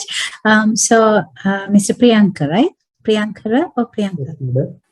Sorry, Mr. Ranjan. So thank you very much for an interesting presentation and the research. I have first a clarification. Have you done any site visits or kind of like real field observations in this part of the work? So, madam, I can't clear.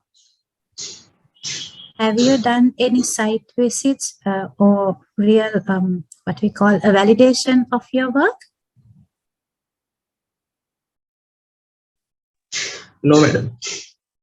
So you have just literally taken the data and come to these conclusions. I get the literature review. Okay.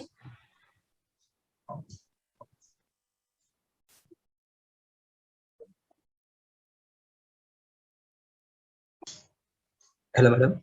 Hello. Yeah, so you developed the whole research findings based on the literature review? Madam, can you speak again? I not clear. My question is your validation part. So you said that you have done this work based on literature review. So is that the only validation that you have done, performed?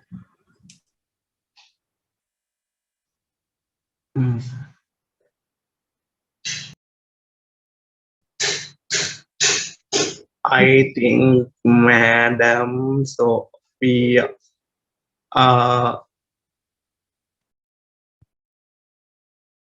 Okay, sorry for disturbing, right? Here I am Nisanthila Tanage. One of the co-authors, right? Sorry for disturbing. Actually, here he's from Ampara and there may be some difficulties with the internet connection. So actually what we did was, we didn't do any validation, Professor. There we did everything based on the DEM results. Okay. DEM results. Right. So what do you propose to do, like from here? Where do you propose to go, given the fact that you have not really validated? So it's kind of slightly tricky, the question I'm asking. In the scientific literature, this kind of works are done based on the DEM or topo sheet information. And then again, actually literature, based on the literature, we did all the suggestions, right? So that's what we did at this level, but hereafter we plan to do some more work with this kind of work.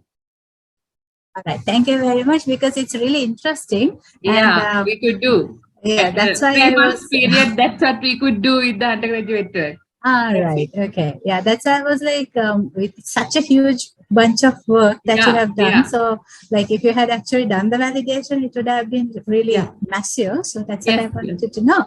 So thank you very much for the clarification. Thank you for your suggestion also. Right. Thanks, Professor Anmali, for your questions, and thank you very much for the clarifications. All right. Are there any questions, maybe from the observers or other panel members? It seems no more questions. Let's quickly move to the other presentation. This on development of a symbol catalog application tool for efficient compilation of paper charts into electronic navigation charts, which is done by Fernando PPA, Lewis SN, Pereira MD, and Gunatilaka MD EJ. The team, the session is over to you. Yeah. Good day for you all. I am PPA Fernando and I am here to present the research titled as Development of a Symbol Catalog Application Tool for Efficient Compilation of Paper Charts into Electronic Navigational Charts. So now, let me explain a little bit more to you about this.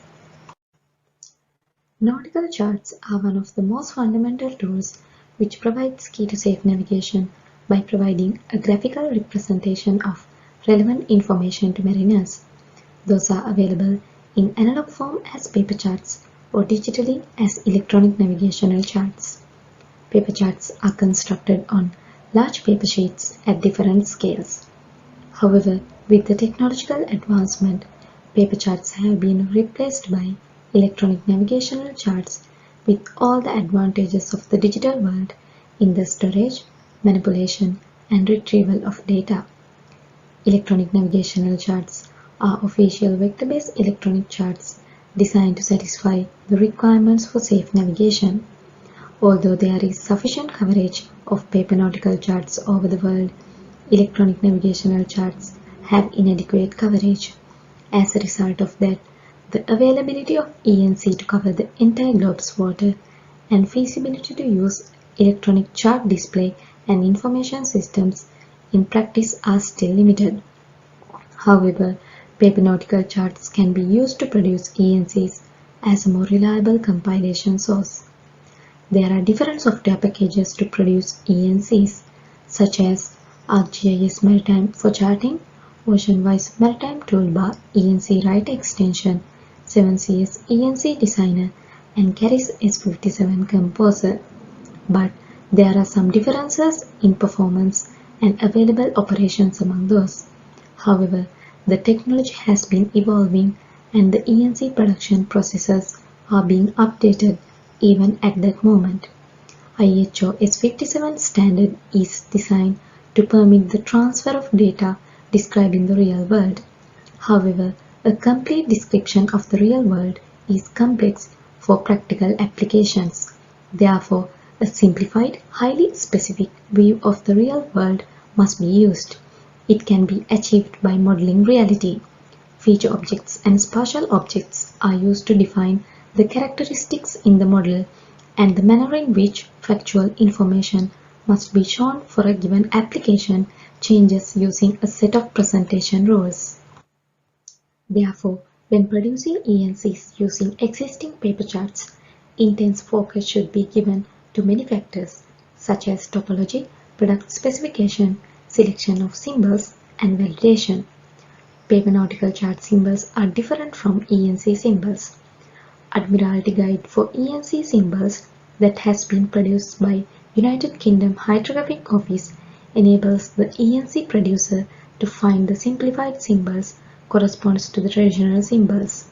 In order to take the correct simplified symbols onto the ENC display, the relevant object and attributes of the corresponding symbol should be filled correctly under the Select Object Attribute dialog box. However, the symbol assigning process on ENCs becomes more critical as the software uses the same ENC symbol for different paper chart symbols. Here you can see some of the examples: anchorages, bridges, buoys, and coastline. Let's take the last one, coastline. In order to take the coastline onto the ENC display, first you have to select correct object acronym as coastline. Then if it is a flat coast, then you have to select flat coast under the category of coastline. And if it is a sandy shore, then you have to select sandy shore as your attribute value. No matter what you choose as an attribute value, it gives you the same ENC symbol. Therefore, the compilation of ENCs become a complicated process for beginners and also merely for experienced professionals. Therefore, the objective of this study was to encounter problems that occur with the production of ENCs using paper charts and to introduce a supportive tool for assigning symbols in ENC to make the compiling procedure in a more effective and efficient way. This is the methodology that I employed in this study. It can be divided into two sections. First, ENC for Gold Harbor was created using Keris S57 Composer. Then, a supportive tool for simple identification was developed. Now, let me explain the steps in more details. In the first step, basic information about the product was defined with the Composer's S57 product creation wizard. Product type, product name, issue date, purpose, datum, scale, extent, and export details were defined under the series of dialog boxes. In the second step, digital data was selected and imported to the newly created Composer product by digitizing on the georeferenced raster TIFF image of the Gold Harbor paper chart. The required S57 object and attribute values were selected, and then the features were positioned as point or line or polygon. In the third step, all the required product-specific features were added and attributes or spatial values were edited as needed, and also all the unwanted features were deleted. In this step, difficulties in symbol assigning were identified, and to overcome those, a new supportive tool for symbol identification was developed. The database for the tool was developed using Firebase real-time database by adding paper chart symbols, attribute values, and ENC symbols. All the paper chart symbols and ENC symbols were uploaded to the Firebase storage at the initial stage. Interface for the tool was built using React app. In the fourth step, validation checks were performed on positions and attribute values, S57 data structure, the logical consistency of features, and feature geometry. A list of warnings and errors generated with hyperlinks to the reported features. Errors were corrected and warnings were examined. Finally, the validated product was exported to create an S57 exchange set.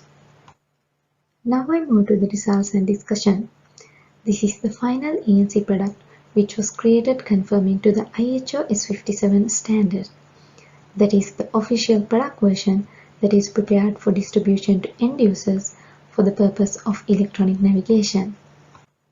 All the errors became zero at the end of the validation checks, and these are the number of types of features exported to the S57 format successfully. This is the new external tool which was introduced through this study to ease the symbol identification process. For that, frequently used symbols were selected and categorized alphabetically according to the United Kingdom Hydrographic Office categorization. Under each letter, it shows paper chart symbols, and for each paper chart symbol, there are correct object acronym and attribute acronyms which are to be assigned under the Keris S57 Select Object Attribute dialog box. In conclusion, let me sum up my main points. Symbol identification is one of the critical factors that should be concerned in the ENC production process. When producing ENCs utilizing paper charts, symbols must be correctly assigned to give the correct meaning. Therefore, a supportive tool was developed for assigning symbols in ENC to make the compiling procedure more effective and efficient. It is recommended that the tool to be improved to achieve a standard level with more symbols. These are the references I use for this study. This is the end of my presentation, and thank you all for listening me.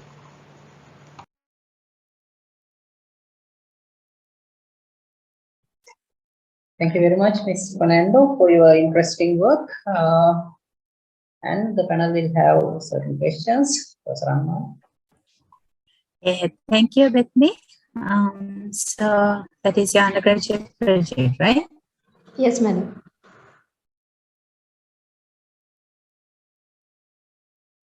Okay, so when you were doing the symbols, it has room for the improvements. Have you not already done the key parts? Madam, can you repeat the question? So you said that in conclusion that it can be improved and needs to be improved. So my question is, so far, haven't you put all the symbols that you need? No, madam. There are a lot of symbols, more than 350 symbols for now. And the nautical chart working group in the IHO, they still develop some new symbols. So they must be add to that tool, I think. So you have done the tool and they can just keep on developing it and using it as they wish later in the future. Yes, madam. I added 319 symbols, but still there are more symbols. Okay, well, good work. Thank you very much, Betty. Thank you, madam. Professor Costa, that's all the questions, clarifications from my side. Okay, thank you very much, Professor Anmali. Maybe other panel members or the audience, if you have any clarifications.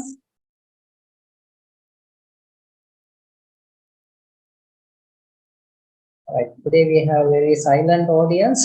Anyway, right, Bethany, thank you very much for your nice work. And I have a little doubts. If you can help me to solve. All right, so in your case, you have some traditional symbols, set of traditional symbols. And you also have some the ENC symbols which are using in the ENC, electronic navigational charts. So are these new symbols, are they standard ones or you decide in your own? No, sir. They are standard electronic navigational chart symbols in International Hydrographic Organization. Accepted things. Okay, the issue is matching the traditional ones with the new symbols. Yes, sir. Right, so you are trying to fill the gap. Okay, so in your new tool, did you program it or what happened there? Sir, I use the Firebase real-time database to make a database for that because ENC is also a kind of a database. So in my tool, there's a paper chart symbols and the corresponding ENC symbols and the attribute values we have to fill in the Carisys 57 composer to get actual ENC symbol. So I made the database using the Firebase real-time database, and the interface of the tool, it is designed using the React application. I combine all these things and make a tool. All right, so it is going to be an automatic one, or are there any human involvement? There's a human involvement, sir. Okay. So you have to match these symbols as is the tool in certain case. Yeah. All right. Anyway, good work. Thank you very much. Thank you, sir. Yeah. And with that, we will finish all the presentations. And today we have seen so many different applications which came from diverse directions from even agriculture, hydrography, and certain other maybe photogrammetry areas. And certain things in marine aquaculture. An interesting session it was, and I must thank you everyone for your very hard work and nice presentations, and all the presenters and the audience, and also I must thank for all these judges doing their hard work to choose the best presentations at the end. And wish you everyone a good day ahead. And Madam, the session is back over to you. Thank you very much. Thank you very much, Professor Goswat, for your valuable service as a chair of the session. And also I thank all the judge panel members for their great support to evaluate the presentation. I must thank again the plenary speaker, Engineer Dr. Sanat Panawanage, for sharing his valuable thought with us. Finally, I thank all the presenters for their participation and their sharing their valuable findings with us. And also I thank all the participants for the session. Thank you very much for you all. Thank you. Thank you, madam. With that, we have reached to the end of the technical session on integrated spatial science applications. The next technical session is on remote sensing and GIS, which has been scheduled to be conducted by 2 o'clock. Those who are interested in joining with that session are warmly welcome. Thank you all. Thank you.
Good afternoon, all.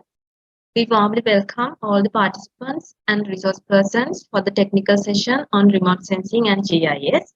Dr. Nalini Hettiarachchi, a senior lecturer from the Department of Remote Sensing and GIS, will be conducting the session. Before handing over the session to her, let me do a brief introduction for her.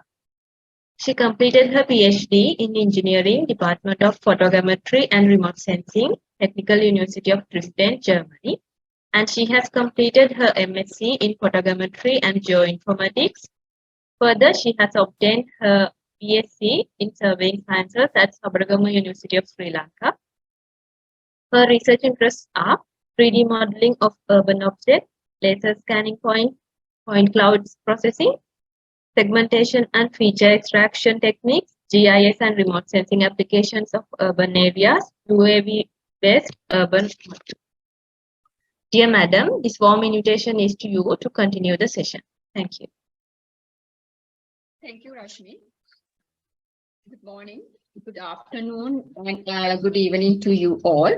And you all are welcome for this last technical session on remote sensing and GIS, GEOSYM2022. To initiate the session, it is a great honor for me to introduce Professor Sanda Elbering as the panel speaker for the remote sensing and GIS technical session, the GEOSYM 2022. So let me introduce Professor Sanda in very brief manner. Sanda Elbering is an associate professor at the Department of Earth Observation Science at Faculty of Geoinformation Science and Earth Observation of the University of Twente, the Netherlands. He graduated as geodetic engineer from Delft University of Technology in 2000 and obtained his PhD on the acquisition of 3D topography from the University of Twente in 2010. He is a coordinator of Joint Educational Program with IIRS India. Since 2012, he has been the chair of Working Group 3, International Society for Photogrammetry and Remote Sensing, ISPRS. Not only that, he has provided several activities in capacity development. He received a Young Authors Award for Best Paper at the ISPRS Congress in Beijing, China in 2008. In 2009, he received the ITC Research Awards for a journal paper on 3D road reconstruction.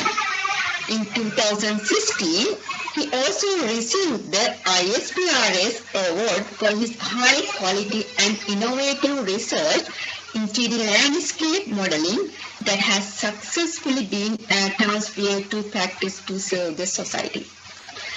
His principal research interests are information extraction from point cloud, 3D modeling, automated acquisition of geoinformation, as well as 3D reconstruction by using topographic maps and laser data. He has made an immense contribution to the scientific community by publishing more research articles in various scientific journals and international conferences. The topic of his speech today is laser scanning and UAV activities. So dear sir, it is my pleasure to invite to deliver your plenary speech at this session, GEOSYM 2022. This is over to you, sir. Thank you. Thank you, Dr. Nalani, for the nice introduction. Okay, I will share my screen for the presentation. Yes, sure.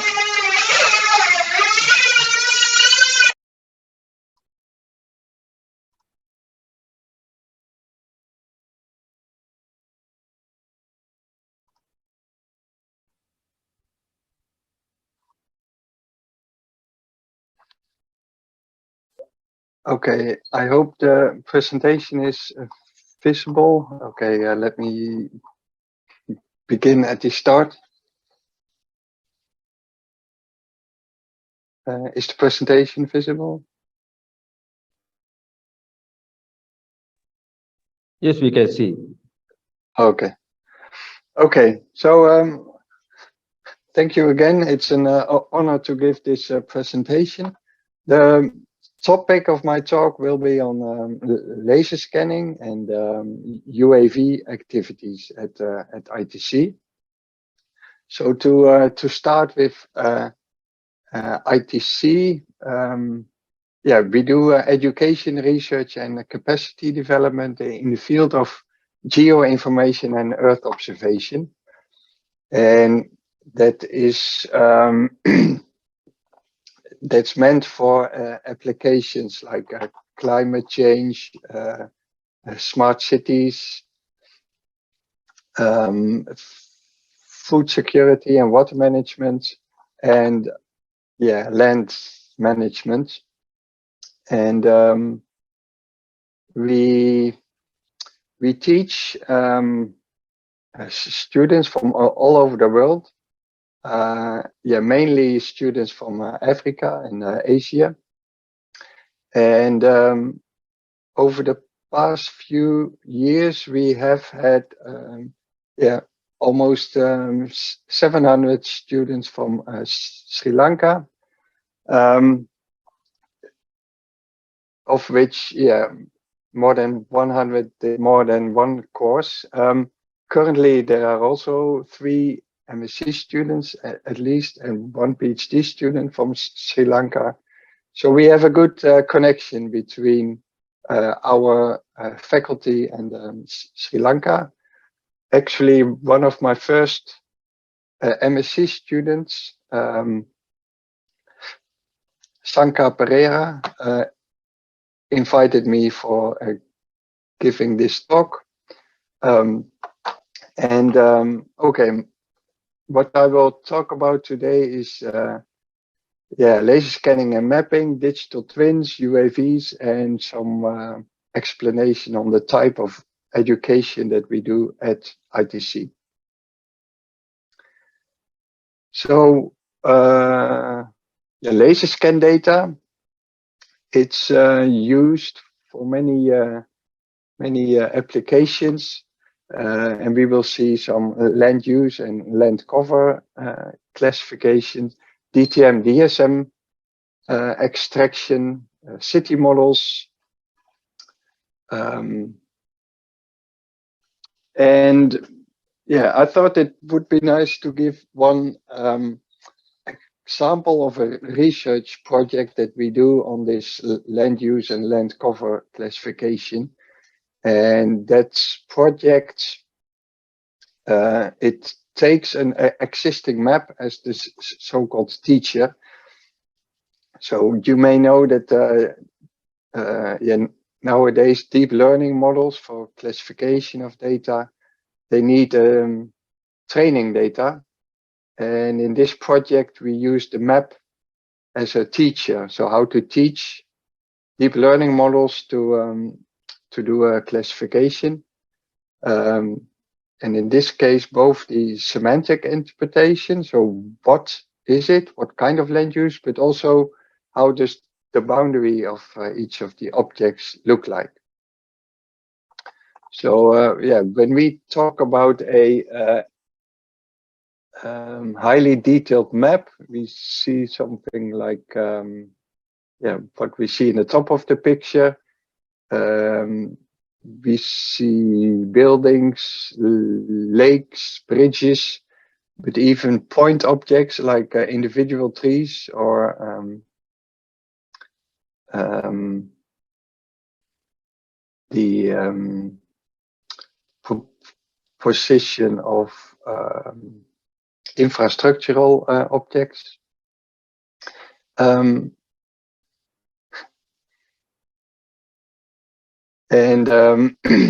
The idea is that we use this map to teach how these objects look like in aerial images and in point clouds. So we train the network or we use the map to generate training labels.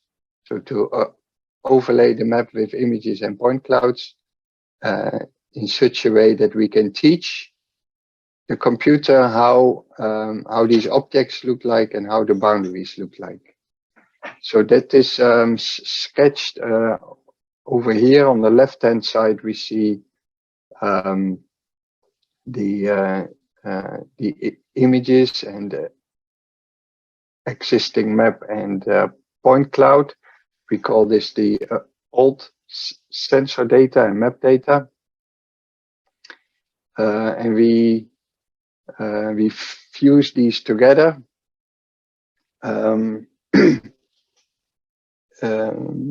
Yes, so that we combine the pixels and the points per object, and if we then get new sensor data, new images, new point clouds, we use the classifier to detect new buildings or new trees, and by doing so we can at the end update the old map, because if we have new aerial images and point clouds, we can detect where the map has been changed.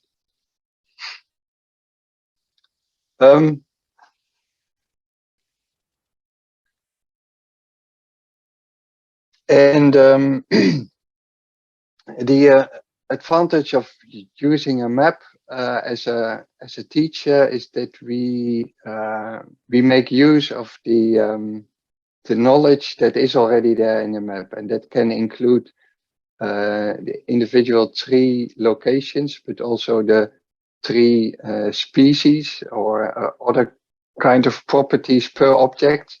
So if we use those properties, we can make our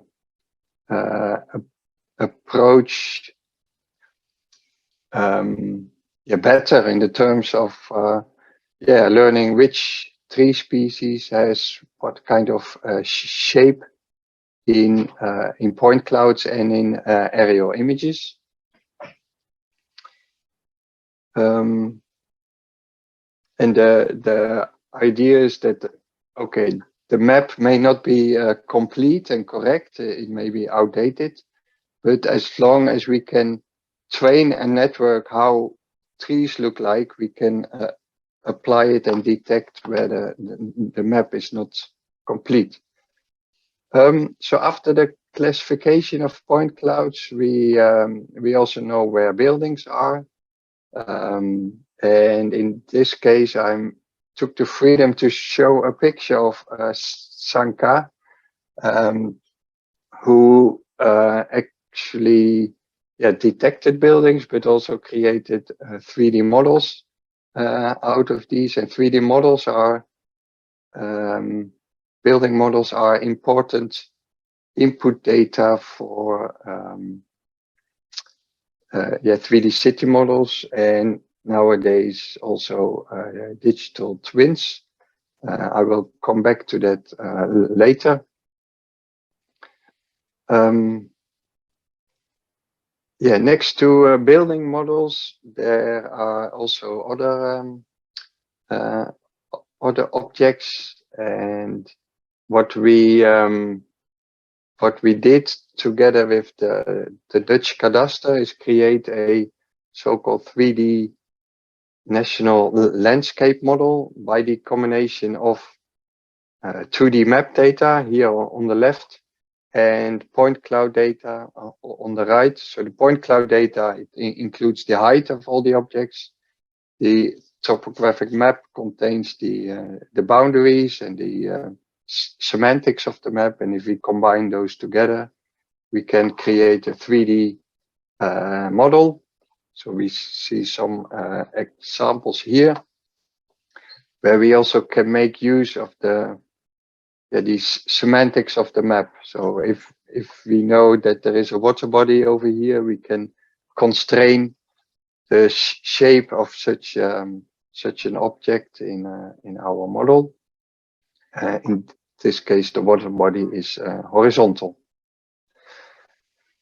Okay, bridges. So a bridge typically is an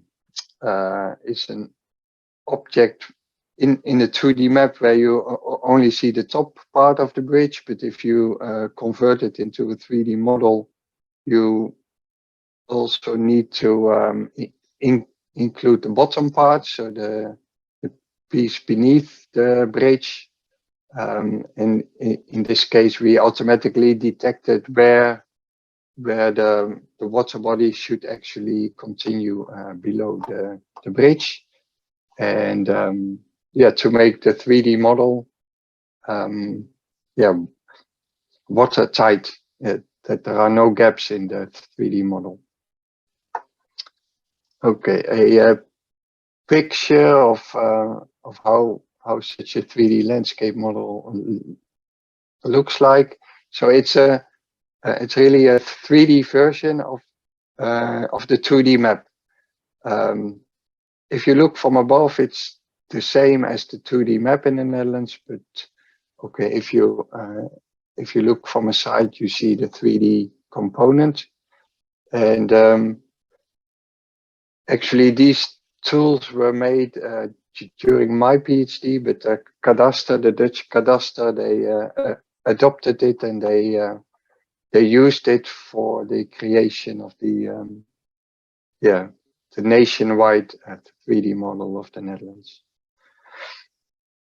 So why is this important, all these 3D models? Nowadays, these are used in many applications where the 3D models are used to simulate real life events, including traffic or other applications where there is some interaction between a human being and the 3D environment.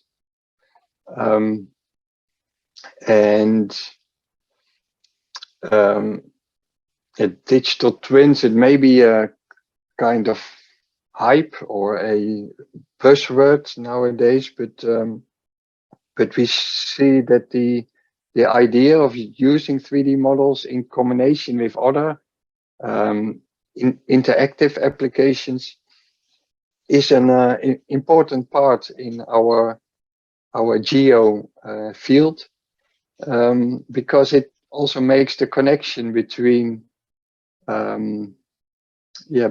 between the static 2D and 3D geo information and the more dynamics, the real life applications, people walking, traffic, the weather, the energy consumption, climate change. These are all dynamic applications, and we need to combine it somehow with the models, and that is where digital twins come into play. So at the ITC, we also start building educational material and research material on digital twins. And actually, we have a nice case study with the construction of our new faculty. So ITC will move next year from our current place to a place at the University of Twente. And this new building, it's a nice case study for playing and educating on the digital twins. The architect, for example, made a nice BIM model, so a detailed 3D model, architectural model of our new building. This is the so-called as planned or as designed building model.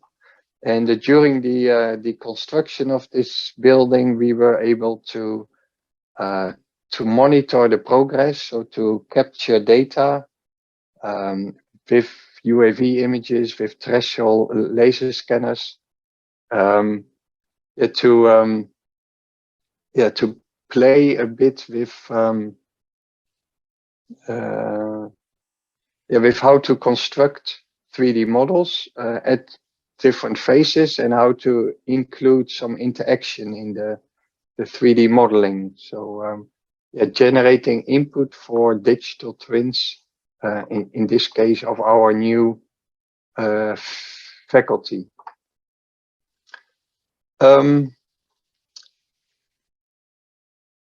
So okay, we do have some activities on this. It can be seen on our website.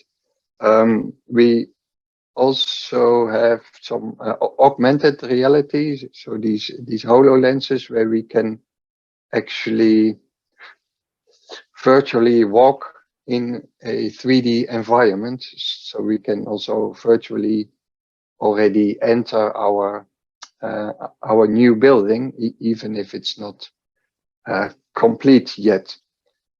So here's some pictures of the new building. At the top right, we see a screenshot of the HoloLens where we can interactively play with our new faculty building. And these 3 students actually made the interaction between this architectural building and the HoloLenses. And okay, now they fly around on the building, but they can also enter the building and enter individual rooms. We also see some field measurements where we captured laser scan data from the inside at several times, so we can also calculate the differences between different scans and to monitor the progress.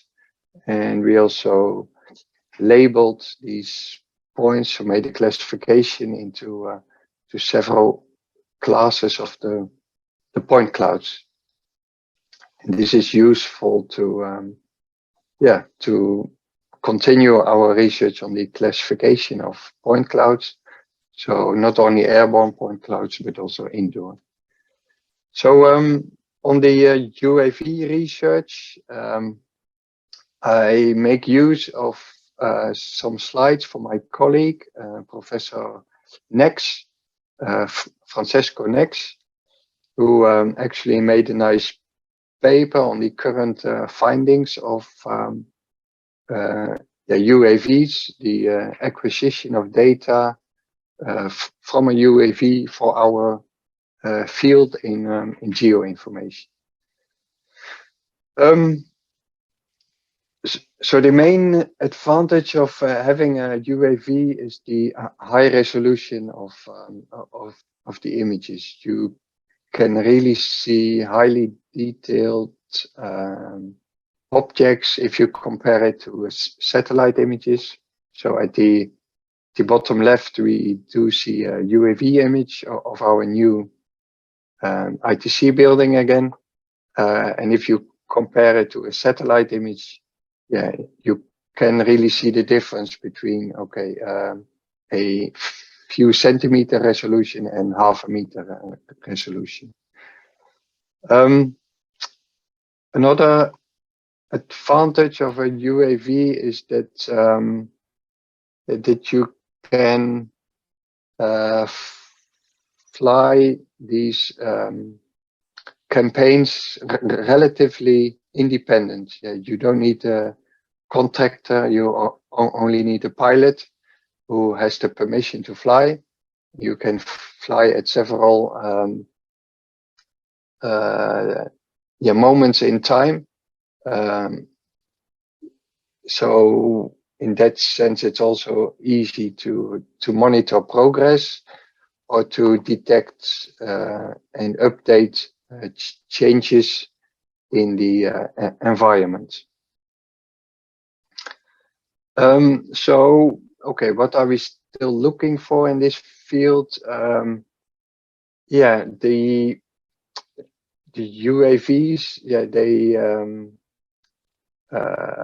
they should, or it would be nice if they are capable of understanding where to fly and what kind of height and what how many images they should take under which angle, so that they can learn during the flight. So based on the images that they take, that they can adapt their flight planning. So it's what we call autonomous flights in a safe way, so that they don't crash to objects which are in the scene, but that they also capture enough data in an efficient way to and it depends on the application what is the resolution of those images that are needed. So that is still a research topic. Nowadays, still there need to be a pilot. They need to see the UAV to capture the data, or at least in the Netherlands. And we hope that the the systems become smarter and smarter, that they can understand where to take images by themselves. So computer-based collection of data. So in terms of developments in the systems itself, nowadays we see many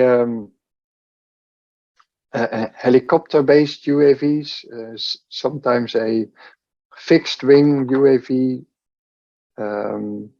which can fly larger areas, and a combination of those.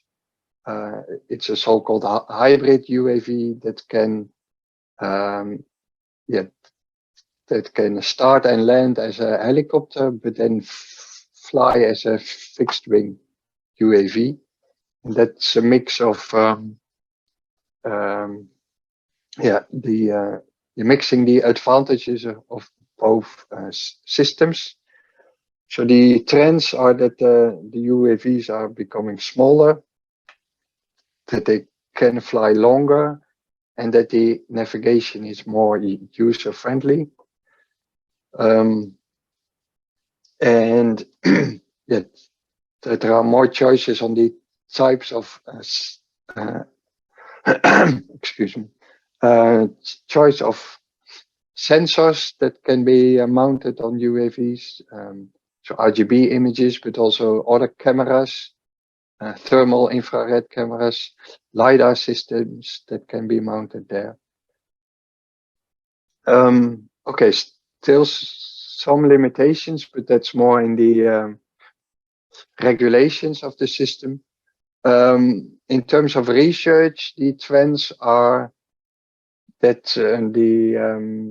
that the interpretation of these high-resolution images, it's still a research field, because the more details you see in an image, the harder it is to define the classes for the interpretation of those images.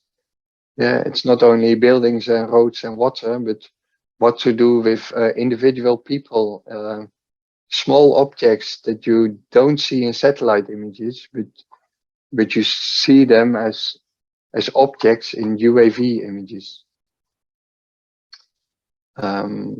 So that's still a challenging field.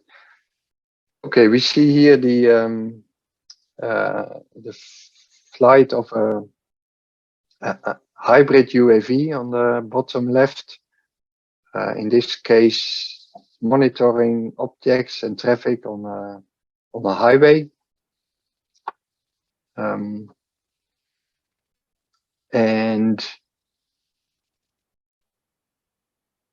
so the future trends in UAV, both in education and in research, is that the high resolution will open applications for detecting objects that we could not see before in aerial or satellite images. Deep learning is needed to be able to detect and map these objects. And the automation of the flights, so what to do for autonomous navigation, is an important research gap.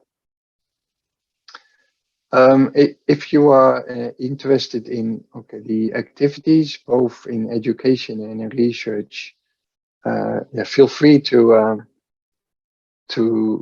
go to this website, have a look.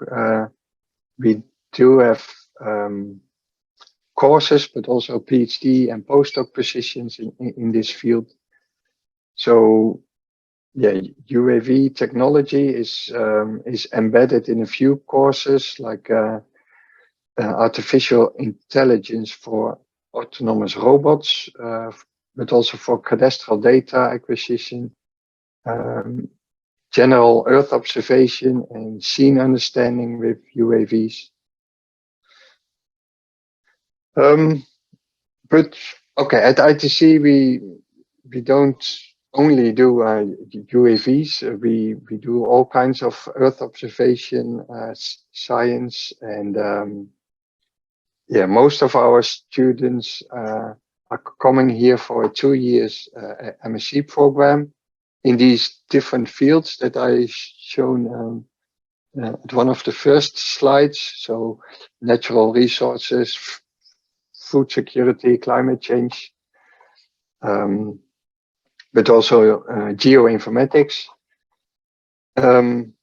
We do have a joint educational program with Dehradun in India, where the students do the first year in India, and actually the first year there is containing the same material as the first year that normal in-house ITC students do here in the Netherlands.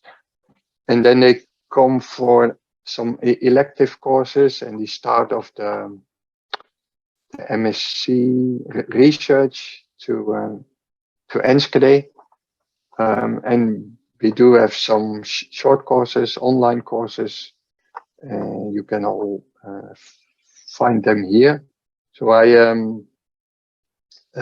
yeah, as you have seen, we have had many students from Sri Lanka over the past, and we hope that in the future we will still have yeah, many new students from Sri Lanka as well. Yeah, that concludes my talk, and I think I'm well in time to also answer some questions if there are questions. Okay, okay. Thank you very much, Professor Sanda, for showing us very interesting case studies. I'm really grateful for your speech, Professor, and the thoughts and experiences you shared with us today. I believe that many of here benefited from your ideas for the current problems in geoinformatics. So now the floor is open for the question and discussions. I would like to welcome the audience to ask your question, please.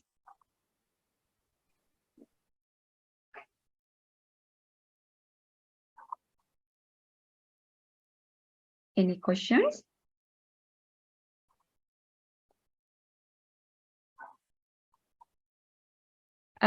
Okay, once again, thank you, sir. And it is very nice to see your experience, especially relevant to the new techniques that you shared with us in this long presentation.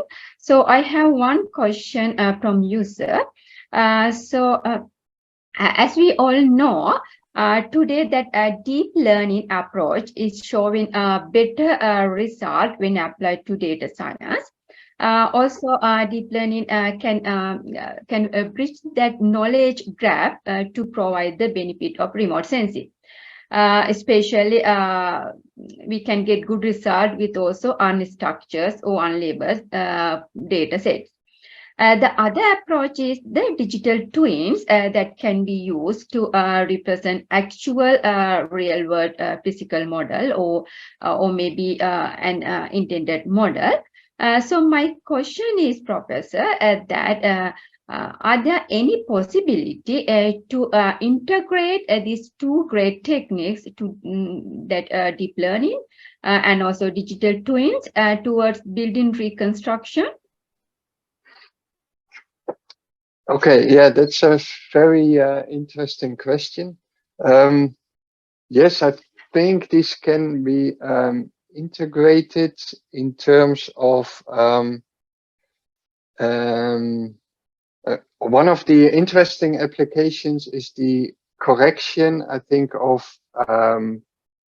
mistakes in the deep learning model. So, for example, if you have this HoloLens and you see a 3D model, you can also project the deep learning results into a certain 3D model, and you can directly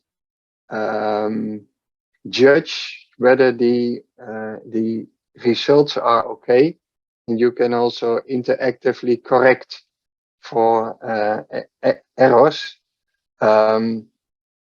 So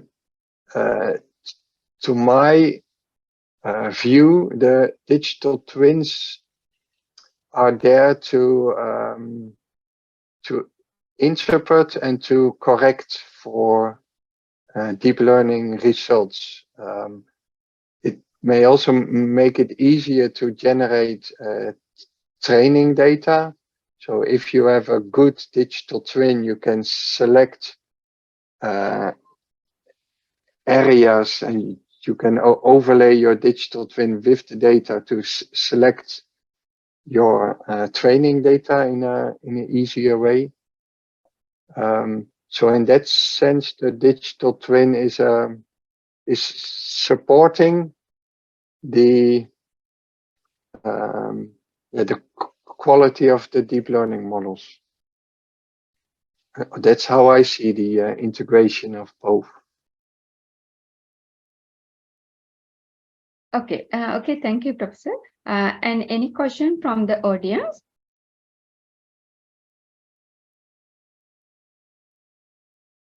Okay, since we have actually limited time, so I should move to the presentation session.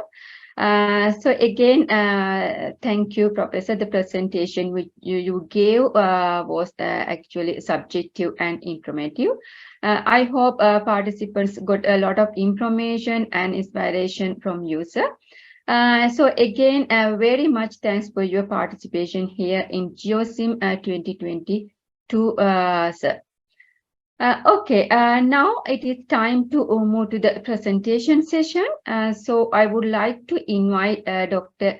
Karthikeyan Matsatwaran as the chair in the remote sensing and GIS technical session, GEOSYM 2022. First of all, let me give a brief introduction of Dr. Karthikeyan. Dr. Karthikeyan is a regional researcher of water productivity at the International Water Management Institute in Colombo, Sri Lanka. Before joining the International Water Management Institute, Dr. Karthikeyan worked as a research fellow at the Stockholm Environmental Institute, Thailand, leading projects on the development of web-based tools for monitoring riverbank erosion in Myanmar, and water evaluation and planning-based integrated water resource management models. Those projects were funded by the United States Agency for International Development and the Swedish International Development Cooperation Agency. He has more than 11 years of research and working experience in wide range of remote sensing and hydrological modeling tools for sustainable water resources management for Asia and Africa. His areas of expertise include digital tools for water resources management, remote sensing based water productivity assessment, higher resolution irrigated area mapping, hydrological modeling, and a co-development mechanism for tool development for stakeholder uptake.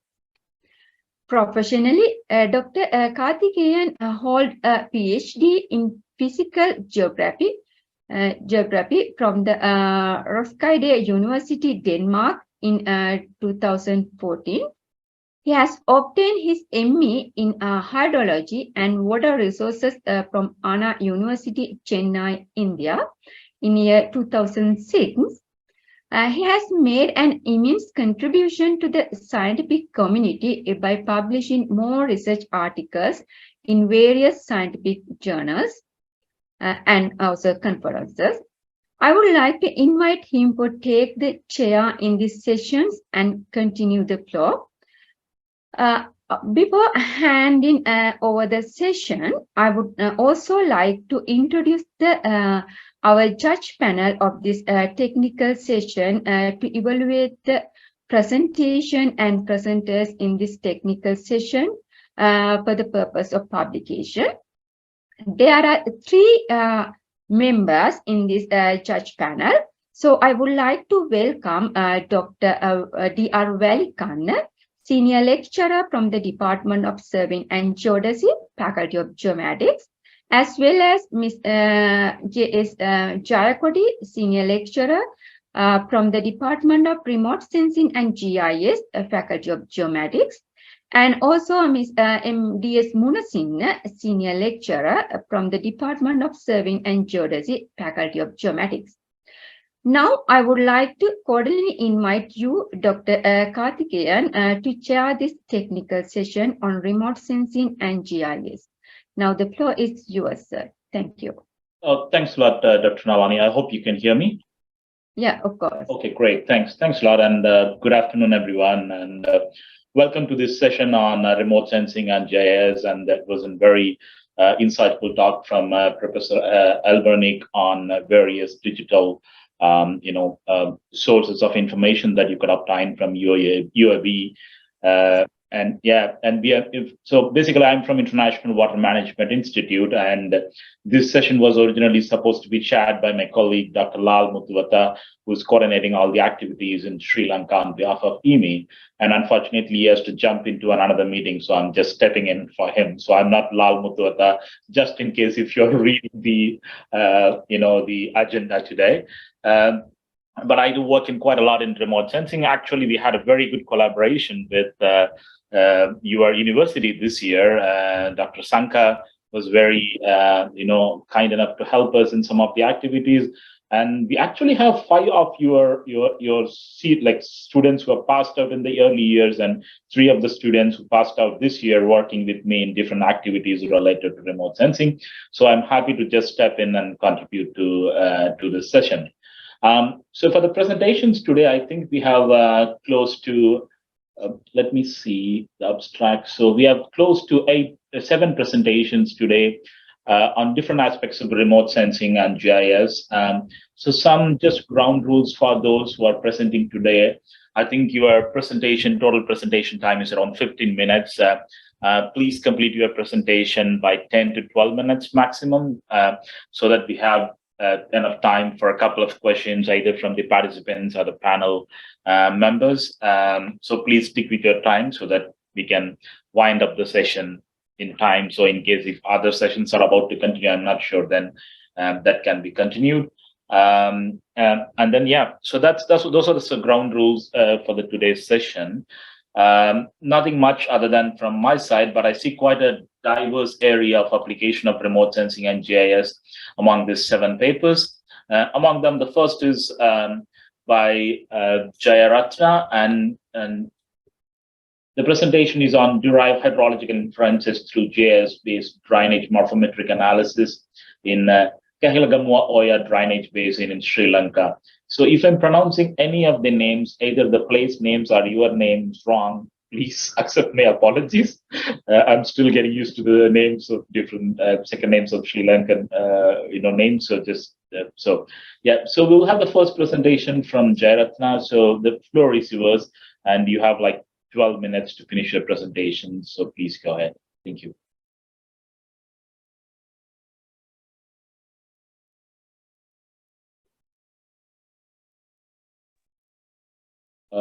I'm not sure if the presenter is in here. Dr. Nalani, do you know? Actually, we are playing the audio videos, right? Yes. Okay. Yeah, go ahead. Yeah, please.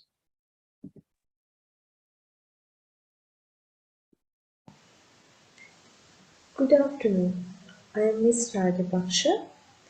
Let me introduce my topic.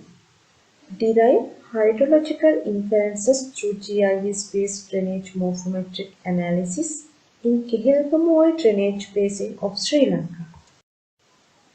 This is my presentation outline. Let me justify why we have done this presentation. River basins are the fundamental units of landscape. These river basins encompasses different morphological features. These features are the main causes that describe many hydrological features of the catchment. In addition to climatic, elevational, vegetational, and geological reasons, these morphometric features play a vital role to decide the hydrological characteristics. Conventionally, the morphometric characters drainage basin functions. These analysis done by the use of topographic maps and other conventional methods. Present-day GIS and remote sensing tools are the widely acceptable tools utilized to analyze the hydrological features in the drainage basins. Morphometric characteristics in the drainage basins and their hydrological features having important relationships. So, the hydrological parameters are important methodological tools for water resource management and valuation in a river basin. And also, prediction of these characters through the morphometric characteristics are highly important to take an idea in advance about how the drainage basin is behaving.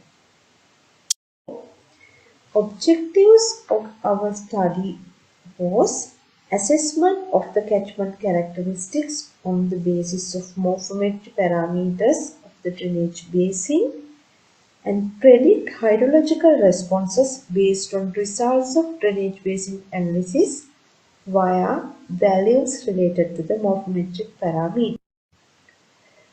Let me introduce our study site. Kehelgamoy Drainage Basin we have selected as our research site. It is a main tributary of river Kalani and it contributes to hydropower reservoirs, that is Castledy Reservoir and Norton Bridge Reservoir. Therefore, it is important to have an idea about how hydrological characters are behaved in this Kehelgamoy catchment. Let's move to the methodology. To initiate the study, we select digitized contour maps and purchase these digitized data from the Survey Department of Sri Lanka. Then, using ArcGIS 10.8 software and its surface spatial analysis tools, create digital elevation model related to Kehelgamoy drainage basin. Then, this digital elevation model used as a base raster map to create field dem. Then field dem was used as the base map for generate flow direction map. Then using it created flow accumulation map. Then derived hydrological network. Then delineate the catchment. Following Strahler's method, assign stream orders to the derived river network. Afterward, using published formulas related to different morphometric parameters, calculate these morphometric parameters under the following three aspects. Here you can see the elevation range within the Kehelgamoy catchment area. That range between 98 meters to 2318 meters. And the left side map shows digital elevation model related to Kehelgamoy catchment. There, the red color indicate the lower elevation region and dark green color indicate higher elevation region. These two maps indicate the stream orders and slope variation within the Kehelgamoy river basin. The stream orders we could identify up to 5 fifth order, therefore this is a fifth order stream. And slope map has developed under 5 criterions. There we could see majority of areas shows more than 20% slope in the catchment. When we move to the general morphometric characteristics of the basin, it is fifth order river having dendritic drainage pattern covering total catchment area of 208.96 square kilometers. And consider the total length of the basin, it is 27.3 kilometers and having total stream length of 440.8 kilometers. Consider the stream lengths and bifurcation ratio results indicate that the catchment having higher slopes and fine drainage texture.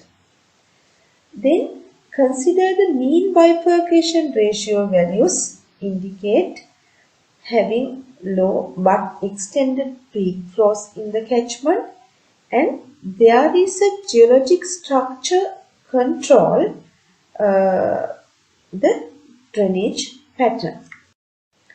Consider the basin geometric parameters, form factor, elongation ratio, including circulatory ratio, altogether confirm the catchment having elongation basin shape. Then circulatory ratio further confirm having morphological young stage of the catchment and having high permeability and having homogeneous geological materials underneath the catchment area.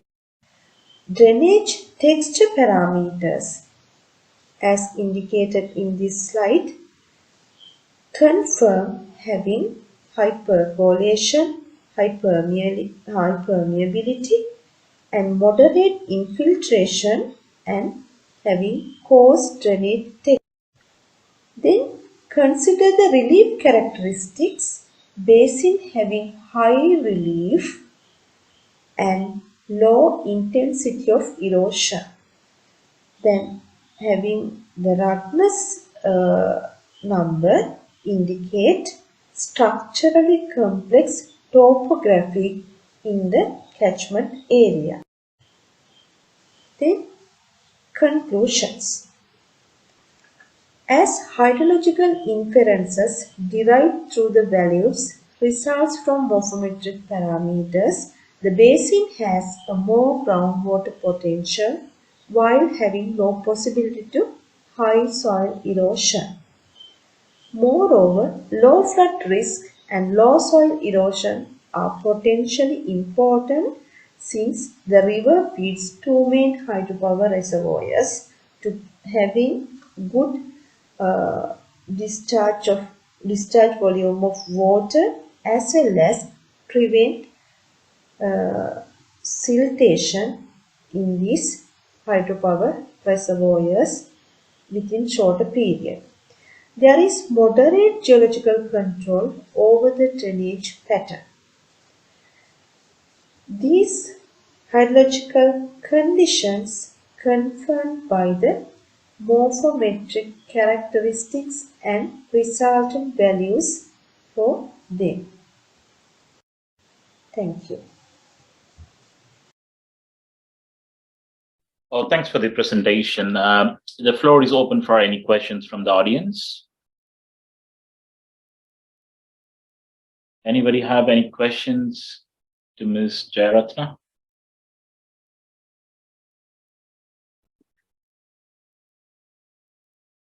Any questions from any of the audience?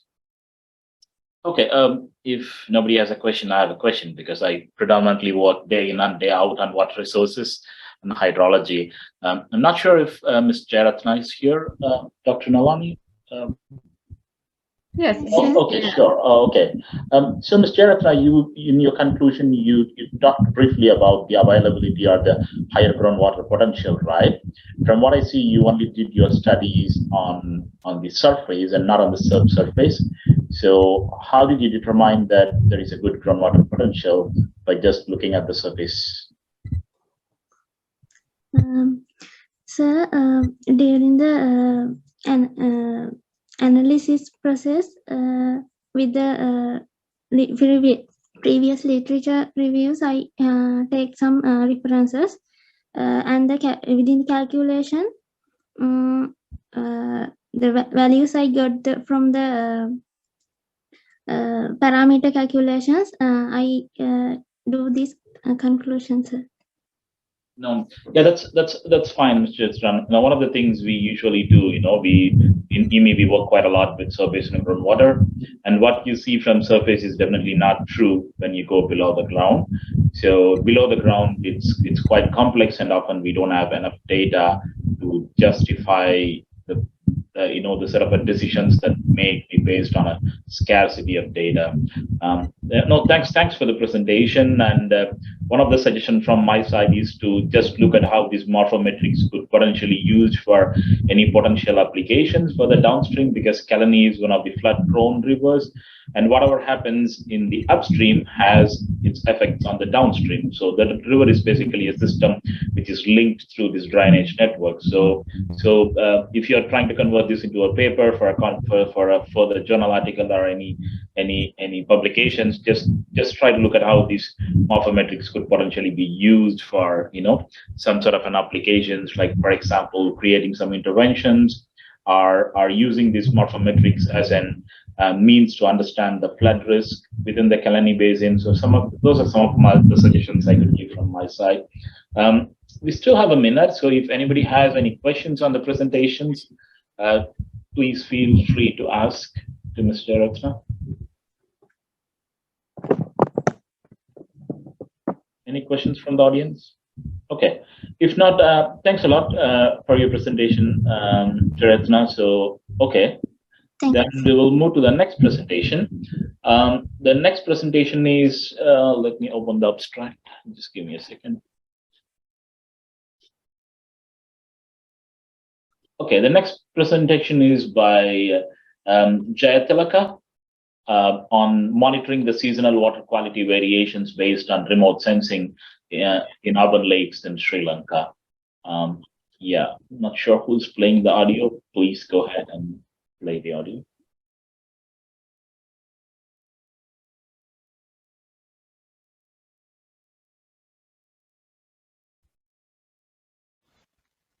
Hello everyone, welcome to my today presentation. I am HBTP Chaitilaka.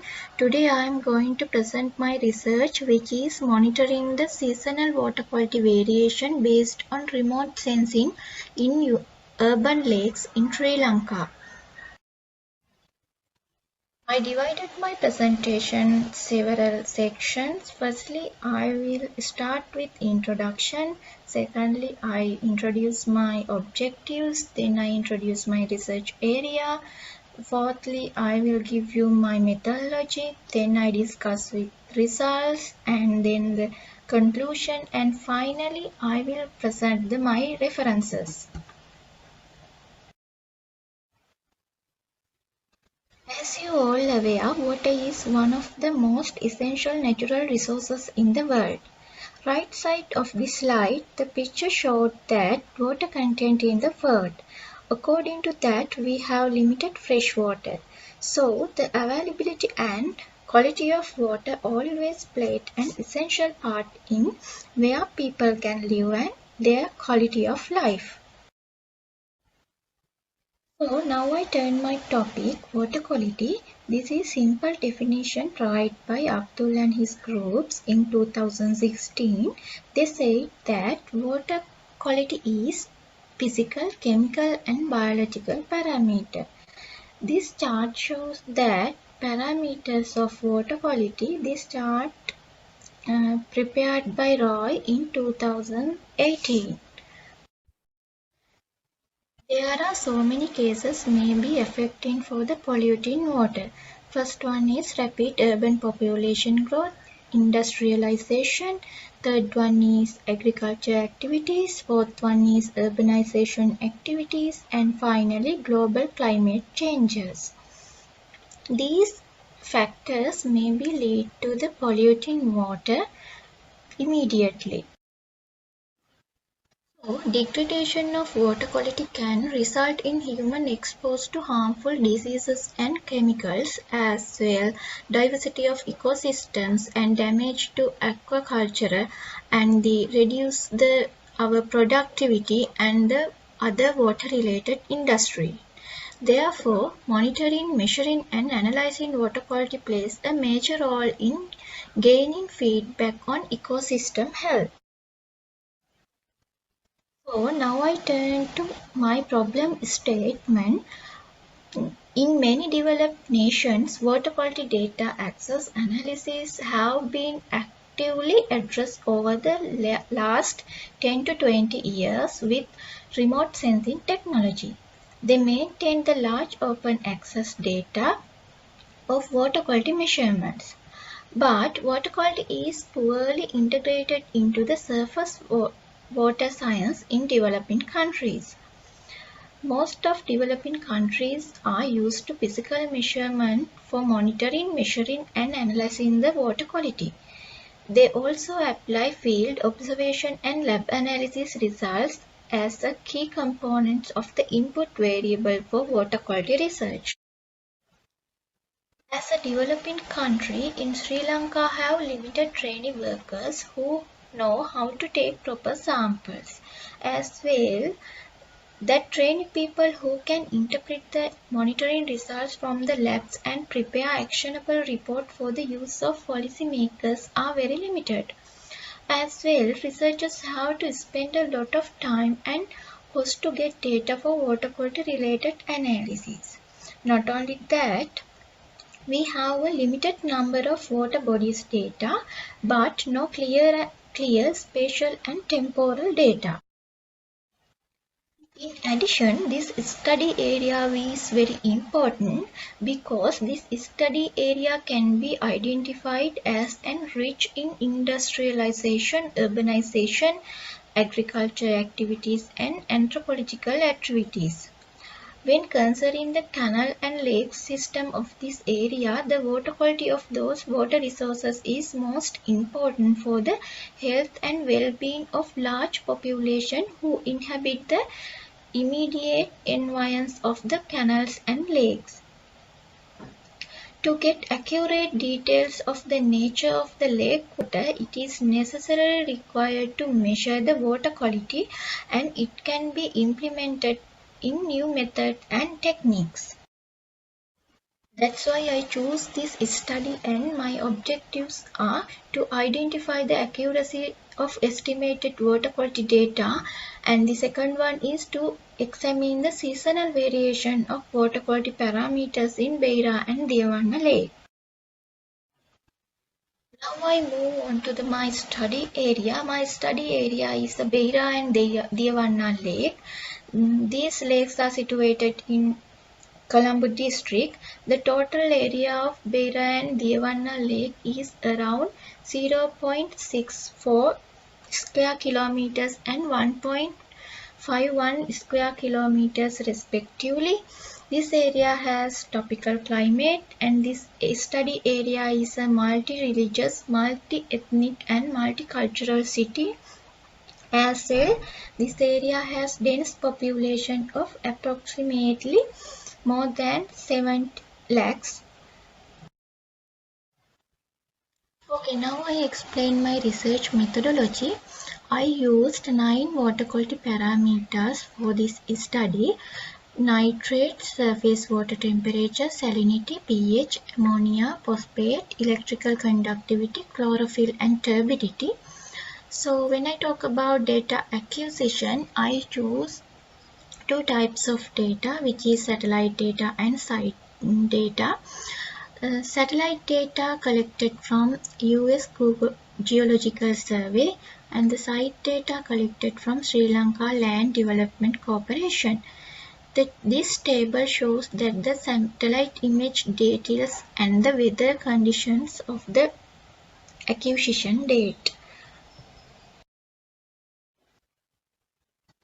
Okay, now I turn to data analysis part. Firstly, I used pre-processing method for the satellite image. Then I convert my satellite images, sensor spectral radiance, and then top of atmosphere reflectance. After that, I did the atmospheric correction for the satellite images using this equation. So all above equation obtained from the Landsat 8 handbook, which is published from the USGS. So after the pre-processing methods, I estimate the water quality parameters. The table 2 show I used bands and formulas, as well as surface water quality is estimated using the radiative transfer method and based on the Planck's law algorithm. This table shows the water quality parameters, use of the bands, combinations and algorithms, as well as sources. For the accuracy assessment was done using observed and estimated water quality data, and I use method is regression analysis. The data analysis and outputs are represented using the SPSS. This is the summary of my methodology which I used to do this study. Okay, now I move to the results and discussion part of my research. These graphs shows the relationship of site and estimated water quality parameter. So, the site measurement of nitrate phosphate shows the moderate relationship with estimated nitrate and phosphate data, but other parameters, which are the electrical conductivity, ammonia, pH, temperature, show the strongly positive relationship with estimated data. As well, these parameters only measured from Sri Lanka Land Development Corporation. Therefore, I used previous researchers' accuracy assessment results to estimate the turbidity, acidics, and chlorophyll.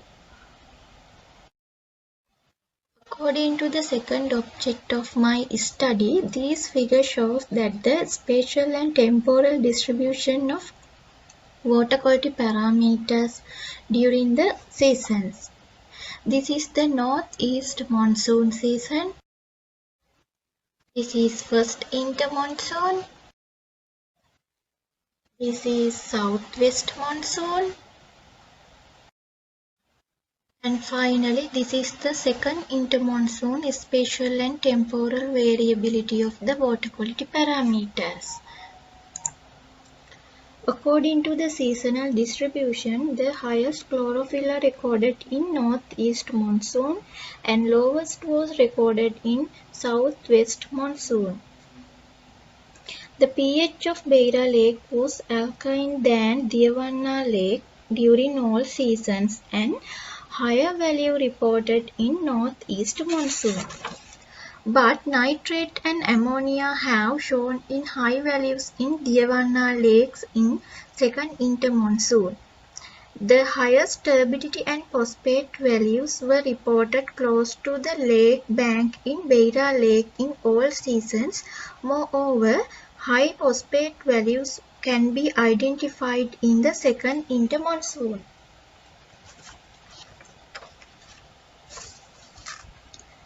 As well, the highest Sachedix value was 3.1 meter was reported in south part of the Beira Lake and north part of the Devanna Lake in the second intermonsoon.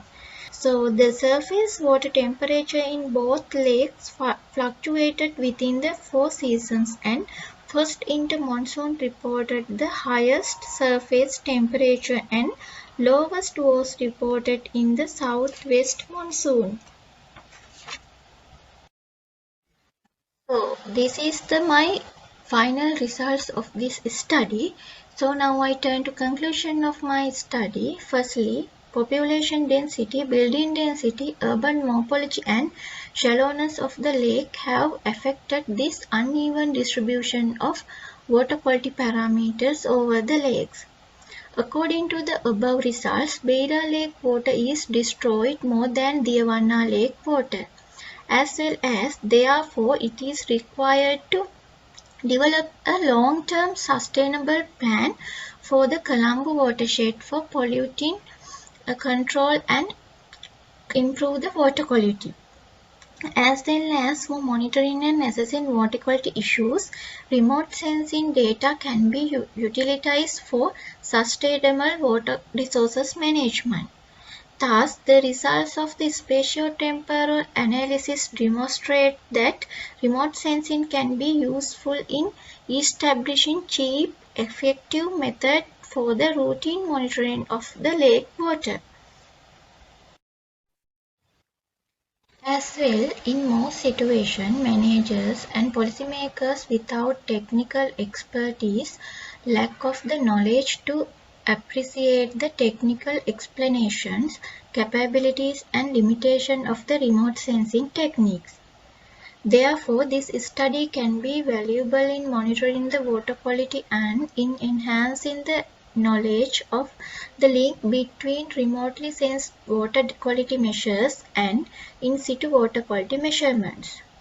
In the past several decades, Sri Lanka had few studies on water quality monitoring and evaluating the using remote sensing techniques, especially in inland lakes. Therefore, this study would be helpful in achieving the further improvements in terms of water quality analysis using remote sensing. Finally, these are the references which are used to this study. These are also my references used in this study. Okay, now I finish my presentation and thank you all. Oh, thank you. Thanks for a good presentation, Mr. Talaga. I think you have some good results there. I will just open the floor for any questions from the audience. We've just got a minute, so we can take one question if anyone has something to get clarified. Thank you. Good afternoon. I'm Dr. Alikan. Just to get a clarification, each monsoon season, how many images have you used, Ms. Chaitra? I use 4 images because actually we can't collect remote Landsat data because they have 16-day circle now. That's why I use 4 images in this study. So that means each monsoon, 1 image, right? Yeah. Each monsoon, 1 image. Okay. And regarding the regression, when you're selecting the samples, your ground samples and the time of your satellite samples, are they in the same time period or in a different time period? Yeah, it's same time periods and same dates. Okay. And how many points have you used? I did accuracy assessment actually only Beira Lake. I get ground point only 31 points from SLLDC. Okay, so those locations have coordinates and in the data set of where you get, okay. And the spatial distribution, you used an interpolation. What sort of an interpolation that you have used for this? I use Kringin method. Which Kringin? Sorry. Which kriging method did you use?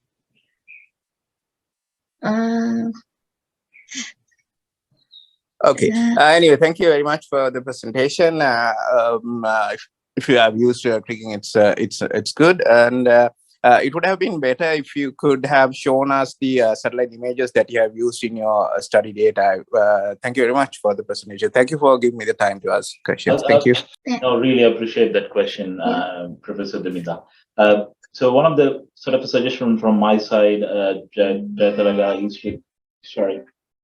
one of the suggestion from my side is to, because in Diawana, the width of the lake is quite shorter. So if you use Landsat with 30 meter by 30 meter, you might get pixels mixed with water and other land, land areas mixed in there. So you may not get a representative, value. So please go for Sentinel-2 if you want to extend that study, Of course, you may not be having all the bands, and you may not also have a thermal band, but at least that would reduce the, sort of the pixels with the noise between land and water. So yeah, just try to use Sentinel and see if that sort of helps you to fine tune and identify the spatial variations within the lake, I think you were able to see some in Vera in one of the parameters, but I see that most of the other ones were like mainly because of the pixel size with Landsat. So try to use high resolution ones, and maybe you will get a much better outcomes. Yes, those days I use Sentinel data to this research.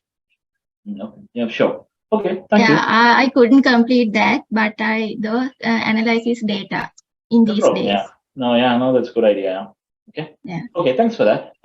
Okay, let's jump to the third presentation. The third presentation of this session is by Dilagani. I hope I pronounced the name correctly. And the presentation is on determination of potential runoff coefficients using GIS, case study of Kalutura district. Please play the video.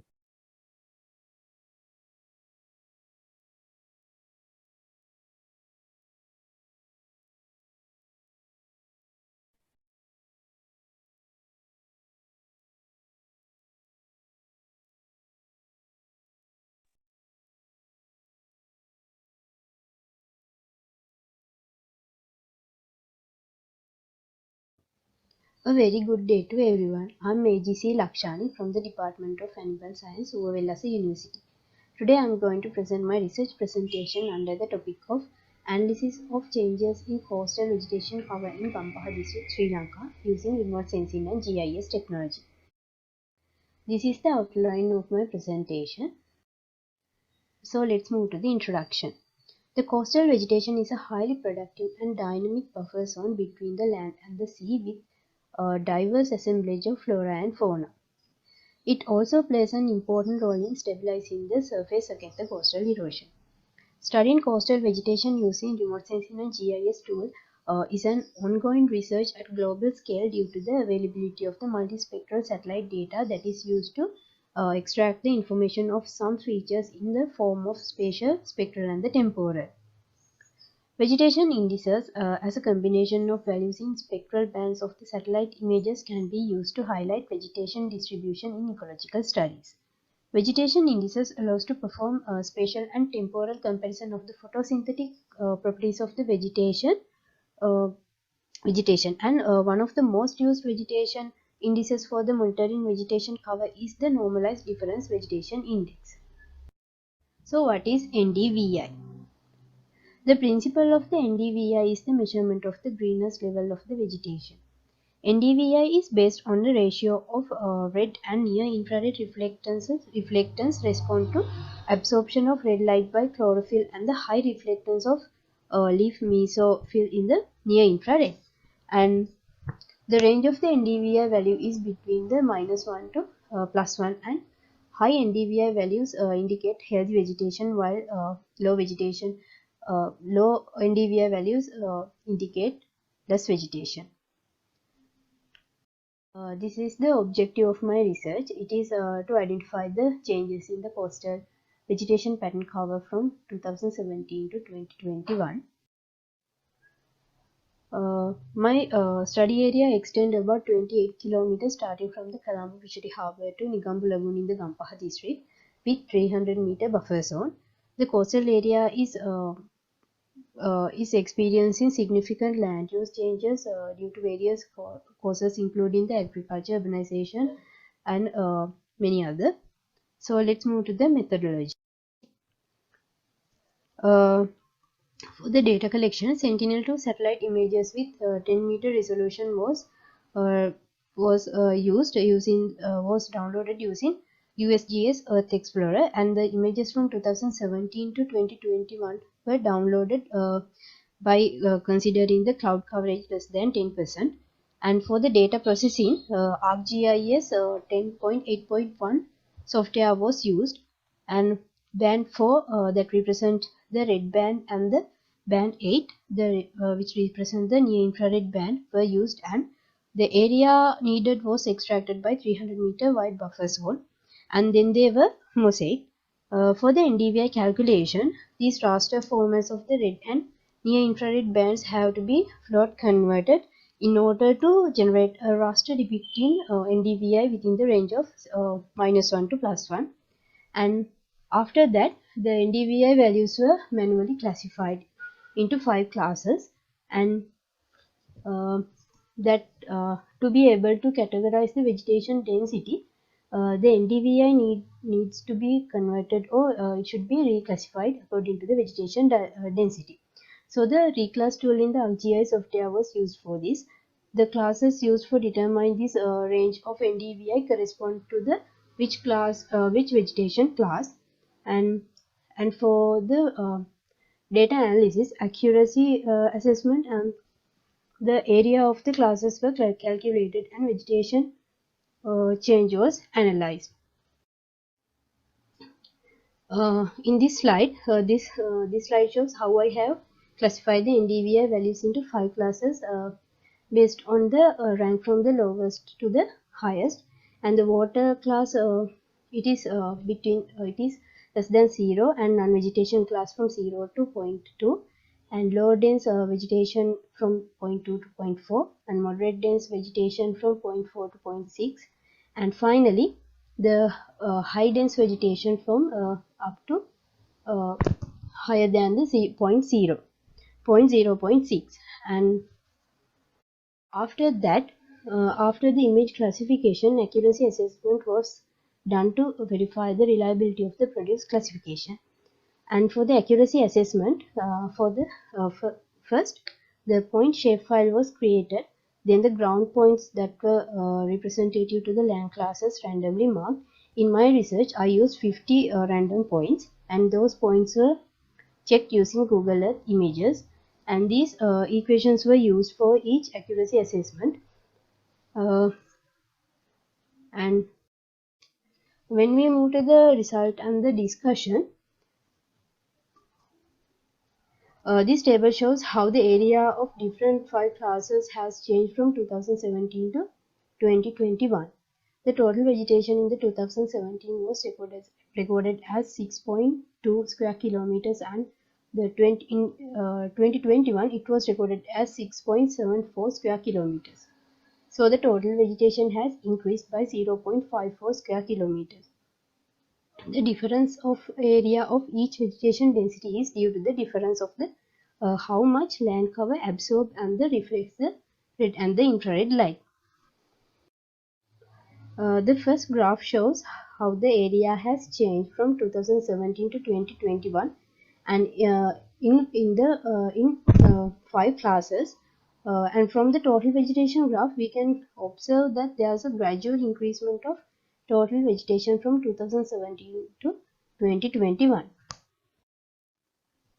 These are the results of the accuracy assessment, and the way I have done the accuracy assessment. This table shows the accuracy assessment for 2017, and this is for the 2018 accuracy assessment, and this is for the 2019 accuracy assessment, and this is for the 2020 accuracy assessment. Finally, this is for the 2021 accuracy assessment. This table shows the overall accuracy and the kappa values for each year. A kappa value which is close to 1 suggests that the classification is highly accurate and unlikely to be caused by chance. And according to the results I have obtained, all the calculated kappa values are over 0.75. So we can say that the classification can be and the results can be accepted. As the conclusion, the remote sensing technique provides an accurate and fast way of detecting coastal vegetation changes, and according to the result, the vegetation has increased, and this increase in vegetation cover can be regarded as a positive approach. And more researches and studies are needed for the coastal vegetation cover change, and this information can lead to a good recommendation for a better management and planning in the coastal area. These are the references, and this is the end of my presentation. Thank you. Thank you. I think we skipped a video. I think we just jumped from second presentation to the fourth presentation. I think the third presentation. Yes, Doctor. I think I mistakenly played that. That one. So I think we can go on this one, and then we can jump into the third one. Sure, no problem, Dr. Nalini. Okay. I think this presentation is by Ms. Lakshani. I presume she is in the audience. The floor is open for questions. So if anyone has any questions on mapping vegetation changes in coastal areas, it's presentation number 4, not 3. So if you have any questions, the floor is open. Thank you once again for the presentation. One question and one suggestion. One thing is, I want to know when your confusion matrix sometimes looks like an overestimation. So I want to know whether the reference data is for each year or a single reference data did you use from Google Earth? Actually, sir, can you hear me? Yes. Sir, actually, I downloaded separate images, separate 5 images for each year, and I did the whole calculation and the whole thing for each year and for that for is understood. My question is about the reference data. When you're generating your confusion matrix, you need the reference information. You said that you got it from Google Earth, checking the points that you have randomly generated. So my question is, did you do that for each year, or it's just the reference data is a single time frame? No, sir, I did that for each year. Okay, because maybe when you're generating the reference data, might be if you can do some ground sampling and do it, it would be much viable and much valid. So have a look at it. And the other question is, when you're generating the vegetation density from NDVI, you said you converted, you classified into 5 classes. Did you use a classification for that?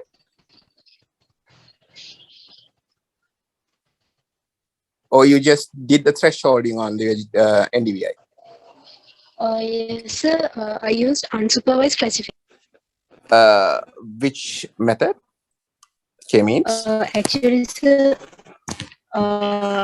it's based on based on the literature reviews, and I got those values and used for the unsupervised classification. So from that you calculate the area, right? Yes, sir. In your presentation, you have not shown this classification, right? As far as I can see. Yes, sir. Okay, thank you very much. Okay. Yeah, thanks, Professor Minda. Just a suggestion from my side, Lakshani, is like whenever you have an opportunity, use high resolution data, use high resolution data. Your study very well could use Sentinel-2 and cover from 2018 to 2022 instead of 2017 to 2021, because when you have it, yeah, please use it. Unless you are looking for some specific band like thermal bands that are available in Landsat, which are not available in Sentinel, right? You could go for it.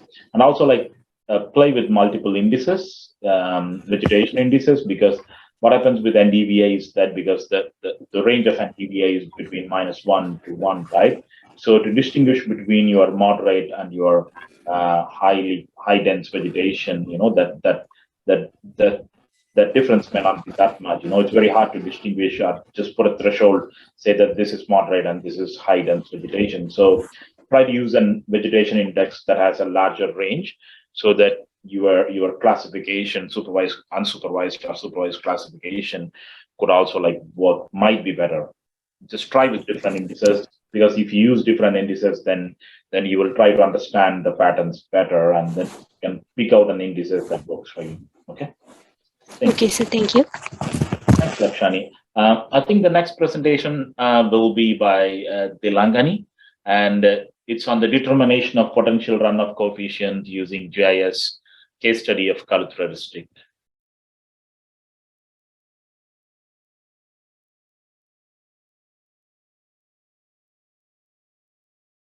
Good day everyone, I am WPS Dilangani. Today I will presenting to you about my research study, determination of potential runoff coefficient using GIS case study Kaluthura district. At the beginning of my presentation, I will give you some background information about my research study. Rain is normal phenomenon for many areas in Sri Lanka. It creates runoff. It means water movement. The amount of runoff during the process, rainfall will be greatly affected by various characteristics of the surface of the land, such as land use, soil composition, and topography. Today, due to rapid urbanization, forest land and grasslands are converted into commercial, residential, or industrial area. This process indicates pervious surfaces are converted into impervious surfaces like concrete, asphalt, building roofs, and other compacted area. The increasing built-up surfaces contributes to an increase in flooding and flash flooding frequently. An empirical parameter is used in hydrology to estimate runoff or infiltration, which is called potential runoff coefficient. Basically, lower runoff coefficient are represent lower runoff potential and larger values are increase in runoff potential. Estimation of runoff depth is another important task of this research. It will help for proper water resource management and identify rainwater harvesting sites for different purposes. Let's move to the next topic, research problem and objectives. In Kaluthura district, some divisions are faced to flood hazard frequently since many years. The consequences of floodings are loss of properties, loss of commerce, disruption of day-to-day lives and livelihood, and sometimes it takes human lives as well. So, flood control process is vital for this district. The most of the model used for flood control required a potential runoff coefficient. So, map of potential runoff coefficient over the district is worthwhile for development of the area.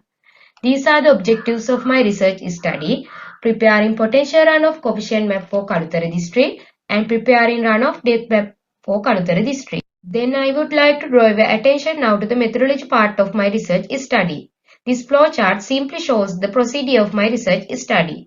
As I mentioned earlier, there are three factors were considered for the implementation of this study, such as soil texture, slope, and land use type.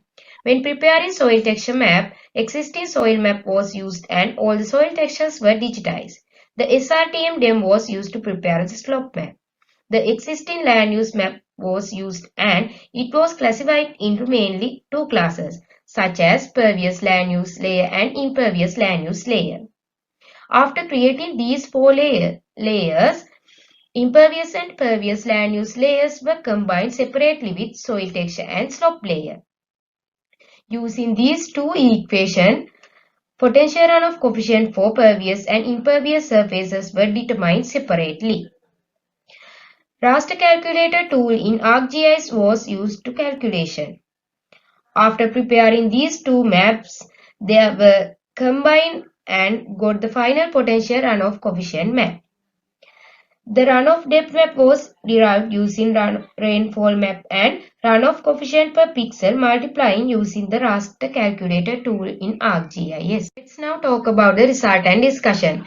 This is the soil texture map of this study area. There are 5 soil textures of this study area, such as clay, sandy, loamy sandy, sandy clay loam, and silty clay loam. In this map, dark red color area shows the undifferentiated soil areas. It is a mixture of the several soil textures.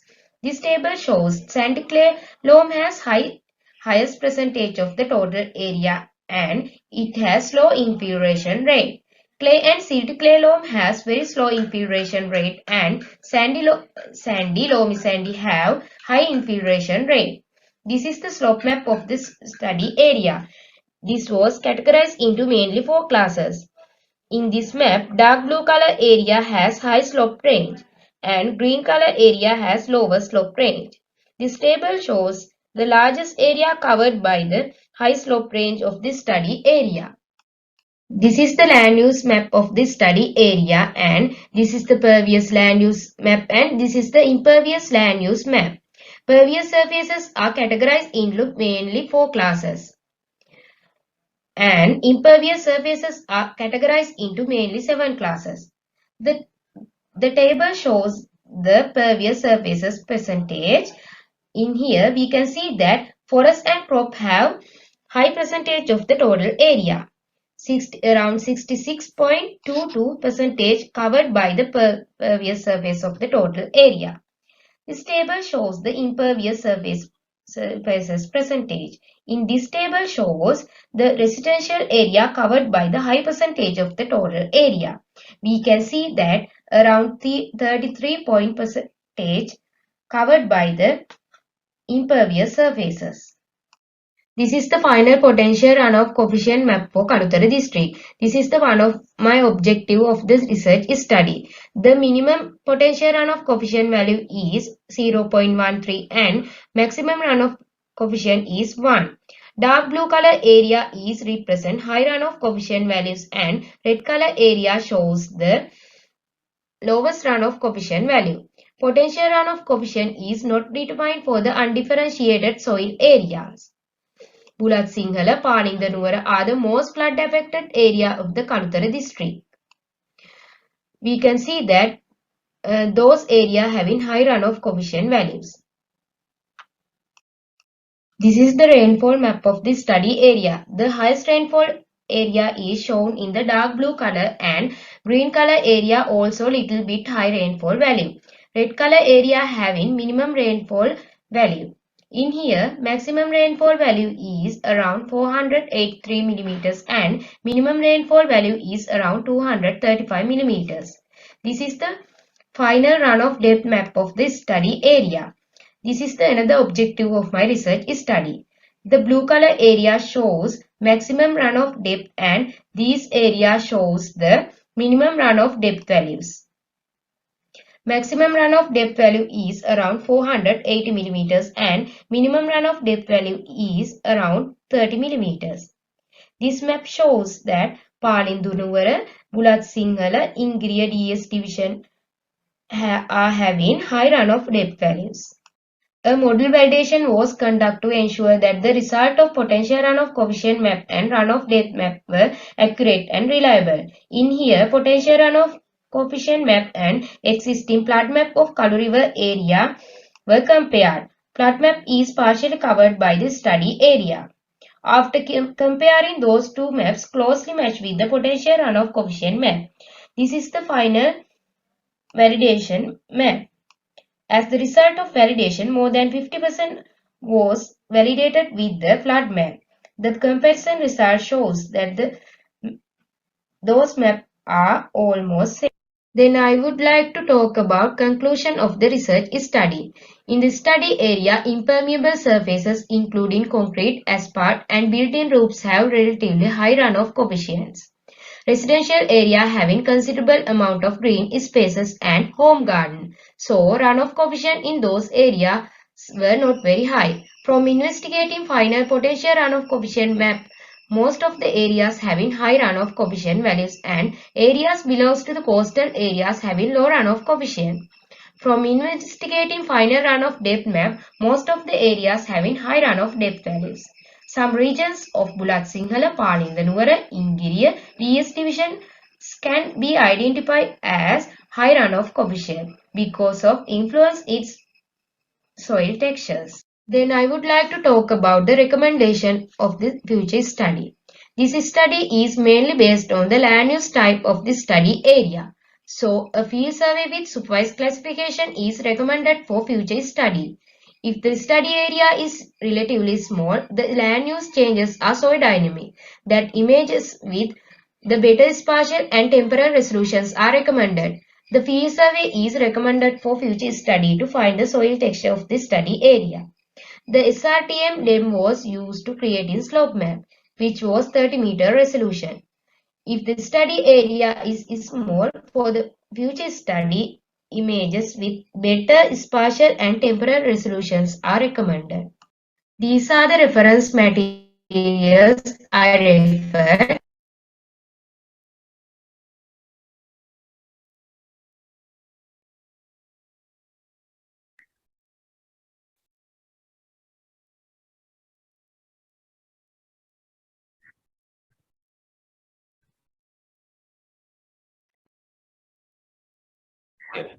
Thanks. That was an interesting study.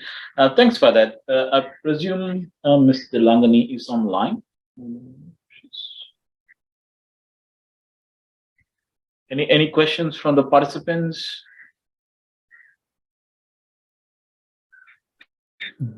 Once again, thank you. Just one clarification, Ms. Tilangani, as far as I can see, you have not used any remote sensing data, right, in this study?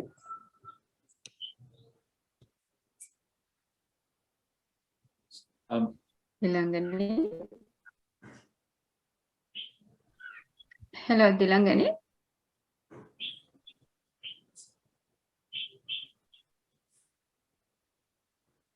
Hello. I guess she's not there. It's okay. Thank you. She's there, but I think some issue with her She's microphone. there, but her mic is also on, but we can't hear her. Maybe some issues with the microphone. Yeah. Okay. Yeah. Sure. No problems. Sorry, I muted myself. Just a quick suggestion from myself. It's very difficult to conclude. By just looking at one district, it's very difficult to say that the flood affected areas are mainly due to what happens in that district. So try to look at the basin level, because what happens in the upstream of the river basin determines what happens in the downstream of the river basin, right? So it's not only the district, but try to look at it as at the basin level. That's the one recommendation I would make, and try to add more variables to your analysis to find the runoff coefficients, because yeah, at the basic level, what the three variables you included is sufficient, but as include more variables, you can try to identify what are the variables dominating the runoff, particularly with respect to floods. Okay, and also please check your rainfall interpolation map, because whenever you see a geometric patterns, it might be an artifacts of your interpolation rather than the actual rainfall patterns, because you could see a sort of clear demarcation within the district on the one side of rainfall and then the other side. So just have a look at those. But thanks for that. Okay, let's move to the next presentation by Ms. Esra on modeling urban heat island with Landsat images and LIDAR dataset. Can we have the video, please?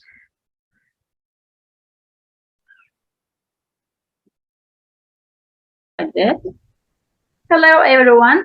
Before we begin, let me introduce myself briefly. I'm Esra Şengül, and I'm a PhD student. And today I will talk about modeling urban heat island with Landsat image and LiDAR dataset.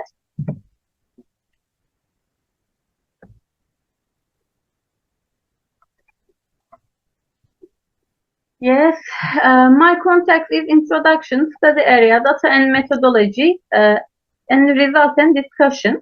Okay, introduction. What is urban heat island? We should know that firstly the problem. So urban heat island described for higher temperature in urban areas than rural areas nearby, and monitoring the effects of urban heat islands is extremely vital in terms of urban planning and sustainability. Since city areas are covered with the impermeable surface like asphalt, and they cannot hold water in their structure.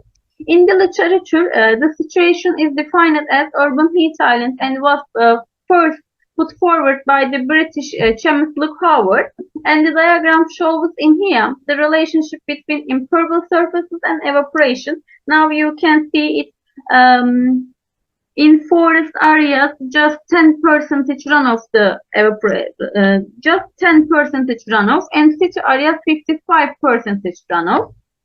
And forest, you can see 25% shallow infiltration, and city areas just 10% shallow infiltration. In rural areas, the moisture trapped on the surface evaporation during the day with the sun, and temperature drops at the surface. However, in rural areas, the solar energy cannot depend on water evaporation and vegetation growth throughout the day, and is absorbed and retained in reinforced concrete structures. So urban areas warmer than rural areas. For example, in a city of 1 million inhabitants, in the interior of the city is 1 centigrade degree to 3 centigrade degree warmer than the countryside on a windless night. This temperature difference can go up to 12 centigrade degree. Organization which is one of the land cover can significantly affects biodiversity, ecosystem, climate, and consequently human health. So this affect also increase air pollution and heat-related mobility and morbidity and mortality rate. With the increase in temperature, the rate of the using air conditioner is increasing day by day. So this is the factor that directly and negatively affect energy consumption. When the urban growth is added to the increase in energy costs, the inability of local government to provide necessary service to citizens bring about poverty. Now you can see urban heat island types and measurement approach. Urban heat, we can see urban heat island types. Two main topics. These are atmospheric heat island and another one surface heat island. We are focused on we are focused on urban heat islands. So we are interested in depends on definition of the surface remote, and the other one is depends on observation, boundary layer urban heat island or canopy layer urban heat island. But in this study, surface heat island examined. Urban heat island is heavily influenced by the temporal and spatial change, and it's calculating LSD data, a remote sensing product, of course, different from canopy heat island and boundary heat island, and which are affected by building geometry and height, and also derived from meteorological data.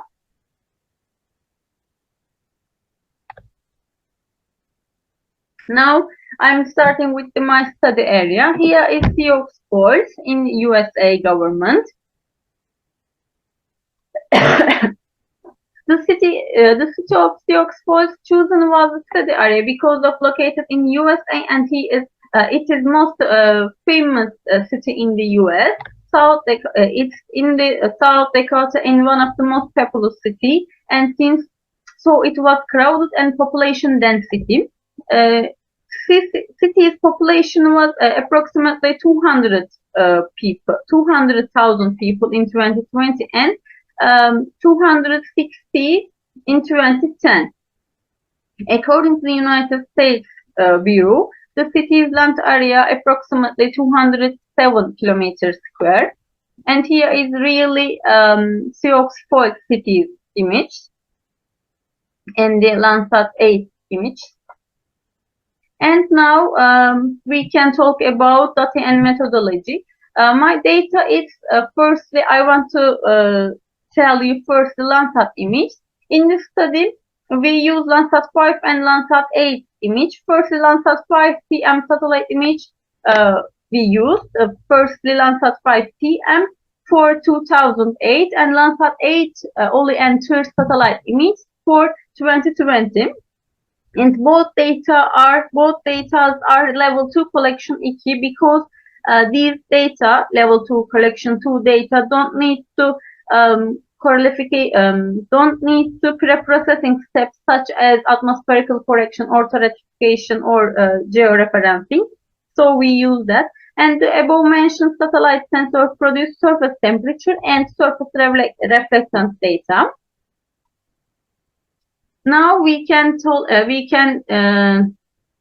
talk about the LiDAR data. This here is a flow chart for LiDAR data. The digital terrain model DTM and the digital surface model DCM were produced with point data abstraction library PDAL, and these were used in the production of feature because the new features are necessary for the model to make more accurate prediction. In this pipeline, to classify ground point simple morphological filter SMRF has changed the closed simulation filter CSF for better results. DSM pipeline is similar to the one without the part of ground point classification used. And with Google Earth Engine, indices such as normalized difference index, these are our index: NDVI, NDVI, IBI, MNDWI, SAVI, and the other index. Now you can see DSM, DTM, digital normalized difference surface model, and the other data produced from LiDAR data, like building volume. These are derived from Landsat and the building volume, and you can see building volume, DSM, DTM, and normalized different model we use. Just building volume were produced from LiDAR data. And you can see my feature NDVI, NDVI like this. Now just I want to show my feature. It's not compulsory to see you. But maybe if you're curious about this, you can check this here. Now, LiDAR derived products, DCM, DTM, NDCM, and building volume. Data for DCM and DSM, DTM, data from AVS public dataset was processed with the help for PDAL. Pipeline was implemented. The building volume was found by multiplying the building height and DCM with the area. And other features. This is road distance maps for 2008 and 2020. Road distance map derived such a way that each pixel is containing the distance nearest road. Here is you can see our traffic map. It belongs to 2020 and it belongs to 28. Road distance map derived such a way that each pixel is containing the distance nearest road. And here is LST map, land surface temperature map. And now UTFBI retrieve to reveal urban heat island affected areas. Urban thermal variance index formula is shown in below equation. And LST represented land surface temperature, and LSTM represent mean land surface temperature for the study area. Actually, we should know that the 6 criteria for UTFBI index, these are most important things for us. For example, urban heat below 0 index values means it's not affected. For example, it's very high affected between the range of 0.015 and 0.02, and above the 0.02 urban heat island is affecting extremely. And now you can see UTFBI ground truth maps, and you can see the legend, which means it's below the 0 means not affecting, you can see here it's not affected below 0 index, and you can see the red one representing is above 0.02 is affecting extremely, from not affecting to extremely affected. Now you can see flow chart to summarize that. The flow chart, which is about explaining the process chain of this study. Firstly, 8 different features have been created for modeling the urban heat island to describe the severities of the urban heat island affecting geospatiality. The UTFVI index was derived from the Landsat surface temperature band of the Landsat satellite image. In order to model a UTFVI index from the 8 features described before, a random forest machine learning algorithm is used. After training the random forest model, the UTF maps has been predicted, and UTF ground truth map which is derived from LSC and prediction of the model were compared, and accuracy assessments were carried on. Now you can see a bit distance. You can see a bit features. For example, distance to road maps produced from OpenStreetMap, and the traffic maps produced from traffic density ID inverse distance weighting method on Google Earth Engine platform. You can see we were studied 200 stratified points selected for each class to train model. Points are used to sample feature values from image, which are described before. These samples are used to train random forest model, which is machine learning algorithm. And after that, using generated features map and UTFVI maps was predicted with these models. And now the term is my result, and here you can see 2020 UTFVI ground truth map and UTFVI predicted map. As can be seen in the map below, the ground truth and predicted UTFVI maps produced are compared. You may say UTFVI predicted map has got higher spatial resolution because input features have higher spatial resolution. UTFVI ground map produced from LSP, which has lower resolution. And you can see now the other year. Here is UTFVI predicted map 2020 and UTFVI predicted map 2008. This is produced from random forest model, which has trained on features mentioned before. You can remember. And now here is accuracy assessment. For accuracy assessment for testing, we choose 50 stratified points selected for each class in order to accuracy assessment, which are different from the training set. These points are used to sample predicted map and ground truth map UTFVI class to assess accuracy. For this purpose, an error matrix was created using these samples. When the error matrix analyzes, it's seen that the accuracy assessment in 28 is, you can see 0.45, while the 2020 is 0.64.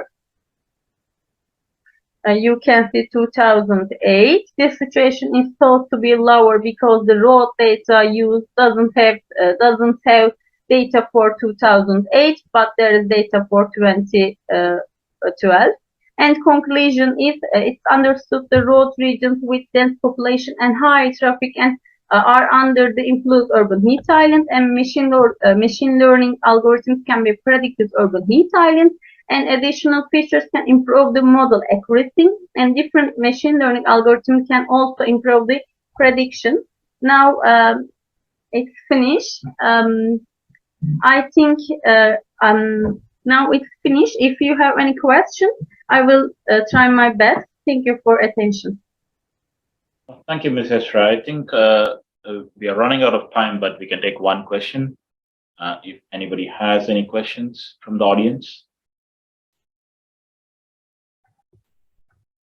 Thank you, Esther, for a very nice presentation. Can you just clarify me, how did you make the traffic map? Did you ask how did you find the traffic map, right? Yeah, you showed the traffic map. How did you come up with that map? Okay, thank you for this question. Firstly, we produce from a point traffic density map, and we download this data, and then using the IDV, inverse distance weighting, in Google Earth Engine platform, and then we add these models. Thank you. Okay, and one more thing is that when you're using this machine learning algorithm, you said you used 200 points, right, to train the. Where did you select these 200 points from? Where did you? We select these points randomly. Okay, randomly selected. Okay. Thank you very much, Estra. It's an interesting presentation. And one more question. When you're making this Landsat information, did you consider the mixed pixel effect of Landsat, because it is inside a pixel? You can see you can get some different classes, but I think you worked on the same 30-meter spatial resolution, right? You did not go for subpixel classification of NDVIs into subpixel information of the Landsat. Subpixel. Excuse me.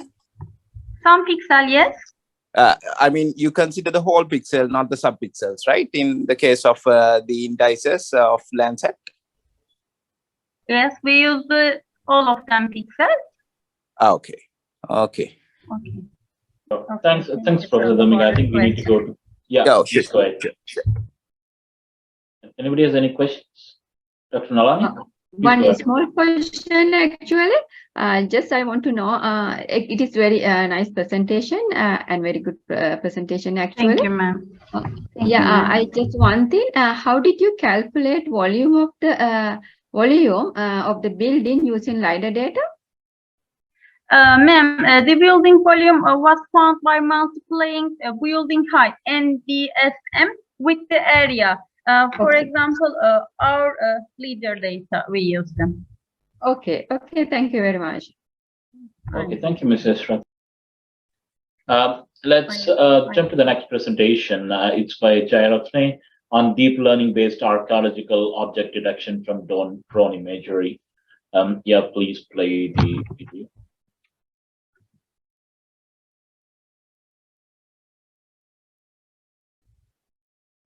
Hello everyone, I am Tarun Jayarathne. Professor Saman Koswat is co-authoring this paper with me. This paper is on deep learning based archaeological object detection from drone imagery.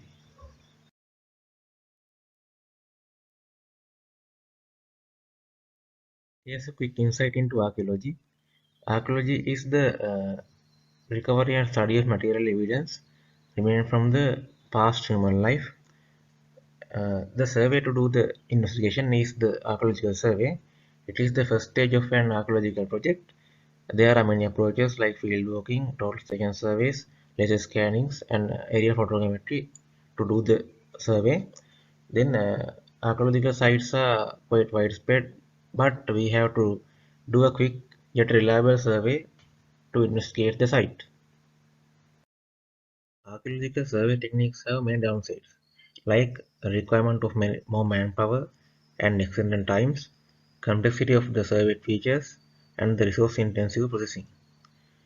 But drone surveys have significant advantages over these because ruins could be detected and extracted from the images, and the deep learning models are capable of such processing.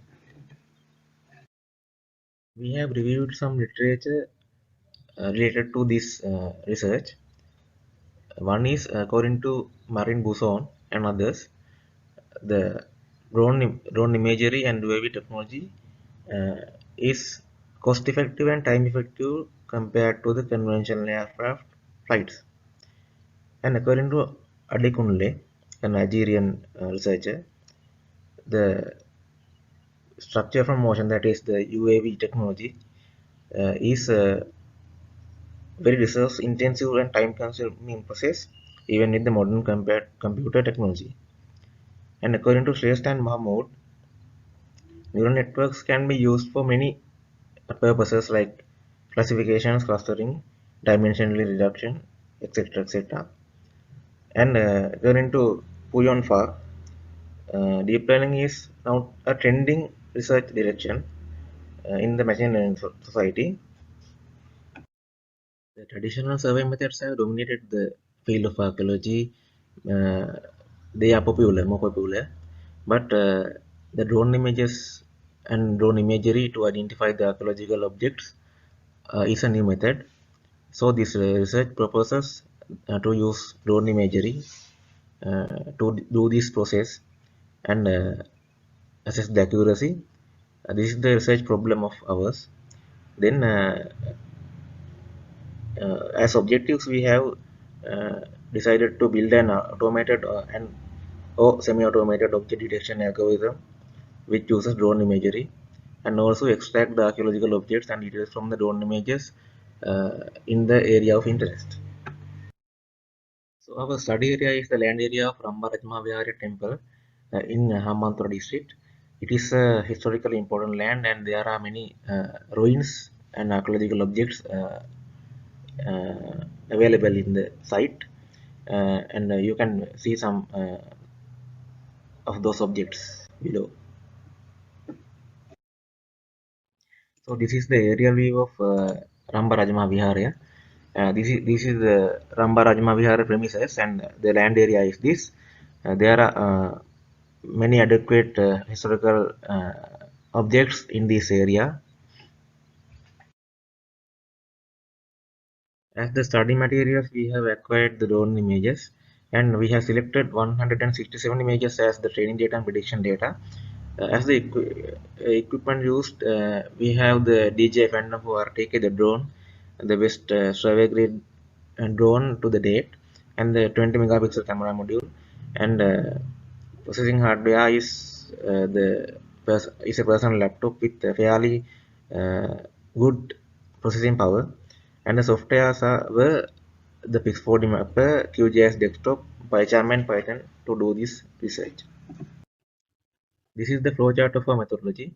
We have defined the neural network method from our literature review, and from the georeference drone images we have created the orthophoto mosaic, and from that we created the training image and the prediction image.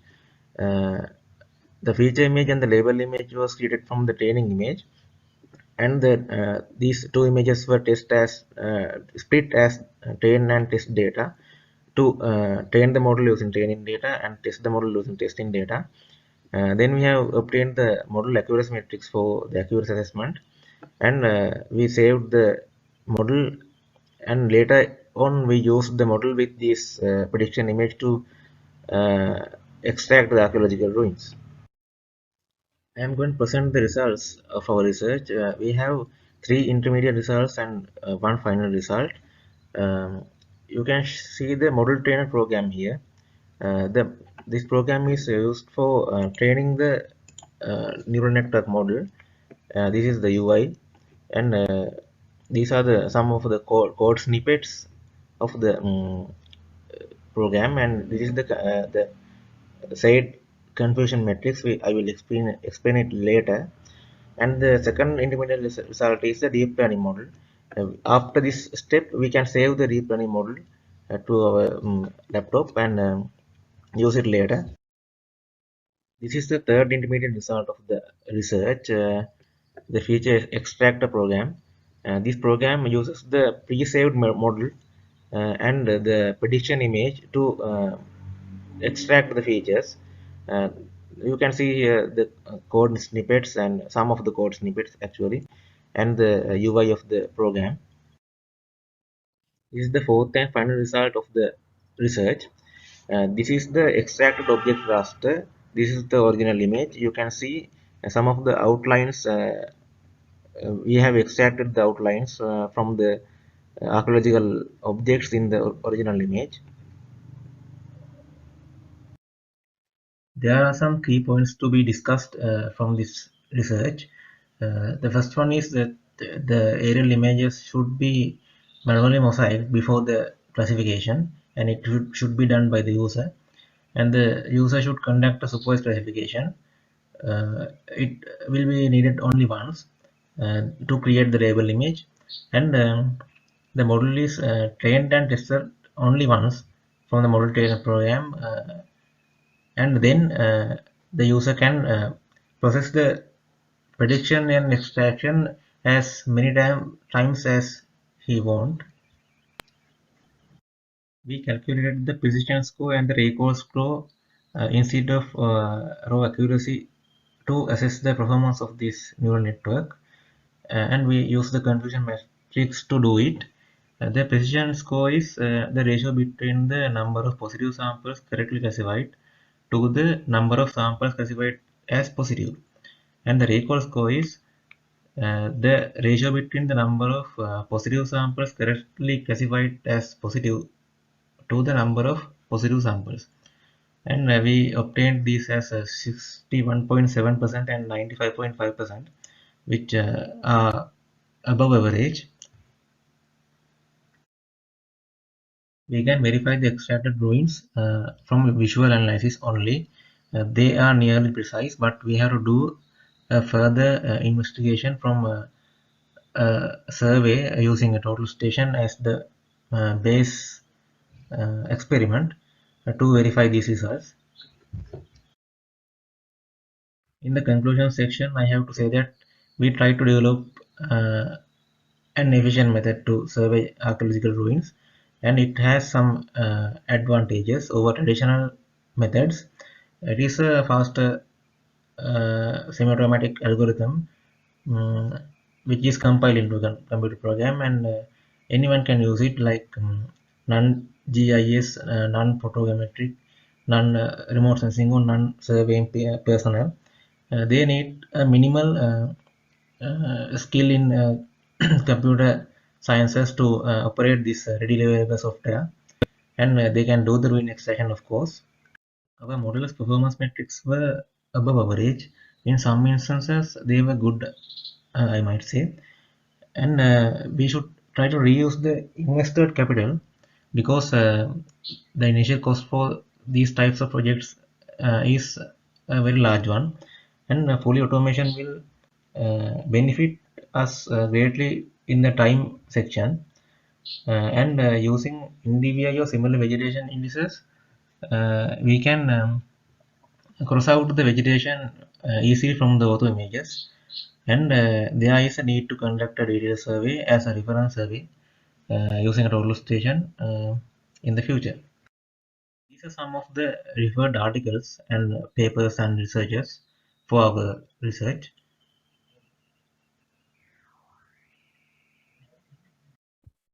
We have reached the end of my presentation. Feel free to ask questions about any clarification you need. Thank you. Have a good day.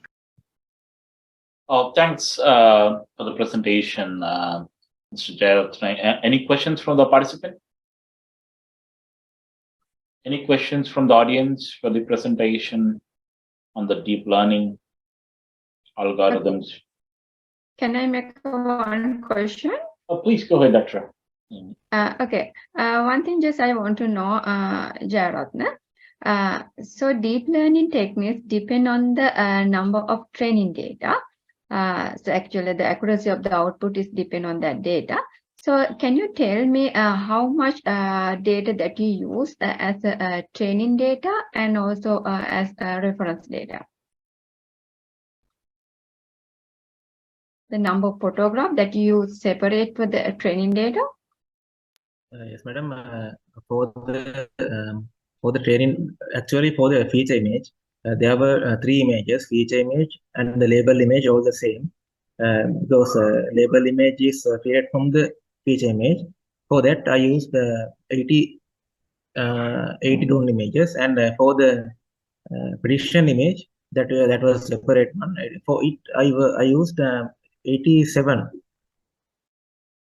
drone images. 87 image. Okay, and one thing also, which segmentation model that you use, and the parameters also. So yeah, actually deep learning, which deep learning model that you use? Madam, I used Keras sequential model. So based on the available parameters. Sorry, Because the deep learning techniques is also changed according to the parameters that you use. There are various parameters actually. So that's why I just want to know which segmentation model that you use and what are those parameters. Madam, it's not actually a segmentation model because the classification is based on the DN values. But in creating the label image, I used supervised classification. It is from it's a QGIS tool already developed. That's Okay, all. Jarathan, thank you very much. Thanks, Dr. Nalani. Jarathan, I think if maybe you just start reworking with your labeling, because I could see that there are some issues with the classifications even among the objects, same category objects.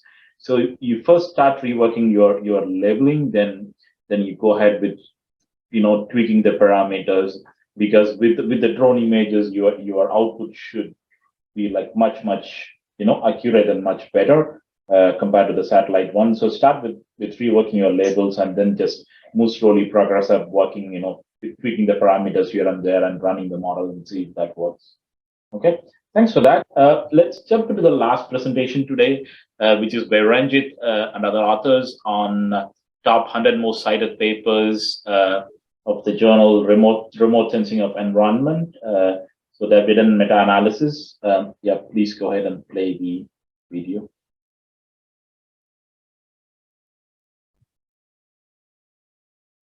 I myself, Dr. Ranjit, we are Assistant Librarian Grade 2, Department of History, University of Kerala. My co-presenter is Dr. Sudhis Vijayan, Assistant Professor, Department of Library and Information Science, University of Kerala. The co-author of this paper is Dr. Pradeep Kumar AP, Professor, Department of Geology, University of Kerala.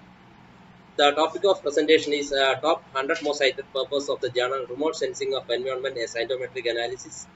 That is introduction.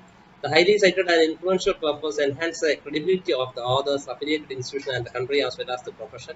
The study of the most cited purpose helps to understand the quality and popularity of the articles or journal in a specific area of knowledge. The present studies aim to evaluate the prominent characteristics of most cited purpose of the journal Remote Sensing of Environment in Elsevier's corpus database. The source journal Remote Sensing of Environment. The Remote Sensing of Environment is an interdisciplinary journal indexed in both Web of Science of Climate Analytics and Scopus of Elsevier. The journal has 2021 science score of 20.7 in Scopus and 13.85 of 2021 impact factor in Journal Citation Report 2022 of Web of Science. Being indexed in 11 international databases, the published papers in this journal are read and cited by researchers worldwide. The objectives of the study are to identify the top 10 highly cited purpose of the journal in Scopus, to identify the highly prolific authors of top cited purpose, to identify the organizations contributing top cited purpose, to find out the countries contributing top cited purpose, to identify the co-occurrence of keywords of top cited purpose, to find out the most cited authors in the top cited purpose, and finally to find out most cited sources in top cited purpose. The methodology. The dataset of the top 100 most cited purpose of a remote sensing journal in the Elsevier Scopus database is the source data for the present study. The data was downloaded from the Scopus database on 10th of October using such a term exact remote sensing and environment. The bibliographic information of the top most cited 100 purpose was downloaded in CSV file. Microsoft Excel and OSPure software were uploaded for data analysis and visualization. Then analysis. First one is the most prolific authors in most cited articles. A total of 378 different authors contributed to the list of top 100 most cited articles in journal Remote Sensing of Environment. Woodcock C is the top contributor with 8 distinguished articles, followed by Kaufman, Oiche, Tote, Friedel, Stroller, Gao, Barrett, and Renning with 4 articles each. The figure shows a network map of authors. Co-authorship refers to publications generated by a network of researchers. Most prolific institution, most cited articles. There are a total of 249 institutions with which the corresponding authors were affiliated in the 100 most cited purpose of the journal Remote Sensing of Environment. Goddard Space Flight Center, United States of America, contributed 7 most cited purpose in the journal, followed by Department of Geography and Environment, Boston University. That is 5 purpose. The third most prolific institution is Department of Soil, Water and Environment Science, University of Arizona, for purpose. The density visualization map of most prolific institutions is shown in the figure. Then most prolific countries in the most cited articles. Top 100 most cited purpose of remote sensing originated from 23 countries. According to the number of publications, United States institutions have published the most with 75 purpose, followed by France, Canada, United Kingdom, and Netherlands bagged third position with 8 purpose each. Italy is positioned fourth with 6 purpose, and Germany and China with 5 purpose each hold 7th position amongst the most prolific countries contributing top cited purpose of the journal remote sensing of environment. The mapping of the co-authorship network of countries generated by OSPHERE software revealed that the authors of 22 countries comprised of 5 clusters. Co-occurrence of keywords in the most cited purpose. Co-occurrence refers to the number of times the terms will appear in more than one publication. A total of 1,055 keywords were used in 100 most cited purpose of the journal remote sensing of environment. The most frequent keywords are remote sensing with occurrence of 75, vegetation 31, algorithm 29, algorithms 27, and MODIs with 27 terms of occurrence. Figure shows co-occurrence network of keywords in the most cited articles. Cited sources in the most cited articles. Survey of references of top 100 most cited purpose published in the journal Remote Sensing of Environment indicated that a total of 1,605 sources were cited in these top cited articles. Remote Sensing of Environment with 1,156 citations was in the first rank. International Journal of Remote Sensing and IEEE Transactions on Geoscience and Remote Sensing were in the second and third ranks respectively. Most cited authors in the most cited articles. Overall, 6,475 authors have been cited in the top most cited articles in the Journal of Remote Sensing of Environment. Justice CEO was the most highly cited author in the references of most cited articles of the journal with 88 citations and included in the cluster 1. Barrett F and Running SW with 74 and 65 citations were ranked second and third respectively. Barrett F included in the fifth cluster, that is violet, and Running SW in the fourth cluster, that is yellow. These two authors are also included in the most prolific authors of the most cited purpose of the journal too. Then discussion and conclusion part will be presented by my co-author Dr. Sudhir Vijay. For presenting the rest of the area discussion and conclusion. The main disciplines of the journal: remote sensing of environment are geology, earth science, ecology, biology, physical sciences, and life sciences. The first ranked most cited paper with a 6,478 citation in Scopus was Red and Photographic Infrared Linear Combination for Monitoring Vegetation, authored by Trucker in 1979. Figures show the citation of this article over the years since its publication. It can be seen that after 2000 there is an exponential growth trend in the citation of this article. Curtis E. Woodcock is the most prolific author of the most top cited paper in the journal and is associated with the Boston University. Chen, Cohen, Fuddy, Herold, Masak, Steeman, Woodler, and Shu are the co-authors of the most prolific author Curtis E. Woodcock in the journal Remote Sensing of Environment. Since the USA were the pioneer in space-based remote sensing, it is no wonder that it is at the forefront of the publishing paper that have garnered the most number of citations. And the US author clearly had a head start with which enabled them to start publishing from an early date, and since impact factor has a direct link to the age of a publication, these papers have high number of citations. Remote sensing of vegetation is the most important research being reported in the journal. Remote sensing algorithms are extensively developed by the researchers, especially in vegetation sensing, like the annual cumulative absorbed photo or synthetically active radiation, etc. MODIS, thematic mapper are the most useful sensors as per the most frequent keyword.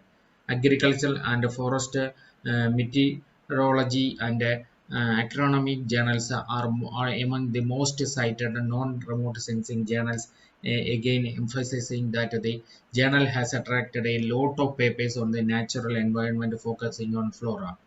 China is the only non-Western nation in the most prolific nation, indicating that the countries of the Indian subcontinent, especially India, with its robust space mission program, have to pay focused attention of processing the remote sensing data that is being generated. Thank you. Oh, thanks, Mr. Ranjit. Any questions from the audience for the presenters?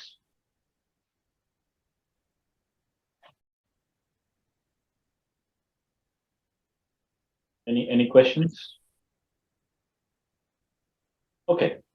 That's our last presentation, and I once again thank all the presenters for their presentations today.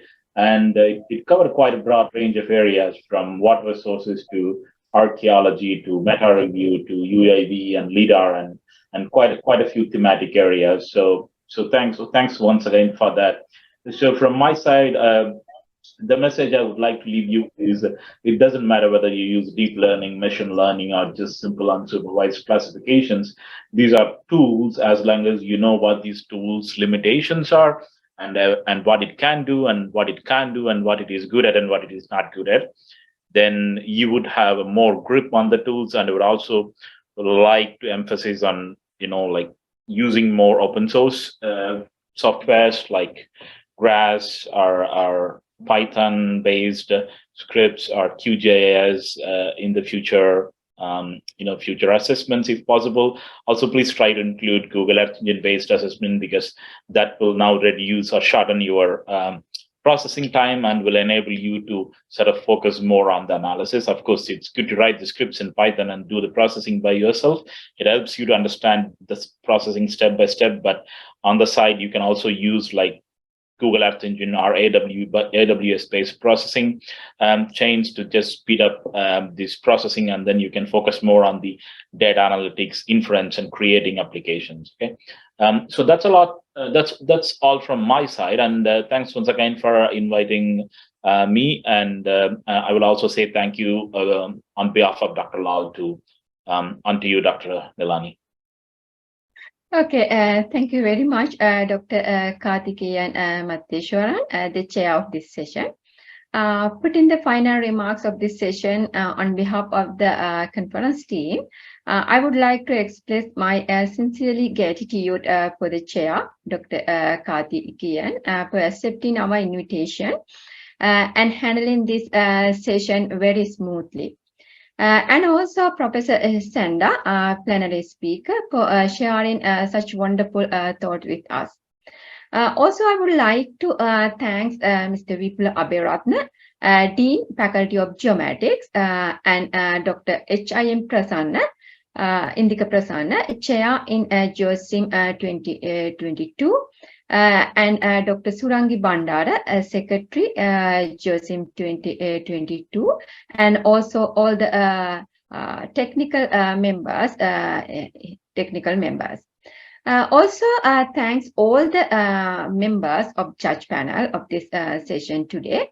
Finally, I would also like to give special thanks to all the presenters and participants of the conference today. So thank you very much, all of you again, and have a good day. Thank you. Have a good day. Bye.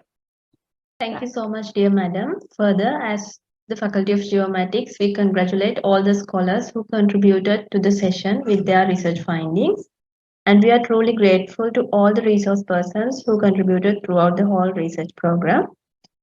Along with that, I would convey my heartfelt gratitude to all the respected academics who contributed to make this event a success. With that, according to the formalities of the program, we have reached to the verge of the second International Symposium on Geoinformatics and GEOSYM2022. The next event that is scheduled in the GEOWEEK2022 is the short talks of the eminent industry experts. All those who are interested are warmly welcome to join with the next session as well. We as the Faculty of Geomatics are glad to invite you all to join with the second phase of the GEOWEEK2022 Geo Expedition, which will be held on 2nd and 3rd of December at BMICH, Colombo. All are warmly welcome and invited to Education and Trade Fair at BMICH. With that hope of meeting you tomorrow at BMICH Colombo, let's wind up the session. Second International Symposium on Geoinformatics, GEOSYM2022. Thank you all. Everyone, I'm quite honored to be one of the speakers on behalf of the HKIS on the topic of the remote sensing applications and IoT development in Hong Kong. I'm Charles Wong. I'm the professor in the Department of Land Surveying and Geoinformatics, the Hong Kong Polytechnic University. So today I will introduce to you about the remote sensing application, especially some of the satellite image, aerial photos, and also the IoT development in Hong Kong. We have been working on the remote sensing application for many years. So we on the right-hand side, you can see that there's a different scale of the satellite. We can see the whole globe, and then we can go down scale to the Alpha Delta region in the China, and then we can go into the Kowloon Peninsula, and then particular, say, in our particular buildings in the Hong Kong Polytechnic universities. So we can make use of this satellite image to work on different applications, say the GeoAI in the image analysis, the vegetation monitoring, the biomass. Nowadays, we talk about a lot of the carbon neutrality. So biomass is one of the key factors which for us to analyze the carbon neutrality.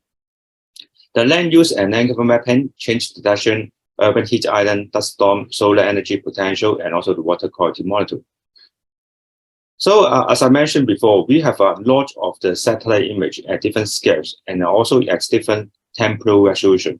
So the satellites can come over to Hong Kong or particular areas twice a day or even like every 10 minutes.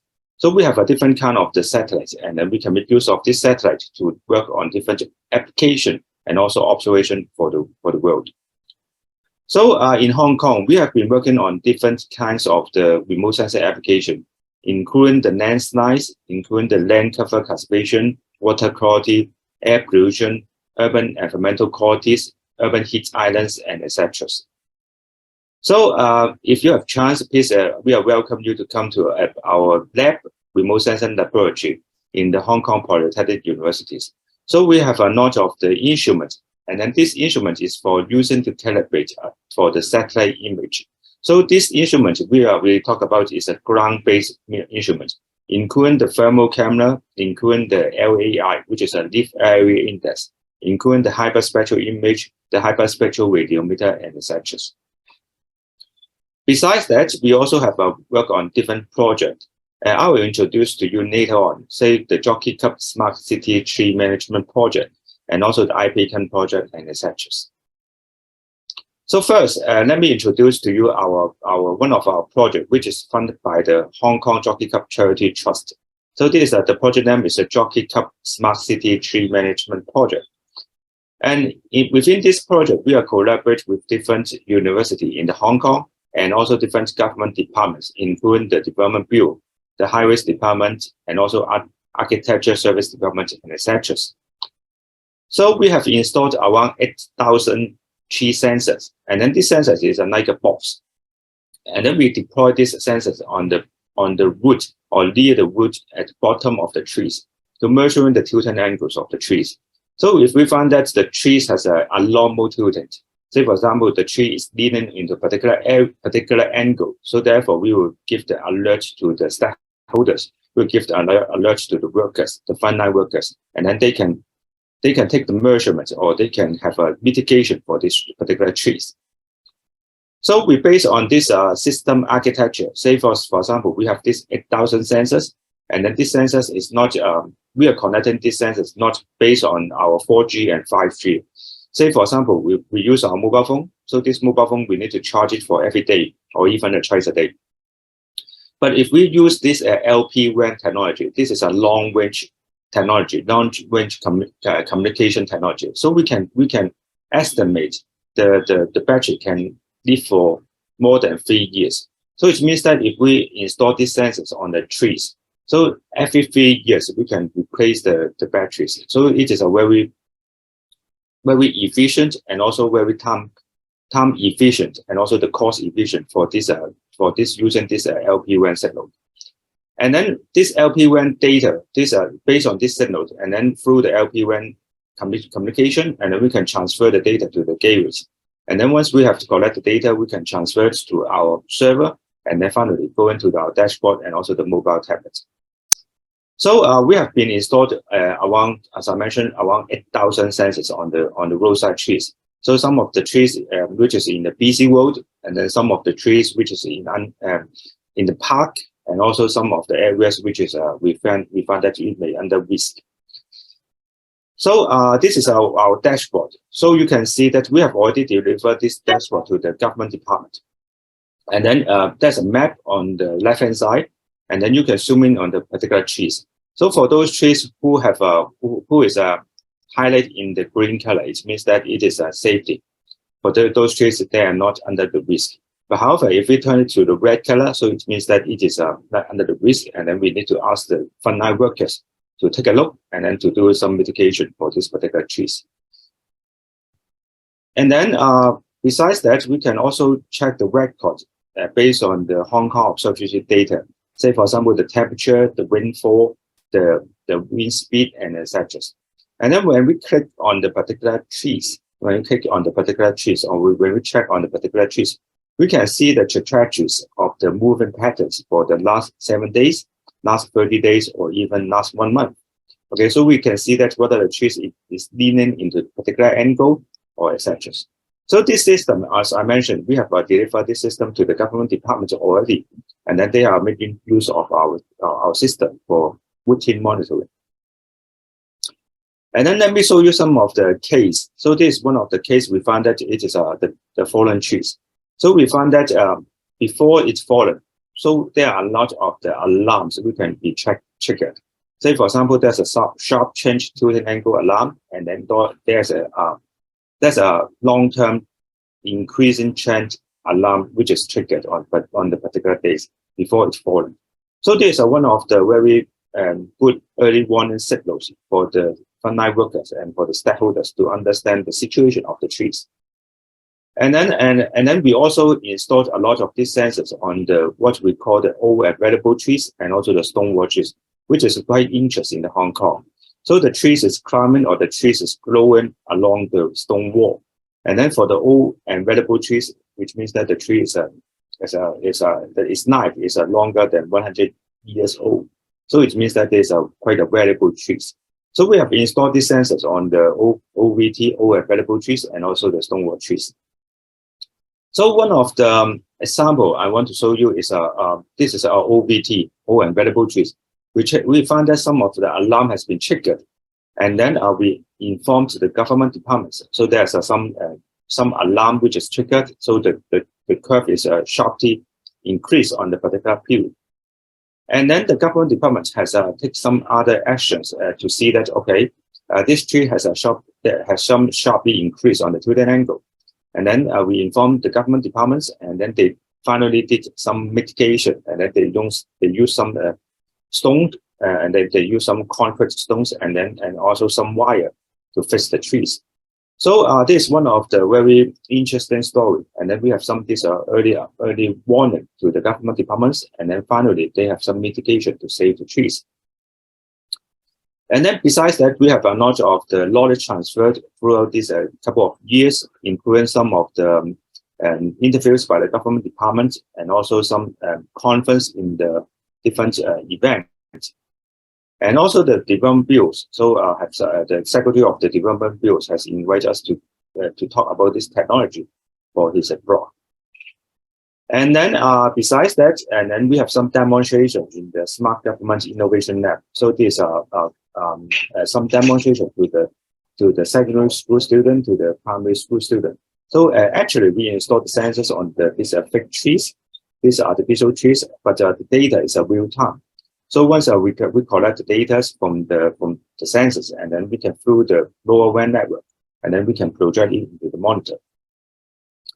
In the last years, and then we have received some awards. So this is a gold medal for the Geneva Evaluation Days for the Geneva Award, and also the Smart 50 Awards, and etc.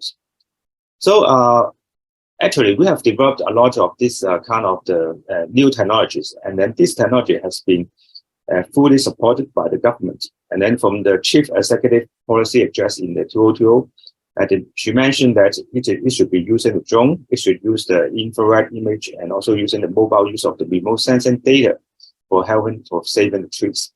So we have successfully to deploy our system to the government, and then this is one of the showcase for the knowledge transfers. And then besides that, nowadays we talk about a lot of the carbon neutralities. So how can we measure how much carbon has been absorbed by the trees? We can make use of the remote sensing data. to analyze the above ground biomass and also the below ground biomass. And then we can take some samples from the forest or from the urban trees, and then we can raise them, and then finally we can calculate the biomass of each particular trees. And then obviously we need to make use of the remote sensing image, because we cannot take all the data from the ground, which is quite a lot of the manpower, a lot of the cost. So therefore we need to take some samples, and then based on these samples and also the remote sensing image, we can do a lot of this analysis to understand and to estimate how much carbon has been absorbed by the trees in the Hong Kong. And then besides that, we are using different technologies, say like the airborne LiDAR, the satellite image, the urban planning for the hyperspectral image, thermal imaging, and also the smart sensors. Okay, so first, we are using a lot of the aerial photos, and then this is ortho photos, which is supported by the Lands Department in Hong Kong. So we take the image for different period of time, say from the 2017 to the 2018, and then including the red, green, blue, and also the infrared bands. So the data is a very high resolution, including the image resolution, including these are 4 different bands. And then let me give you an example. So we found one particular trees in urban roadside trees. So we found that in the January, in the July, September, and March, they are quite fine. The green color, it means that the part is quite healthy. But until the March in the 2018, we found that there's some yellow color, which means that this part of the trees is unhealthy. So we did some validation from the arborist result, so from the ground data. And then we checked the data with our aerial photos, and then we found that they are quite coherent to each other. So the results are quite consistent. And then say, for example, in the May 2018, the arborists, the field workers, they found that there's a small detected dead branches above the sidewalk lotus. So, and then in the same way, from the aerial photos, we also found the similar situation. So they are quite coherent to each other, and then we checked a lot of these cases and we verified the result is quite promising. So it means that we can make use of the remote sensing image. We use the aerial photos to identify which part of the trees is healthy and also which part of the trees is unhealthy.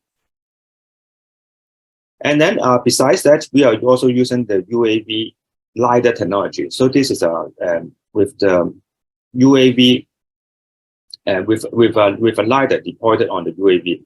So this is one of the example. We take the UAV LiDAR in one of the slope, and then we can determine or we can differentiate between the canopy, the branches, the main stem, and etc. So we can make use of this LiDAR technology to help us to understand what is the size of the trees, and then what is the volume of the canopy, and etc. So in Hong Kong, we can hire some pilot for operating this UAV LiDAR. And then these are some examples of taking off and also the flying the UAV LiDAR. Okay, let me give you another example. So once we use this UAV LiDAR, we can measure the whole slopes. So this is one of the slopes in the Jungle O area. So we can measure the whole slopes with the LiDAR data, and then we can estimate the size of the trees, the height of the trees, and etc. Okay, so hyperspectral vegetation monitoring. So I may skip on this part, but we are taking a lot of the hyperspectral image for helping us to understand the spectral signature between the healthy part and also the unhealthy part of the trees. And then lastly, I want to introduce to you about the thermal image. So we can make use of the thermal image for understanding the urban heat island effect. And then can we use this thermal image for helping us to identify which area of the trees is under risk, or which areas of the trees which have a cavity. So we can make use of this thermal image to understand the whole of the trees or the size of the trees. So on the figure A, you can see that there's a small holes of the trees. But however, when we take the thermal image, we can see that this hole actually, beyond this hole is quite large of the holes. which cannot see from the visual, or we cannot see from the RGB image. So therefore, we can make use of this thermal image or thermal technology for helping us to understand the cavity of the trees. So we ask our students to take a lot of the image, the thermal image on the roadside, and then we can understand which time or what is the particular time for us to take this thermal image is the best and which is the optimal time for this measurement. Okay, so and then lastly, we have been working on a lot of the land use and land cover mapping. And then these are some examples. We have been working on the vegetation mapping in Hong Kong. And then we developed some methodology since 2008. And then we helped the Hong Kong government department to make a map for the whole Telfer Delta region in 2015, including, say, the major roads, the different land use classes, and then the airports, then the ports, and then etc.